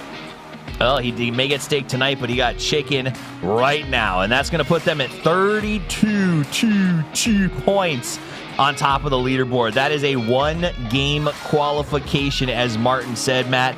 And what a way to do it. Plus, it means for the next 2 games, they can do whatever they want. And it's also going to be a massive point sponge from that game. Like Martin was talking about, that's a third the lobby they killed themselves. So now everybody that's on the hunt, I guess it's a little bit easier, but also a little bit messier to try to get there, because when we look down, our 8th place position right now is only 18 points with 2 games left. Yeah. Okay, so me and Matt were talking about this in the green. I want to get you in on this, Avenger. And Mark, feel free to chime in whenever you're available. The cutoff, does this change? Matt and I were thinking maybe it drops it just a little bit. What do you think in terms of cutoff? Where does this move it now that we've had such a big take on the top and lows on the bottom? I think it's definitely going to be low. We might be close to like the 25 to 27 point mark here, but the big thing is Navi 16 points in 3 games. The Expendables just had doubled that in 1 game. Like that, you really have to say how much of a sponge is that, considering we're only playing 5 games. It has a huge impact, and it's really paid off for them here. And, as Godlike also coming in, I gotta say, man, I was hoping for the center spot that they had, I was hoping for them to get a little bit more out of that one. But they got rolled up on those double blue zones, and everything just spread them completely apart, and they're not able to fight it at all. Fauna's been playing well, but it feels like they are suffering from not being in these lobbies, these scrims, and traveling the world with these guys this year. It feels like just this in tournament, they're getting caught flat-footed. Every time there's a fight, they're on their heels. Everyone else is on their toes. And I don't know how you counter that, Mark. Yeah, and look, let's give them some credit, right? They're getting into these kind of mid to late games, and they're doing it really well. It's the survival. If they can keep 4 bodies up into a late game, I think they're going to see them strive out potentially these last 2 games strong. Well, you bring it up. You got to finish out the last 2 games strong, and now is the time to do it. The gate has been left open. The cutoff will be low, which means that any team with one big game can make the statement that they get to go to the final. Everyone else has to wait, watch, hope, and pray that they get the shot next week. So now is the time. We're ready to rondo. It's myself and Matrim with the call. And Matt, that is an excellent plane to kick this thing off. Whatever you want on the table to go take, and it is yours. We'll have to see maybe a small little skirmish for a vehicle here or there, but everything should be fine. Games on the lower section of the leaderboard right now have been kind of messy. Did say the fact that there was a chance for anybody. Well, we've got 2 games left to make it for anybody, but now you have to deal with squads like the Expendables who can do whatever they damn well please to this lobby, and they could choose to mess with people, they could choose not. This is a squad that tends to just live their own life and kind of vibe in the best fashion that they've got possible. So I think that it's good that if anybody is maxing out points right now in this lobby, it's them. You know, I will say that the back in the old days of NPL, as we kind of watch the hijinks ensue right here, one of my favorite things that Hypoc would say is you would say, "Oh, there's a shot here," and he would say, "Yeah, anything can happen," but he'd do it with that sarcastic face, like, "Yeah, we can build it up, but it's not really going to go that way." In this situation, though, this is an authentic anything can happen. Even the teams, as much as it sounds crazy to me, Full Sense and T1, who've gotten 3 and 2 points respectively, could have a 15-point game very easily based on those rosters and be above the cutoff point. So this really is a huge, wide open field to play. Thanks so much to Gam, the Expendables, and Geeky for pulling in so many points early. I kind of wonder how that changes the landscape for these teams, knowing that every single one of them has still got that shot. I'm just looking at this leaderboard. T1, who is known for just so many early game aggression moves, like such smart play, 2 points, Full Sense, PGC champion, 3 points, and this is a survival stage, not a winner's bracket, survival stage. I don't know what's going on with those guys right now. These are 2 squads that are definitely not playing to, I would say, their bare minimum potential right now. Is there's something looming for them. I have to see how it goes. The circle is popped. We've got the Fishhook River coming in from the south. Hongshan kind of the center of it, so that's going to be great for Tyloo VP. And Lucarux spots out Tyloo early. I was saying it was good for Tyloo. Not if you go into this area of the map, it's not. Lee is short for leave, which is where he's headed on the lobby right now. Lucarux got the little ambush, Uzi on the wait. And not much you can do there. It's just a tough situation. He's going to be able to take the chip if he chooses to do so. We'll see if Luca is that kind of guy. So he goes over to do the looting. That said, it's going to be a very interesting couple of games here. Circle down towards the center, or I would say lower center on the plane path. A lot of teams already inside of it and a lot of real estate on the north side to transition into. This is going to be a very, I think, strategic bit of a chess match of the game to start, Matt, as teams are going to have the opportunity and the space to get into their spots. Yeah, we've got this hilly area down that we're looking at for most of it, right? It's got some distance between each one of the hills, so it's going to open up plenty of space for the players to kind of work with as we watch the remix of the last game. Get ready for a lot of expendable shenanigans, I'm going to say. Let's just go ahead and start with them. Why not? Watch them go big one more time. As we actually think we have an interview to check in with. Kickstart from the Falcons as we watch the highlights from last game. Hello guys, welcome to the interview. I have Kickstart from Falcons with us here. Let's say hello to the audience. Hello.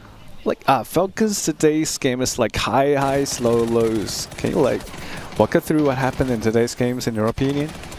The first game we made a mistake and we lost the fight to Godlike. And if we kill them, then we have like a 6-point, 7-point game, and we didn't get zone after that, so like the game's over. And then we had good zones game 2, didn't get a lot of kills because everyone kind of died around us. But when you get zone, you get zone. And then game 3, we just had a huge throw, so I'm a little annoyed, and tilted. I'm sure everyone on my team is. We could have won the last game for sure. We've been getting pretty good zones today, except for the first game. But yeah, I mean, that's just PUBG now. With everything that they've done to the game, if you don't get the zone, you're not going to get many kills or points. Yeah, thanks for sharing for 3 games in your mind. Maybe what's your confidence for the next 2 games? I'm confident we'll qualify. We just need to get some of our confidence, probably in an early fight or something, some kills or something like that. But with the zone luck we've had today, I'm not expecting to get any more zones. So hopefully we get a few kills and we get past around 30 points and qualify. Okay. Hope to see you in the finals. After all, see you in games. Bye. Yep. You know, it's a fascinating interview, and I'm not saying that I disagree with Kickstart in terms of how you do have to have some luck or a lot of luck to win nowadays. But I do notice that there is a difference between some teams, Matt, and how they're approaching that of you have to have luck versus like manage it as best you can and win no matter what. It's a fascinating development over the last patch. Looks like we were about to have a little bit of an ambush breakout, but it is going to be Tiggleton that catches at the end all by his lonesome. Oh, yeah, T1 got a little bit too close to the hillside. This is a good spot for defense on the start. Also pretty centered coming up. GK we keep bouncing over to because they've got 4 Angry Men down below them, and that is going to be Shin getting spotted out and taken down. The other members for 4 Angry Men going to be more to the south and to the east of this position. Spaceman's trying to see if he can use the bridge to get in next to Rin, but it's going to be held down by Sharper. So I do agree as it did, like, we've seen Kick in that interview, I want to say tilted, but you can see that there's frustration. No, yeah, I think it's on execution. Blue chip execution, Matt. Goodbye, my friend, my sweet prince. Shin's good. Sign of respect. Yeah, I respect the sign. That's true. Let's think of it that way. When someone destroys your blue chip, it is a sign of respect. So that's what happened there. And I do think, I was interested to hear that. I will also say you saw Nemesis's numbers today, their interviews earlier, when we ran some post-game interviews from yesterday. They seemed really kind of down and talking about communication. I've heard a lot of teams talking about that.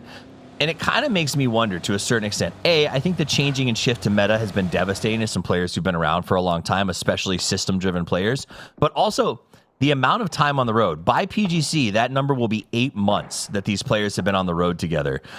It seems like it may be taking a toll on interpersonal relationships. Without a doubt. I mean, there's the saying that hotels kill teams more than any form of gameplay will in esports, just because when you spend that long on the road, it's just going to slowly get at you. You know, like, it's the same thing as kind of being in a relationship with a girlfriend/boyfriend, and you know, the first couple of weeks, everything's great in the honeymoon phase. That's where the term comes from. And then as it progresses, 3 months on the road, and you're like, no, I don't want McDonald's again for the 13th time, guys. We need to go and get something else that's healthier. And everybody starts arguing with each other. It can be a thing. Yep. It can be as crazy as I don't want McDonald's again, as bad as I don't understand why you have to be in the bathroom for so long, right? I need to use it too. Like, literally the fact that you are just having to deal with roommates and people in your personal space, I do think can be challenging for teams, especially when communication and friendship, and as much as I joke about the power of friendship in PUBG, is actually a part of it, man. When you're sitting there after a bad wipe and you're trying to get in the right mental space and you're still grumpy because someone kept you up snoring all night, it does take that toll. Now we see the rotation. Let's get back to the game. Vitality going to load into cars and try to get out of Dan Ching as they rotate away. They want to avoid exposing themselves to Na'Vi. So nice little spot here as they do some scouting. They hear the Expendables coming in, though. Expendables, remember, nothing to lose, everything to gain. Yeah, so many micro firefights brewing as new circles popped over to the north. You can see it is going to be Falcons, Anyone's Legend T1, all rotating maybe along a similar path to Jin Ji, where we've got the river that's going to be coming into the west around Hongshuan, and the fish hook, as we call it, it's going to deny out a lot of potential approaches. There are a couple of like footpaths and different ways you can take that. Nemesis does look like they're going to opt into the more northwestern one, and then we're going to have Jin Ji wrapping in back behind them. Godlike is also approaching back behind Anyone's Legend. So Hongshuan getting a lot of focus. It is going to be VP making the send there first. Sharper's going to be pretty close with now Falcons back behind them. External to that, of course, we've got the Vitality Na'Vi situation that's brewing with the Expendables that you were just talking about, but that's been abandoned by the Circle. So really, can these guys get any separation? Is now eyes onto the Circle. Ooh. This is pretty centered up. Alpha gets here first and denies it for the Falcons. They do. Nice little take here. Falcons has to replan. You heard that talk with Kickstart. They're trying to adjust on the fly. They've had a good day today. They caught the circles, which means Shrimsy will never take that hat off again as long as he lives. And he is going to jump into that container. Na'Vi locked up. Vitality has finally come up against them. He's got the nade prepped. Throws it up over the top, but it's a 2v1, Matt. Oh, the nade goes a bit far. Trying to go for the peek around, keep it safe. So Levante is going to find it. That's going to give them control over this spot for now, but you can see the Expendables are still looming back behind it. This is a firefight that is not inside the safe zone, so the Expendables, they can just sit here as long as they want. They've got nothing to lose, and it's two squads playing for livelihood. Here comes the attack. Na'Vi in, double barrel in the hand, goes for the spray right out of the gauge. The crash comes, can't get the knock. He finally gets it. Hello Mike gets Ferris down. He goes for the second. It doesn't seem like they know he's over on the left side because there was firing from the building as well. Then up on the hill, Hong F is putting in some work on the Vitality Na'Vi fight because third parties is how we live our life. Okay, Vitality, you've got control over the compounds. Starting to make the push onto the side of Na'Vi to see if you can finish this one out. We are still in phase 2, so you can eat some blue zone damage, but now you know, with the kill feed showing it, that the expendables are looming around your compound. That's going to make it even scarier. Also, you're trapped in here with Hakatori, and Hakatori can make a big game for himself. We haven't seen it really happening so far, but presently holding down that 9th place position.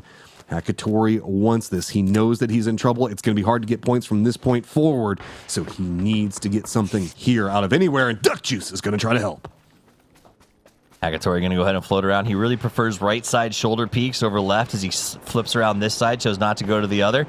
He does get a little bit of an angle here, but Vitality is just so spread out on this cover, and Hwang F up on that high ground has just been a real problem for everyone in this fight. He's sending it down here. He's trying to get into a better spot to see if he can catch Vitality. Hakatori's playing the other side. Tanfu is going to spout out Quizzy, and Vitality, after winning the firefight, is getting absolutely destroyed by the Expendables, who are anything if but expendable right now. They can just do so many crazy things, and this is terrifying for everybody else in the lobby.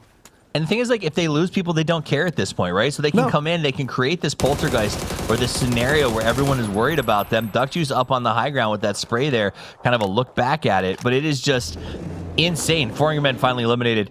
How much they can do when they are ahead. Oh no, he's got a pan. He's playing with the pan. There's not even anybody in there. He just wants to blow stuff up. Hey, I mean, if you're already qualified 52 points, sure, I'd be doing the same thing. Let's see how many like cheeky C4 plays you can make or anything else. Is now Godlike going to make the crash on a Tyloo 1 Dragon trying to retreat, but he is all by himself over here right now. He's got the wall and defense from support at range, but Tony's just going to peek around, takes too much damage. Khan's going to find him. Fana does get the knock onto 1 Dragon. Flush quickly to follow. Should be potentially resible as now the Expendables just going to go ahead and make sure to deny it. Poor old Hakatori is just trapped here, man. He's just stuck. 3 chips go bye-bye, and that is the end of the res. Gam, the Expendables may have taken a lot of damage doing this to him, but there's no chance that let him get away. They did it in front of the last player. That's just me. Like, these guys are cruel. I love that. I love that. Because it doesn't matter. They are basically saying, we don't want you in the final. I would rather blow up these 3 chips and hold you than deal with you tomorrow. And I mean, respect given, respect due. I mean, it's a big detriment right now to Na'Vi as well as Vitality both, as they are limping into the circle, each with 1 player up, and blue chips being denied means that it is just playing survival, and now a lot leans into the next game, and what could potentially happen is, okay, Tyloo, weakened, Godlike just down below you. We've got Anyone's Legend to the north. Vitality's got 1 player up. Looks like it's going to be the north of where Anyone's Legend's going to be playing. T1's trying to regroup over into the northeast. Falcons, Alpha, Sharper kind of have the more centered position, while VP has Hongshan entirely to themselves right now. That's a great position with a lot of vision on the circle. It feels like a prep mortar for a possible crash later on. Genji goes to the high ground. State is like, please don't. Up to the top. He gets the spray, goes for it, but Soul jumps out of the car and just dunks on him. Genji trying to find more successes, but it is going to be a very nice high ground defense coming up on the other side. Soset is going to get the knock on to Soul. Nemesis gatekeeping out Genji, and Genji is now rebuffed. They are going to be looking more into the west. They run back out into the blue zone. They've got a hillside for cover. Where do you go now? If you go to the south, you're going to have to deal with a more open section around Hongshan as well as Nemesis still. So it looks like Genji is going to wrap more to the northwest, take that pathing to cross the river, and maybe be back up around where Anyone's Legend's going to be at. So what you're telling me is the Expendables crashed, destroyed a bunch of blue chips to stop teams from advancing, and then called their monsters back, so they'll be 4 strong again as they move into the late game. This is Expendables in rare form, and if they carry this to tomorrow, people who made the winners bracket, I think, should actually step back and be like, oh gosh, they've been turned on, they've been activated, they're angry. Because if Gam the Expendables pulls this off tomorrow in the lobby, which will admittedly be significantly more stacked, this could set them up on a kind of re-emergence run, because after what we saw the last couple of days, they have been depressing. Okay, T1 is going to be a little bit cautious as they do have Tanvu next to him, but now just got to survive so that way he can get his teammates back in. You do make a great point, though. Expendables can be, I guess, so inconsistent. That's the whole thing about their play style, man, is like whenever it's on, and it is scary. And they are definitely on today. Yep. Can they keep it on for tomorrow is, I think, what a lot of this lobby is, I would say, nervous about. DK making a direct send right in between where we see Alpha playing for Godlike as well. VP taking a couple of shots at it. VP is going to lose Hong Chon in the new circle, so they've got to go to the north. Falcon's going to have to make their way into the circle as well. Maybe we're kind of held back from where we can see Alpha playing from, but full sense, nowhere to go. They're going to go to the north, right in between the Expendables, and put themselves very close to T1. Levante is spending a lot of resources just to last as long as he can, and what's really hurting is that anyone's legend just has to sit here and wait by the blue. They're watching, they're just holding. Meanwhile, let's jump over to full sets. They come by Heather. Heather had the Panzerfaust. Boom goes the dynamite. Down goes the Thanadol. He's flushed and dumped. T1 gets the ambush to start this 3v4 now. T1 needs points here, and they need this victory. Full sense. Now, between the two of them, this is just trying to see if you can fight for survival or any decent chance going into the last game. T1, very few options. They're just going to move more into the circle, try to use this little bit of cover that they've got. Falcons trying to brave the circle themselves, just barely inside it with a couple of their players. Gustav trying to defend. That's going to be full sense in a lot of trouble, and very few options in front of them. They've got the T1 side, anyone's legend also trying to hold them back. Falcons as well as Alpha now all starting to take shots at them, and I don't even know. This is too open section of the circle. I don't know how they get into this without just taking even more casualties. And casualties are going to be the name of the game with this circle. No way around it. Diffex gets a nice nade prepped up here. He wants to take the fight back to Gen G. Salute's going to dodge as he gets to the side here. The fight between Nemesis and Gen G has been ongoing for a little while now as they do continue to try to dismantle each other. Sharper also in a fight with VP elsewhere on the map that should be pretty interesting if Nemesis and Gen G can finally separate themselves. Here we go. Finally, they have withdrawn, and Nemesis will have to re-rotate.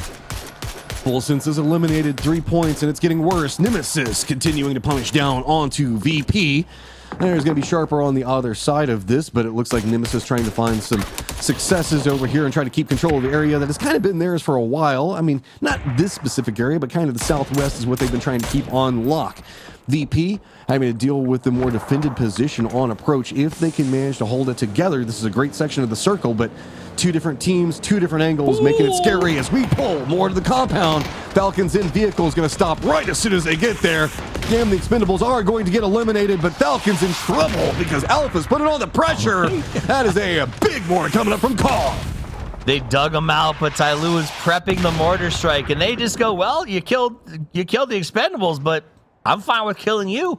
And they go ahead and throw those in there, get a bunch of knocks, and maybe Tiggleton, if he can stop this push by Ian, can get back for some reses, but the explosions just keep coming. He's down to 3. The teams arrive, but he makes it go boom. Is that another mortar at the same time? Yes. Kong, that was what Kong. are you doing? He is just destroying teams with these mortars right now. The tickleometry being taken from Falcons, and it is just all Kong all day right now. Does he have any more? If he drops another one here, that's the end of T1. Kong throwing giant-sized bananas across the map, and he's like literally waiting for the crashes. So he's maximizing the value on every mortar toss, and now they're creating a red zone with grenades as it's raining on raining, and T1 is going to get massacred. I mean, T1's just trying to chain res, and it's kind of coming together. It's better than it was. It's anyone's legend, not going to get too much more involved. Geeky going to be the gatekeepers of the center of the circle. Tyloo still going to be over here next to Godlike, as well as Gen G in the compound position. So T1 has one of their players back up. Still has to deal with the high ground. Anyone's legend. High Mass has himself a mortar. I have no idea where this one's going to be going. Couldn't be straight on to T1. Why not? I hope they do it, and then I hope they crash that spot, and then I hope Kong's got another mortar targeted in as a response. It would be highly entertaining. All right, here it comes. You said the same tier. Let's see if they can dodge it. T1's juking. Oh, Asura Yukin. All right, just one. That's fine, Heather. Do you go for the res yet again? That one actually looks pretty good on angle. It looks like he was already kind of planning for them to go to the side. No, doesn't quite connect. So next one following in. Doesn't connect, but Heather's getting nervous. This is where you commit into the res. You could have had it by now, but it's just mortars eat away at the mental and makes you think that you can't. right? And there's a point where you just have to be like, I'm just gonna go ahead and try to stick it. Like there's nothing else here. Meanwhile, we got APG down inside of the hole, getting shots from Destroy. Anyone's Legend seems to have seen their compatriots blow up in the last game and says, I want to be more aggressive. I want to go back to being Anyone's Legend. And they have. They've been far more proactive in trying to take fights and get those picks. Oh, T1 just playing in the cursed section of the map right now, but it looks like it's finally calming down. Maybe they have cleansed it, exercised it. Is more no. Is this really godlike from across the circle also going after T1? No. Oh my God, it never stops. Bad mortar. You know, it's only because so many mortars have been so good. Hey, his was Haven. much further away. His is the hardest one so far. He's got more. He went back. He reset, his plan, and now he's gonna get in the cars and continue with his transition. Had to use those 3 mortars before they got out of range. Come on. Oh, look at that. Just what's that called? Terraforming. Yeah, actually, very good call on it. Yeah, they're just completely rebuilding it all. Is now Alpha gatekeeping back poor old shell-shocked T1 over here is. I don't think that there's any vehicles that still work in this area, so it's just going to be whatever smokes they've got. And Kong, what do you also have Panzerfaust? What? Hausker also has a Panzerfaust? Tyloo is just blowing up the world right now. Kong barely needs guns. Kong just needs things that go boom as he climbs the tower and just absolutely rattles everyone's cages. Here's a little replay on the Kong shot as he goes from the high to the low and goes, hello, Falcons, goodbye. This is that crash, T1. Oh, right on. So brutal for Kong. Meanwhile, a lot of kills over on the other side of the map as Alpha Gaming is eliminated. Yep, T1 still just trying to cling to life. Doesn't feel too good over here. Anyone's Legend's trying to push in. GK doesn't have the best sight lines onto him just yet. Tyloo still just trying to keep an eye. Remember that we have Godlike that's holding the southern section of the compound.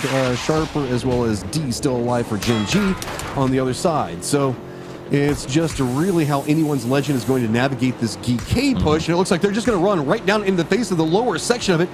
This leaves EJ up on top with some form of control, but he still has to deal with Delwyn. They run right up into the face. GK letting this happen due to the smokes and the way that the smokes have settled in. They're all stacked on top of each other. This is just kind of gone all weird. Anyone's Legend is coming in full rage face with that crash. Akon trying to put in some work. T1 off in the distance. It's almost like these two teams have said, let's just deal with Anyone's Legend and figure it out from there. As Akon and EJ, the last two standing from GK, he stands back up, goes after Heather, does get the burn down. That's the end to T1. And he's going to try to finish off this fight with Anyone's Legend, get a flush down and dusted. GK able to pull in some points. Okay, Anyone's Legend finally falls. GK, tons of kills, a second place right now, but you've got to run through the more open sections. EJ just trying to juke the bullets, doing a good job, kind of making Fana blink a bit, so that's going to be him and a con outside the compound, everybody else inside of it. So 7 players pretty much stacked over around each other, and it doesn't feel too comfy over there. So this circle still feels like it could go anywhere. We're only in phase number 6. I'm still trying to wrap my head around what happened while we were watching the mortar replays. Now, I love you, Ups team, and I love you guys, the replay team. But, it's the end game. We got to focus on what's happening here. So we got our teams now kind of shuffled down into the water treatment plants. The mortars have mostly ceased and desisted at this point. Tyloo's in a good spot in the middle. Geeke has been very, very active, and everyone else is just tucked in. Look at that shift. I don't know. Maybe Tyloo stole Shrimzy's hat earlier before this match because it seems to be working for them. Decent qualification points coming up from Godlike inside this game, holding down that 28-point line right now and potential for more. So feeling like they've got a pretty good chance to be qualified now. Looking out, Gen G with just a solo in 24 could be good, could want more. Still one more game to go, though. Tyloo making the best of a bad situation, holding down that 14 points right now. But, I mean, the mortar's been paying off. Panzerfaust's been paying off, but they've got a pretty decent spot in control of the north, the only ones inside of this building. So remember the way that this is set. There's going to be Tyloo's building that's kind of isolated, and then it leads more into where the oil derricks and kind of the warehouse situation is, where Godlike as well as Sharper and Genji are at. Outside of it all is going to be Geek. So really it's terrain control potential for Tyloo.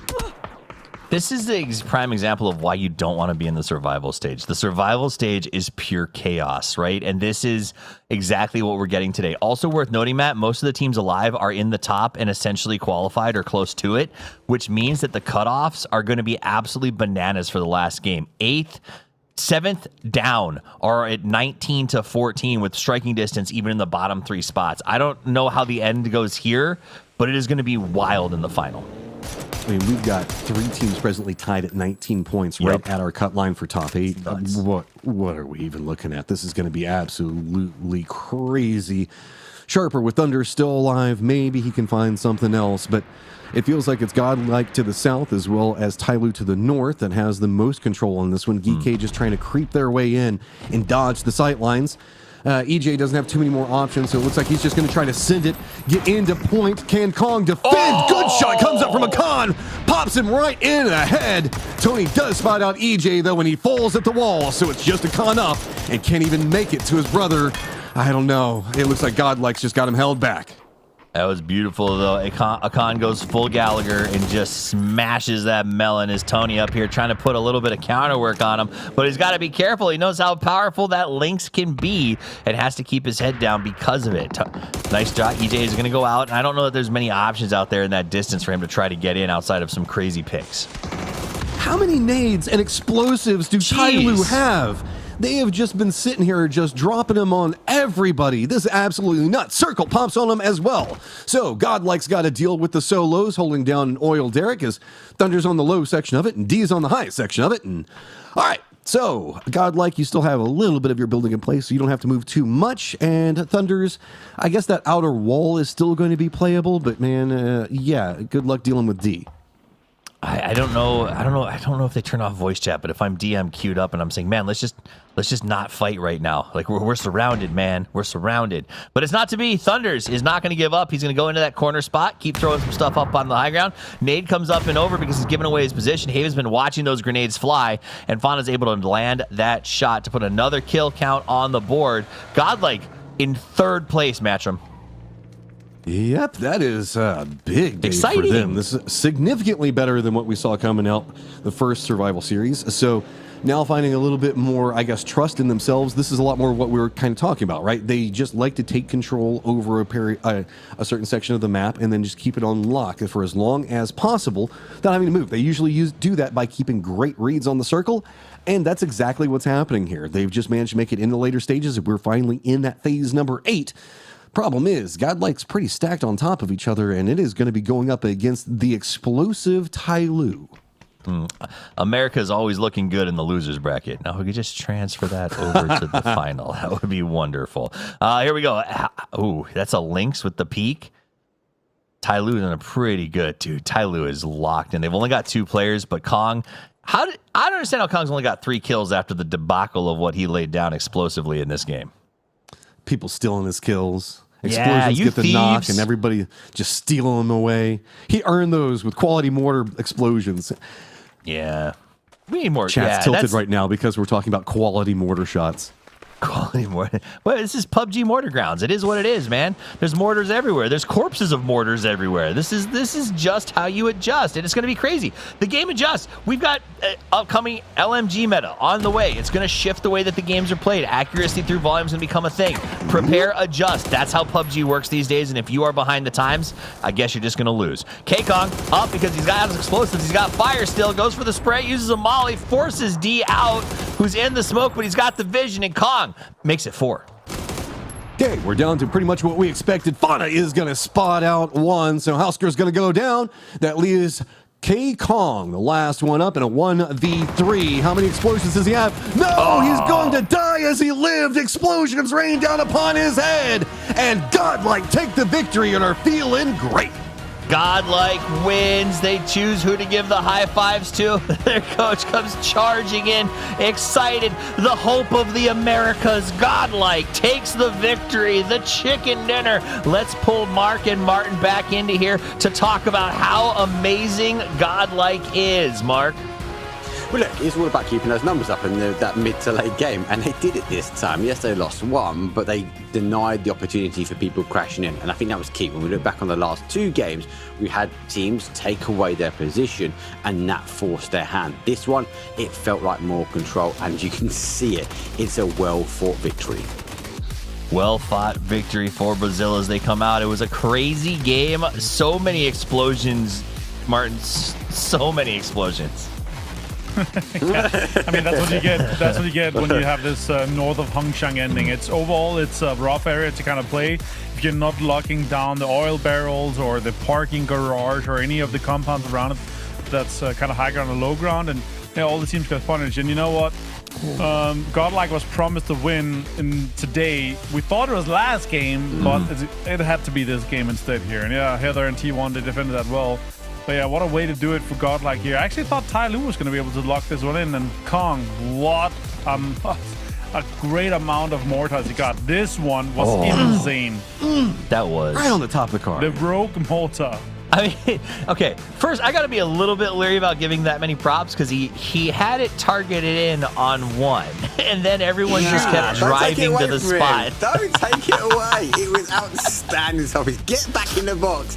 Yes, it's like when Poro stands there with M249 and just sprays in a straight line and people run across the gap in front of him. You know, it is what it is. Double Panzer on Gen G. They're also like, okay, yeah, I guess we can't do anything about that. They just have 2 Panzers. You can't double nade as well, but it's not so much more about the gun skill at the moment. It's very much about the utility and the nades and the panzers and the mortars, and they're so good with it. I've seen some people propose that you should double the weight of mortars and double the weight of nades so we can see more gunshots, because the amount of gun skill in these guys are insane. But yeah, mortars was so fun to see in this game. Yeah, double the weight, but then the BRDM becomes too powerful. For every up there is a down, every back there is a fourth, but for every America's region there is a surprise. Godlike gets the win. They have 4 kills on Tony, 2 on Fauna, who's actually been hitting a lot of great shots throughout the day today, and they are now in a dominant position to qualify, where their regional rivals, who everyone talks about, the Falcons, is down at 18th, struggling to make the cutoff. Like, this has got to be really exciting for these guys. Oh man, I mean, it's whenever we look at Americas, I feel like a lot of the fans that are going to be sitting back talking about Falcons, we're going to see like the Homer Simpson meme come up where it's just like disappears into the hedge with the Falcons logo, comes back in with the Godlike logo, as of course, our man of the match has to be the Border King, K-Kong.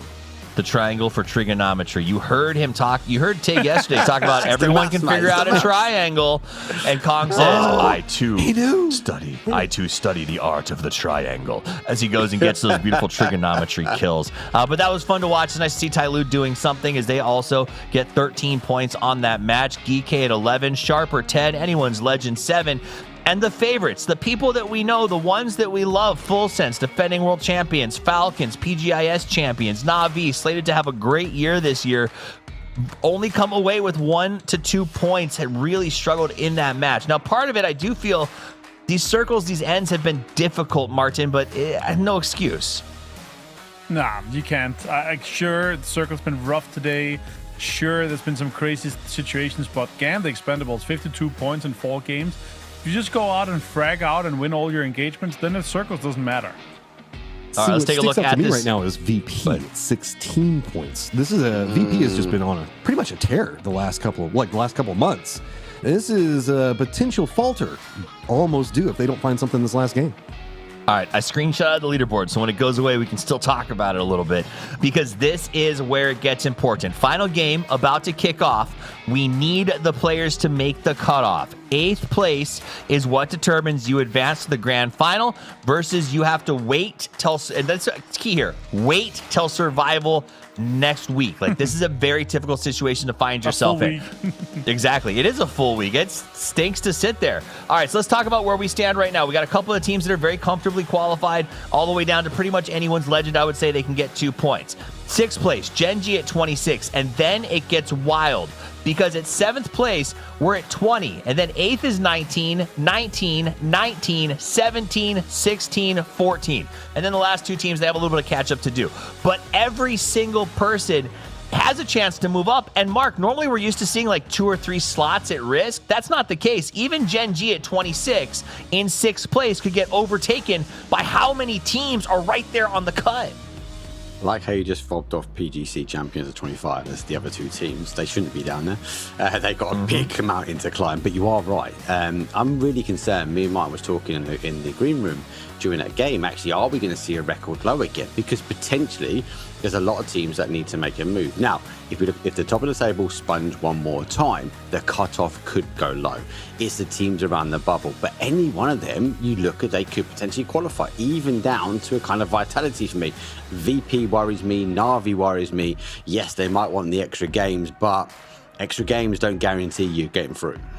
All right, when we come back, it's going to be time for the final game, and it is going to be absolutely wild. We're going to let Martin and Mark take a break, catch their breath, and get ready for the chaos as we talk to the chaos monsters themselves, Gam the Expendables, the beasts of the lobby. Let's check in with them. Hello guys, welcome to the interview. I have Tanvu from GT with us. I say hello to the audience. Hello Tanvu, welcome Tanvu. You guys are like, what a performance. You get 32 points in one game. What your conversation like after that match? 就是他们在拿到那场32分之後對你的溝通是什麼樣的? Khi team em nhận được cái 32 điểm rồi sau đó là trao đổi cho team thế nào sau buổi này? Thì trước đó em đã bảo với team em là hôm nay em khủng lắm, cho nên là anh em chỉ cần cho em cái góc bắn thôi là em bắn được hết. 他说，其实，在比赛之前，他们队都非常紧张，但是就在比赛中，其实也没有什么太惊恐的表现。We just like feel little bit nervous when the game is started, but during the match we just feel normal. And 就是想問問 what happened, like what their conversations like after that match? 就是在比賽結束之後他們的溝通什麼樣? Sau buổi sau thi đấu kết thúc là em và team trao đổi thế nào, giao lưu thế nào? Thì team em thấy khá bình thường thôi, tại vì nếu mà phong độ của em cao thì việc đó em làm khá bình thường ạ. 他说，其实比赛之后大家紧張的情緒都沒有了，然後就覺得很平靜。We just feel cozy because we never feel nervous anymore. Well, and Tanvu get like over 10 kills in one game. How do you feel like after that game about this like stats? Khi em loại 10 người trong thi đấu lúc nãy, sau đó em cảm thấy có thế nào? Thì em thấy khá là hưng phấn, tại vì lâu lâu em mới làm được một game khủng khủng vậy. 他说也是觉得有稍微的緊張，他說在一個比賽裡面能夠淘汰10個人。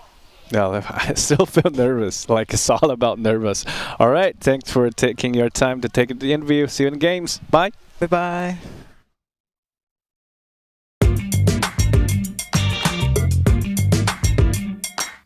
Welcome. We are having Luke and Cowboy with us. Hello. Great to have both here, and let's talk about how things have been going. PJ7, what's the biggest lesson that Team Liquid wants to bring to this event? I think a big focus on like our individual mistakes and also just our general team play is going to help us a lot, and that's kind of what killed us in the last tournament. And bring the energy up a little more. Focus on individual play too. It's a big thing we talked about. It's still like early in the tournament. What one thing you're already happy with about team's performance? Not too much. We made the finals. That's okay. But other than that, we got a lot more to prove. So obviously we want to get top 8, but if we can qualify for the PGS 9 finals, that'd be good. Like, what's one quality you think makes this roster work so well together? Experience, I'll say. Nielo and Petty have been together for a very long time, so that helps. Yeah. Brotherhood, family. I think we get along pretty well. It's very easy to communicate outside the game with them and just figure out what we're doing wrong. If Team Liquid had a mascot, what would it be? I guess you'd have to say the horse. The one free day in China with the whole team, what would you want to do? What did we do, Luke? Well, we went to the zoo, the Shanghai Zoo. Wow, but it's like far from here, right? Oh, it was only like 30 minutes. Yeah. Panda? I've never seen a panda, so First time seeing panda, yeah. When this tournament is over, what do you hope people will say about Team Liquid? Wow, they're good. All right, maybe we can looking forward to seeing that. Like, thank you both for joining us today, and bye. Bye. Bye. We got next, we ready to flex, we're ready to rock, give it all you got, we got next. Y'all rockin' to the top, can't stop it, must be off your rocker, then you gon' stop her. We got next.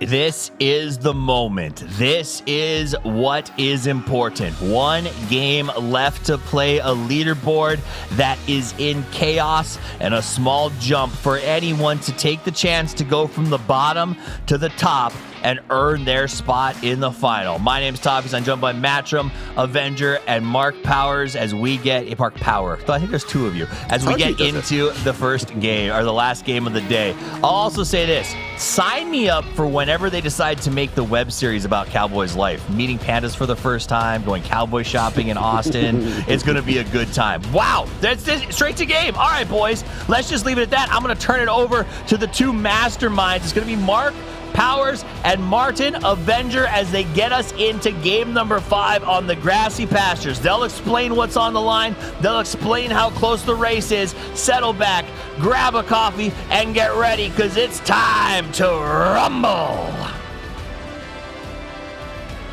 Almost got a strike for trademark infringement there, but it was close, Mark, as it is me here on the line with Mark Powers, Mark, and Avenger, aka Martin. That's what we go with today here, Mark. And we do go west over by just south of Georgetown all the way to Milton Power here. Another plane path that's a little bit rough for the team trying to go up to GS9. You have to drop to your cars. Nemesis have to go far once again and get into their cars to go to Sverny. This time around, there's not going to be any contest for that, though. But we could end up get another crazy circle because this can basically go anywhere. Imagine if we go west once again. Let's wait and see. Flight path evenly divided, give or take, the final map. But it is the final match, though. It is a best of 5, and for VP needing to get in, which is both these teams outside of the cutoff line. They've got to dance the dance, but we'll wait for the zone to appear, and it is looking like we are going military. Anyone's legend have to hold already. Everyone else needs to think about how they're going to cross the danger to the water. Oh, wow. Home circle here for anyone's legends on Novo. Imagine if we get a bridge ending where this last circle is on the bridge either side. That'd be crazy. I've seen it a few times before, and now with no launcher, it could happen here once again. As VP, they are already going quick. They are going to have to decide, are we going quick on the west bridge? We're going to hold teams out, or we're just going to try to go south already? It's going to be a big game here. T1 inside so far. It's been completely turned around to what we saw them, how they're able to perform when we saw them in PGS 1 through 6. Like if you look at it from an overall perspective, Mark, what do you think has happened to them? 8 points in 4 games is completely unacceptable. Also, I don't want to talk about full sense. Yeah, we'll park that conversation for another time. Yeah, so after the game's early aggression is normally the case, right? And we're just not seeing it. I think they're trying to get in, and they're getting caught up. The third party fighting, I think there's a lot of changes that have happened. Have they made adaptations to those changes? I just can't see it yet. I think they want to try and get back to that level of aggression that they enjoy, but they need to find that mid to late game, and at the moment it's just not working out for me. They were like top 3, top 4 in PGS points prior to it. It's just insane. Like they dropped to 6th now. If they don't make it to this finals here, they're probably dropping to 8th, and they will lose a spot compared to what we know that they're able to go for here. But yeah, a little bit unfortunate. I really hope that they're able to do more from it. As we do take a look at the highlights from the last game that we just saw 5 minutes ago, we'll talk a bit about more general things. But yeah, Shaba, they got destroyed trying to get into this. This is one thing I want to talk about from the last game is, though, it's really difficult to get into the barrels area because you have so many teams already there, already shooting at everyone there. So you have to do like either in somewhat early E-pickup, or you have to do a Hail Mary full car caravan driving extremely tight-knit together. Otherwise, it's not going to be possible to get in. It is what we were saying before, right? And that's the biggest thing for Godlike for me. They would have opened up the gates for teams to crash in. This game, they were more active. They were defending that south side. And then when they had the opportunity and knew they were clear from the back, they started driving forward. And I think that's a big change for me, especially from today, watching Godlike. Absolutely. And yeah, Godlike, I really expected a better game out of what we saw from them when Tenbu and the boys from Expendables won it, but yeah, this was their time to take it. their time to strike. Great play from them. Back to Wrangle, though. What matters the most, Mark, is this last game. We have a 3-way tie. 8th, 9th, and 10 has 19 points. Sharp has 20. I feel like Gen G is going to play it in a way where they just guarantee themselves, 3, 4, 5 kills, and then, push themselves further, because there's no way that 4 teams pass them with that amount of points here. Falcons already kind of floating their way in and sailing their way into Novo. It's going to be uncontested in there, so they're going to be happy to be able to get in and get a little bit of loot and get across, maybe potentially even steal a car from Novo. Yeah, we'll wait and see.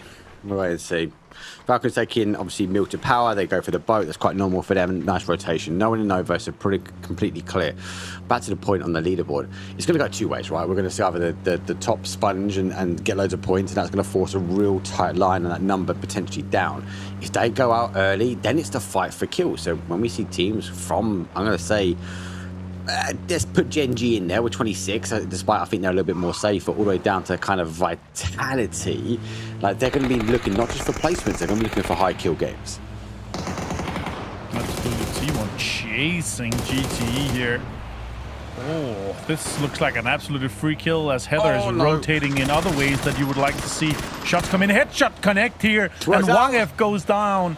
Our leaders in this lobby losing 1 player. They're going to send everything they have because they don't care. They're already qualified. Now it's time for a strike back to T1, surely. Yeah, they've actually parked up as well. So you're right, they can do anything they want. Yes, they've lost a player, but they can continue brilliant. T1 need those kills, that aggression that we speak about. And they are on 9 points at the moment. So 1 point, not quite in zone, but the current state is that West Bridge is open. So T1 could potentially cut tail and get out there for GAM. They could potentially get that blue chip and get back to a 4. But arguably as well, they could leave it as a 3 and go bully whoever they want. Oh, Shabazz en route onto the ferry here as Titanic is leaving. Tanabat is trying to get in here as the boat is about to leave, and he's going to get it and get the car in there too, which is important, especially when you get into Novo here. I could see that either a 4M or a Falcons could end up gatekeeping Sharper here, and they're on that cusp team, so that's going to be a little bit dangerous. As we see shots coming in from the high ground from anyone's Legends towards 4M, Falcons see and hear that as well, so that information is instantly shared, even though there's nothing from the kill feed. Yeah, nothing at the moment. Information gained. Anyone's Legend is that team on top of the hill. The observatory, though, looking down. Falcons obviously in Novo, 4 AM, as we can see, also neighbouring them as well. Navi crossed over, but they are on a slight split as they are held in Boostic out by that coast. We saw the obviously public transport taken by Sharper, and Godlike hold the East Bridge, but they hold the East Bridge on the north side. Martin, there is the inner child of me that is slightly praying that we are going to get that crazy shift. And if it shifts back to that northeast, Godlike are the only force standing strong for a rotation back towards or off Military Island. And they're already qualified, so they're just laughing, I would love it to be centering just on the tip of the south side bridge. And then that'd be funny. Oh, Navi's actually looking at Boostic is looking at some damage towards Shaba here. Now shots onto Tanwu here. APG and Dogma is running straight into this. That's very unfortunate. The former Vicious squad now losing players. Oh my God, Clarice! Disgusting headshot from the PGC 2024 MVP. You got to fade away. Beautiful shot. He's obviously going to move his way back now. So you obviously charging forward. Alpha disengaging. But as they disengage, they potentially lose hope of getting these bodies back into the game. So again, a potential team, as we are looking, sitting just on the outside edge. All right, circle. We're going to have some crazy stuff happening, I think. GK, though, shooting and driving now. Oh, the circle pop. It's Novo, Mark. We're going to have tons of water still in play. Look at Falcons laughing after they sailed straight and then to the center of this circle. Surely they're going to be able to get a few kills or a center position from this. Yeah, this is going to be interesting. Obviously, Godlike already go. Tony leading the charge, but the teams coming in that north side. Gen G going to be one of them as they rotate down. Nemesis still on the outside edge. T1 obviously already over. They've taken the West Bridge, but if again you look at that rotation path, and they're going to follow the road around to the south. Talu already there. Virtus Pro already working their way on that south side as well. There is so much water arriving. Public transport, it comes late sometimes, and the Sharper now arrive, as they will pull nicely in towards Novo. They do have the vehicles, but lucky enough for them, Falcons giving up that coastal side as they've already moved further in. You would assume that someone's going to camp this in this stage of the game, and at this time. Like, but nobody is. They're actually going to be super lucky to have some space to play. As the teams inside Novo, they were like, okay, we actually have a pretty decent circle. Let's take some central compounds. Let's take some of the big houses that's kind of on the western side. Hector sees anyone's legends as they're trying to drive down a little bit, and Navi has locked down a 2-2 split on either side of the road here at the 3-story compounds. This is a really good spot as well, and now Godlike is going to be crushing the bridge, potentially having this information. Hector and the guys are going to turn around, maybe try to do some damage towards him. Let's wait and see. You just say Falcons are going to be getting free pass a little bit further in, but they're going to need some points. The teams around him looking to try and gain. And it's T1. No, Flash will go down. Rushy will look also full for them. So for full sense, we've spoken about this before, and the concerns and the worries actually comes from them because they are the PGC champions for 2025, but it's not working out for him on PGS. Yeah, that's what happens when you play with your coach. It's very unfortunate they have a sudden illness on their team, and he's going to have to step in. Not that he's a bad player, but still, it's completely different when you have an absolutely fantastic player. And now Tycon finds Dark Juice. APG continues to kind of wreck this a little bit here, making it a little bit difficult for GT. Now more shots comes in towards Nemesis here. Millman and Hello My Bad engaging towards each other. Tycon finds the flush onto Dark Juice. Flash does happen, but again, it doesn't really matter, does it, for GAM the Expendables? Yes, it was a one and done, so to speak. Arguments would be they've already qualified before them, but a securing spot. Genji find the boat. Now work their way over. Godlike still hold on towards that bridge. So again, they didn't take the quick route over. They took the safe route. For Godlike, they just need to try and find a way in. I suppose as comfortable as they're like. Genji, I suppose, again, that team's still sitting on, yes, there are in at the moment, but 26, I think the big question mark, is that going to be safe? Next circle mark pop here. We're going to go south, and we're going to have like a pseudo-Novo Hill rich ending here. Falcons looking to be really set here with a dead center spot. The question is, do they hold on to this 2-2 split or not? There could be some big situations happening here. And absolutely no problem for Sharper to get into the northern side too. VP looking good along the ridges too. And then we'll see if Tyloo is going to be able to push them as we go further. So again, big E pick up as well here for GK. And then they might be able to get in as well. But they are going in close. Falcons have kind of gotten in together here now. This is a great spot for the barn compound. They're going to be able to hold on. And then we'll see what happens.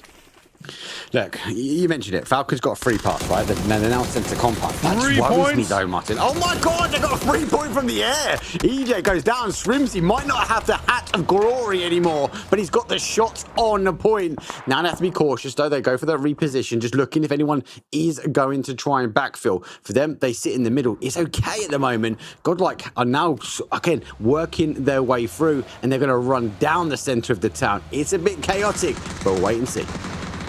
Vitality now also takes more bullets at the bullet rain from Tangu and the Expendables as they have already qualified. Vitality might miss the cut. Oh my God, Tangu hits the Levante as well.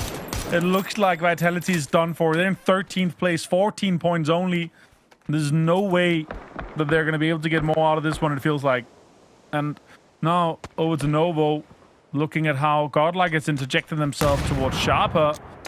Thunder is just really committing a lot of utility here. Godlike looking good on 38 points. I'm not worried about them, but could be good for them to get even more points to be safe inside this one here.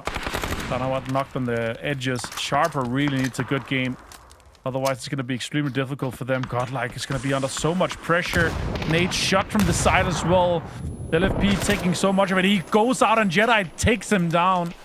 Super unfortunate here for Godlike, but they're 38 points. They're absolutely safe. There's no way there's going to be 6 teams passing them to put them on 9th place. So I'm not worried about them, but Sharper getting the points here is going to put the cutoff even higher. With Falcons now on 20, Tyloo 4 AM, Navi, VP all in the chase.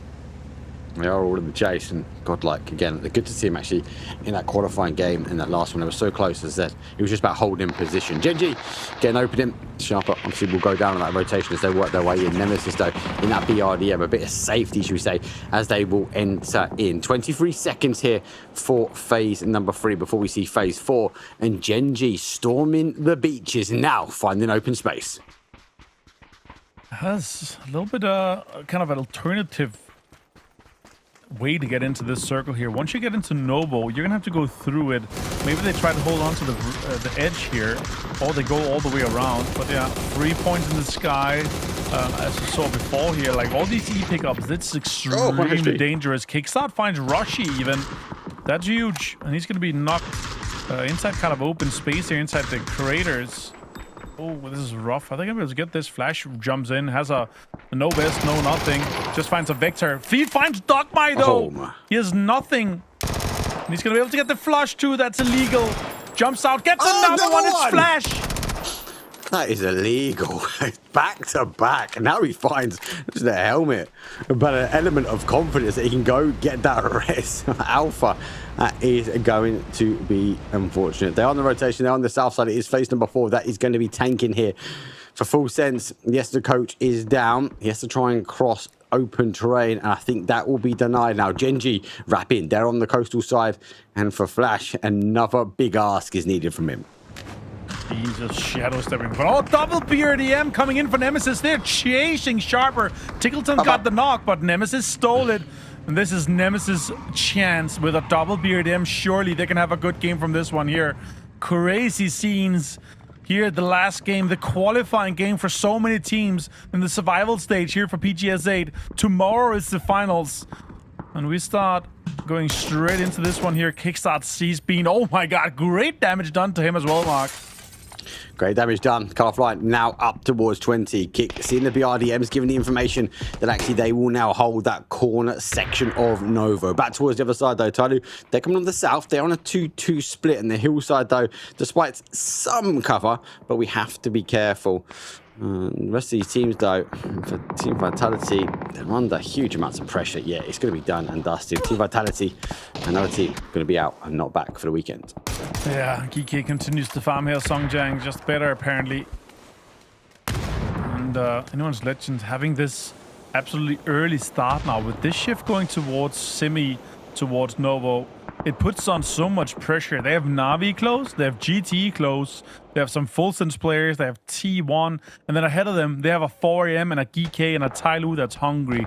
It seems very rough for them to get more points, but they just need a few more, Mark, to put them inside that 30 plus. And I think honestly with 28, the cutoff is going to be even lower. Yeah, I'm with you. I think we are going to have a low cutoff. For Threat and C, Full Sense though going for a different game style, so they're completely split.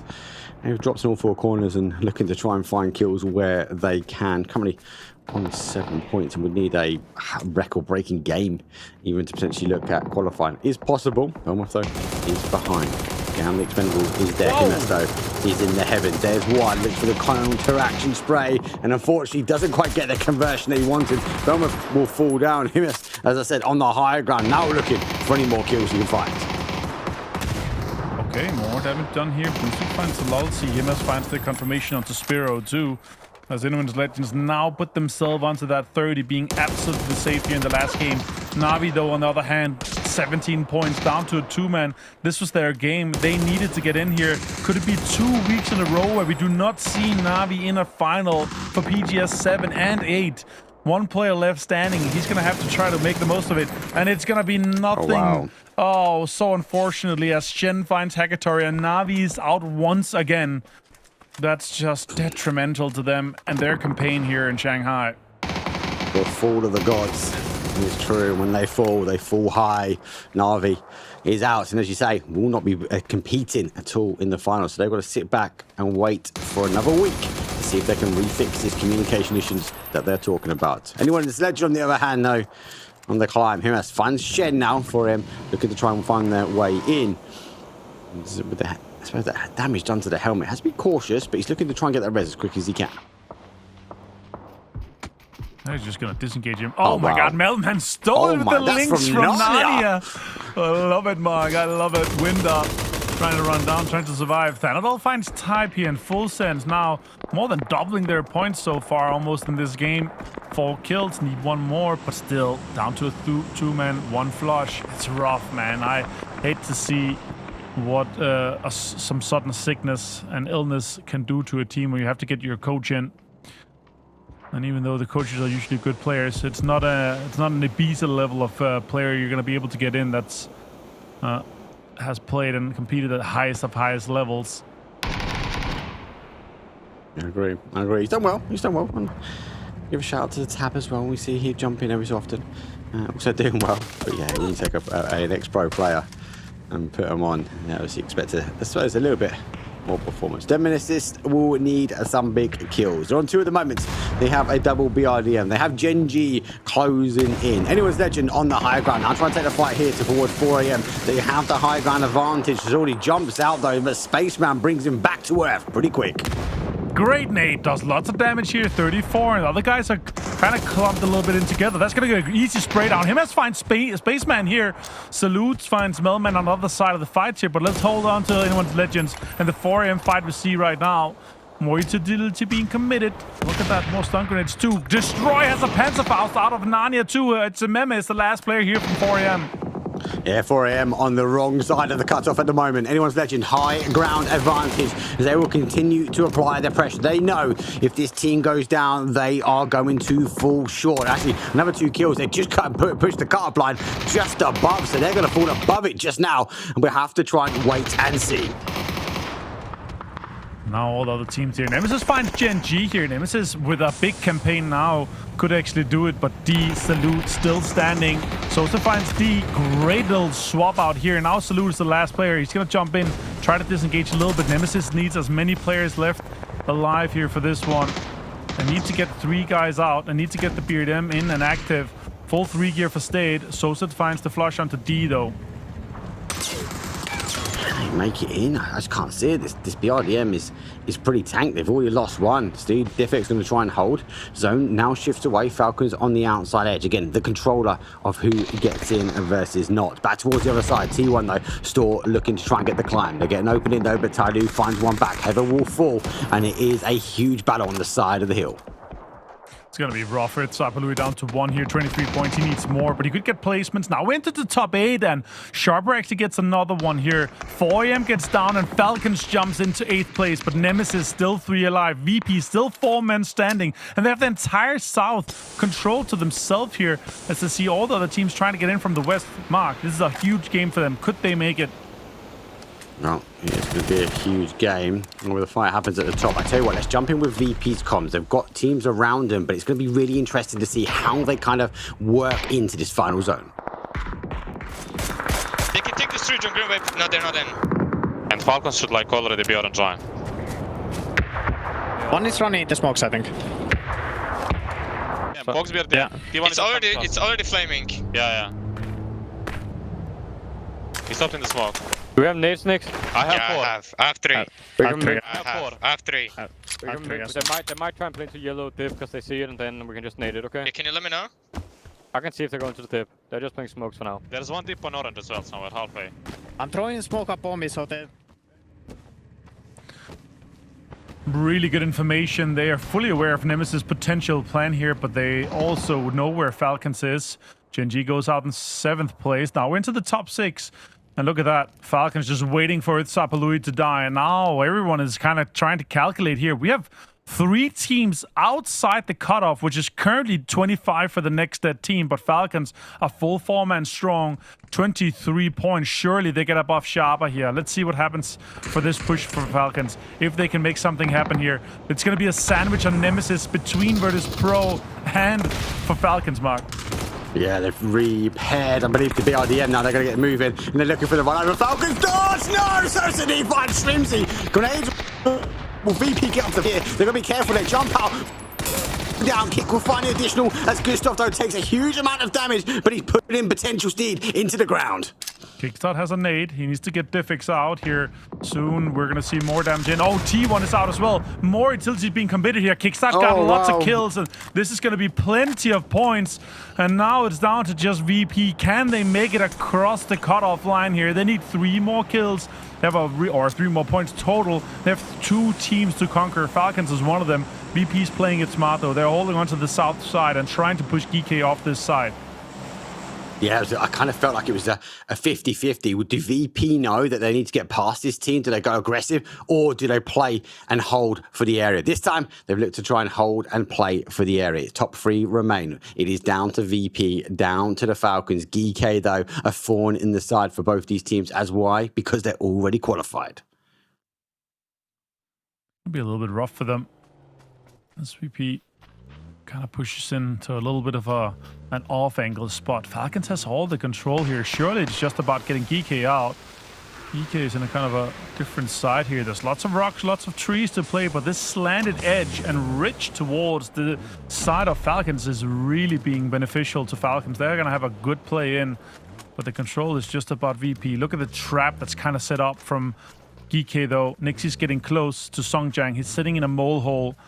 And I'm not sure if they're fully aware of his location. Nixie's in the smoke, baiting with the car just a little bit. Beamy, full 3 gear and an arm. The green machine here. Can it do some damage towards the last green team on Falcons with it? Wait and see. They've got the high side, though. It is the better side. But they'd have no information on Jin. Songjang has a really good spot here with the ridge working out. We do have another zone shift before we go center in phase 9, but we're going to have to see how that works out. Correct. Just going to make a little bit of a dip for himself on this next ridge inside the circle. It's going to work out nicely, and that's going to work to his benefit. He's now inside, and he's going to be able to wait. I think they're fully aware that there's a player out in this direction. Either they've heard him or they've seen him run there. Songjang has, I think, been digging for about 10 minutes to make a hole this big. But yeah, we'll see.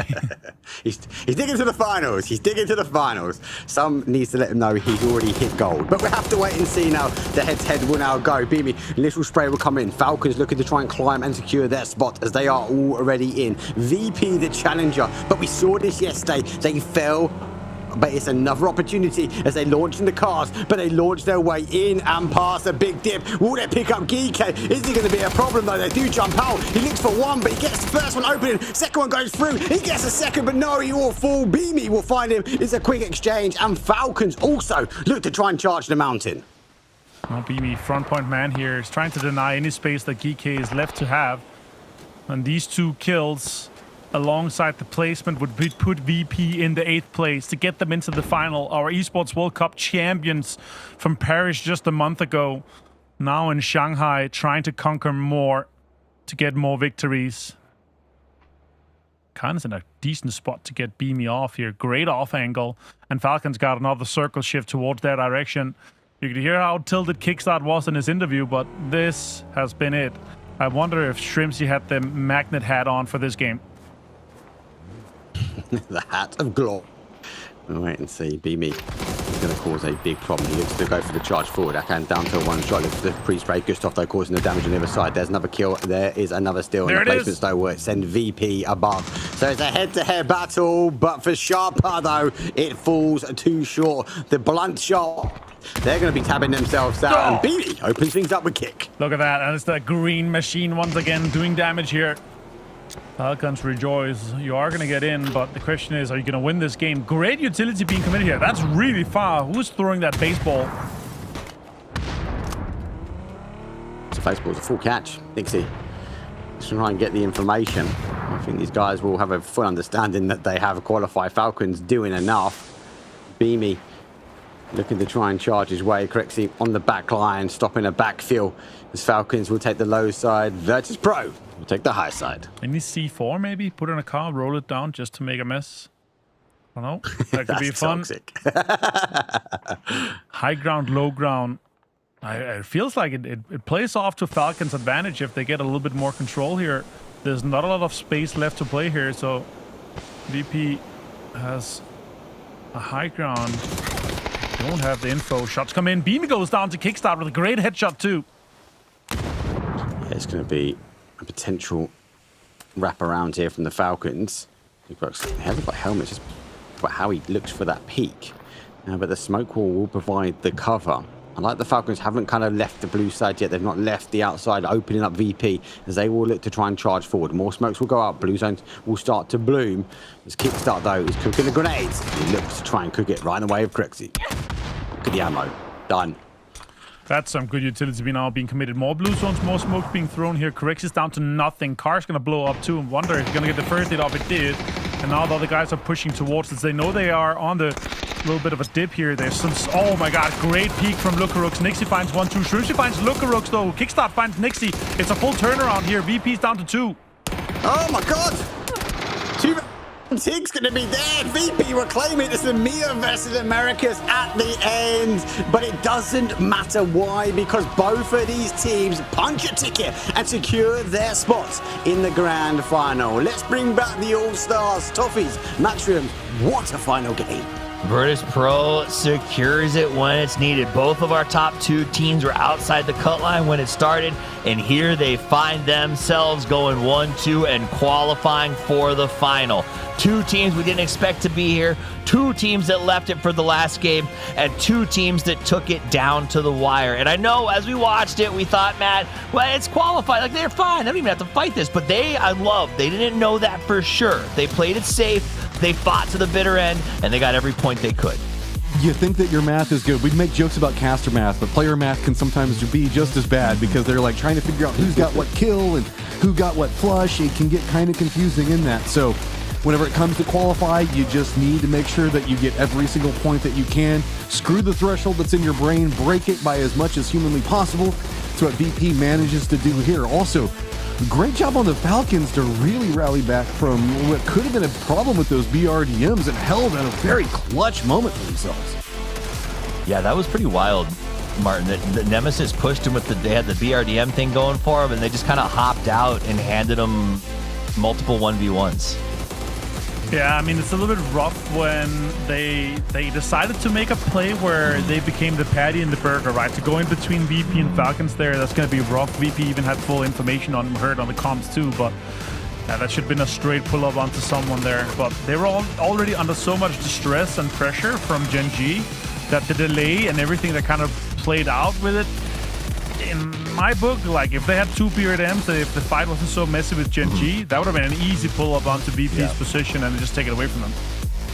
Let me ask you this, Martin, since we're here and we're chatting. Sure. At the start of the day today, VP was down here and you said, I'm not that burnt up about it. I sent him a message. I said, this will be nice. You get some extra reps. Good for you guys. Do you feel the same way about next week if it happens again after what we saw today? Yeah, I think one of my favorite quotes from one of my favorite Finnish interviews was, sometimes circle comes, sometimes circle goes. And you win games with that, and sometimes you get a lot of kills with that. And I think that's really been the story today. You see how well Falcons has been able to do when they're able to do a great rotation into the circle. Same with the VP here. They get into a good rotation into the kind of early to mid game, and then boom, you win the game from this spot here, right? So wallpaper them. Beamy doing a lot of work here. 600 damage almost and 4 kills. I like that comment, man. It sounds like a lot of words for a Finnish quote. I think if you translate it to Finnish, it just goes and a shrug, and that's the actual direct translation. Corexi, Lucarux, Nixie, Beamy, these guys absolutely smashing it out there. Sure, not huge on the kill counts, but they played that really well. They played aggressive, and they survived that weird little GK pit on the corner. I don't think they knew he was there. They bumped a car. They had to jump out. They had to turn around. They took some hits, and they still managed to salvage that win. So great from VP, the defending EWC champions. Beamy going to go ahead and be the man of the match. Mark, if you're here, that was a pretty good game. I'm here. Okay. It was a good game. It was a good game. It was controlled. Again, on that hillside, with Nemesis going into the middle, it was always a worry because VP at that point, hey, let's just go get the kills and let's overextend and expose their angle or their flank towards GK. So look, it just shows that level of discipline. And then we go back to the comms, like how they held, they knew that BRDM was coming in. It's well played from them and it's just fought out. I just worry, please guys, don't go through the survival stage one more time. Just show us what you've got and punch that ticket to the grand final straight away. I mean, still, it's their Virtus Pro. The fact that they're qualifying on the last game of survival stage is in and of itself a travesty, in my opinion. That Curexi buyout, the fact that they put so much into this team this year, and that we've seen the results to support that it was a good decision, seeing them slip is a little bit frustrating. Now, is that because they just came off of a massive tournament, they got a big one in the spotlight, and they're maybe taking a break or slowing it down a little bit? Who knows? But let's take a look at the overall leaderboard. Gam the Expendables finishes in the top with 58 points, and the cutoff ends at 31. It's not lower than we thought it was going to be. It's right smack in the normal spot, Martin. Yeah. And a 6-point difference was kind of huge too. Sharp at 25, obviously. There's a big gap down there. And Alpha Gaming getting to 31 here is also huge for them. 2 placement points, though. They've been fragging out today. They got third most kills. Absolute insanity. Some surprises, though, on the bottom. I don't want to talk about any EMEA teams, guys, so let's just cut with that. And let's just say, okay, unfortunate for Full Sense. Coach Diff is unfortunately a thing here. I'm a bit broken about T1. This is a squad that we were seeing in the earlier sections of the year, having a lot of kill potential. Whenever we also saw them at WC, I don't know what's going on. They just feel like they're lost in this meta right now. Lost in the sauce. We also, here's the participating teams. Let's talk about what happens tomorrow. These are the teams that will take the field for the 10-game final, which means a little bit more runway for these teams. But the 8 going through from the winner's stage and the 8 who got through survival will meet them there. What I like about this, Mark, is that some teams who had to sit out all last week, the Expendables, APG, Godlike, they came out and they threw hands and did so in a really beautiful game. Yeah, look, you've got to, right? And it's 5 games, obviously 5 matches, 5 opportunities to go through. But if you sit tight, if you worry that you're cold, then you just lose out, right? And I like what they've brought. Not all the teams obviously qualifying through, and it doesn't apply to everybody because we have some clear issues with communication around some Navi. And I'm quite surprised that Team Vitality not getting through. But again, the complete reset, they will join in, and then we go back to a best of 10. Actually, that now favors some of these teams that are good at those average point games. Now we are got to give that shout. The winners on top, Gam the Expendables. These guys came out with qualified in 1 game, 31 points, equal to the cutoff. Let's check in now with them. Choose with us from GT. Let's say hello to the audience. Yeah, hello everyone. Congratulations on taking the top spot in the survival stage, and you've won a 32 points chicken dinner. How do you feel like after that game? After that game, we feel like the circle is brave for us, so we need to do our best to get the chicken dinner, you know. How do you celebrate after that game? Do you cheer a lot? Yeah. Because even Tanvu won over than 10 kills in that game. Yeah, he got 10 kills, and then we celebrate, right? Nice, and then we back to the game. Yeah, it seems like nice means everything. People always looking forward to you guys playing every game with that momentum, with that performance, but you're not consistent enough. What's the reason behind that in your opinion as a player? Because our team is have a new IGL. We have a lot of trouble in some kind of way to go into the circle. So that's our problem right now. It seems like you're building a new rotation system, in IGL system. Do you enjoy? Do you enjoy with rebuild it? Yes, I need to enjoy it because if I don't enjoy, we cannot play together, you know. Yeah, of course. And you're 3 rosters of you are the former PGC champions, so people have high expectations on you. Will that make you pressure or make you more motivated? Make me feel more motivated because I have a lot of things in my mind. So I some night I need to fight with my head, you know, fight with my mind. And now I need, need money, you know. Yeah. Every people need money, so you need motivated. You need the fire in your soul to play the game. And, Of course, and you have to respond to everyone's expectation. The last question is about your PGC points, because we talked before the interview that you don't have enough PGC points right now. So what's your target in PGS 8 final stage? I think we need to get closer to the top 8 of the PGS, and then we want to go into top 8 of the PGC point. That's it. Okay, so just keep the momentum you have right now. We are looking forward, and we wish you could make it in the PGS 8 final stage. We'll see you in tomorrow's game. Goodbye. Yeah, goodbye.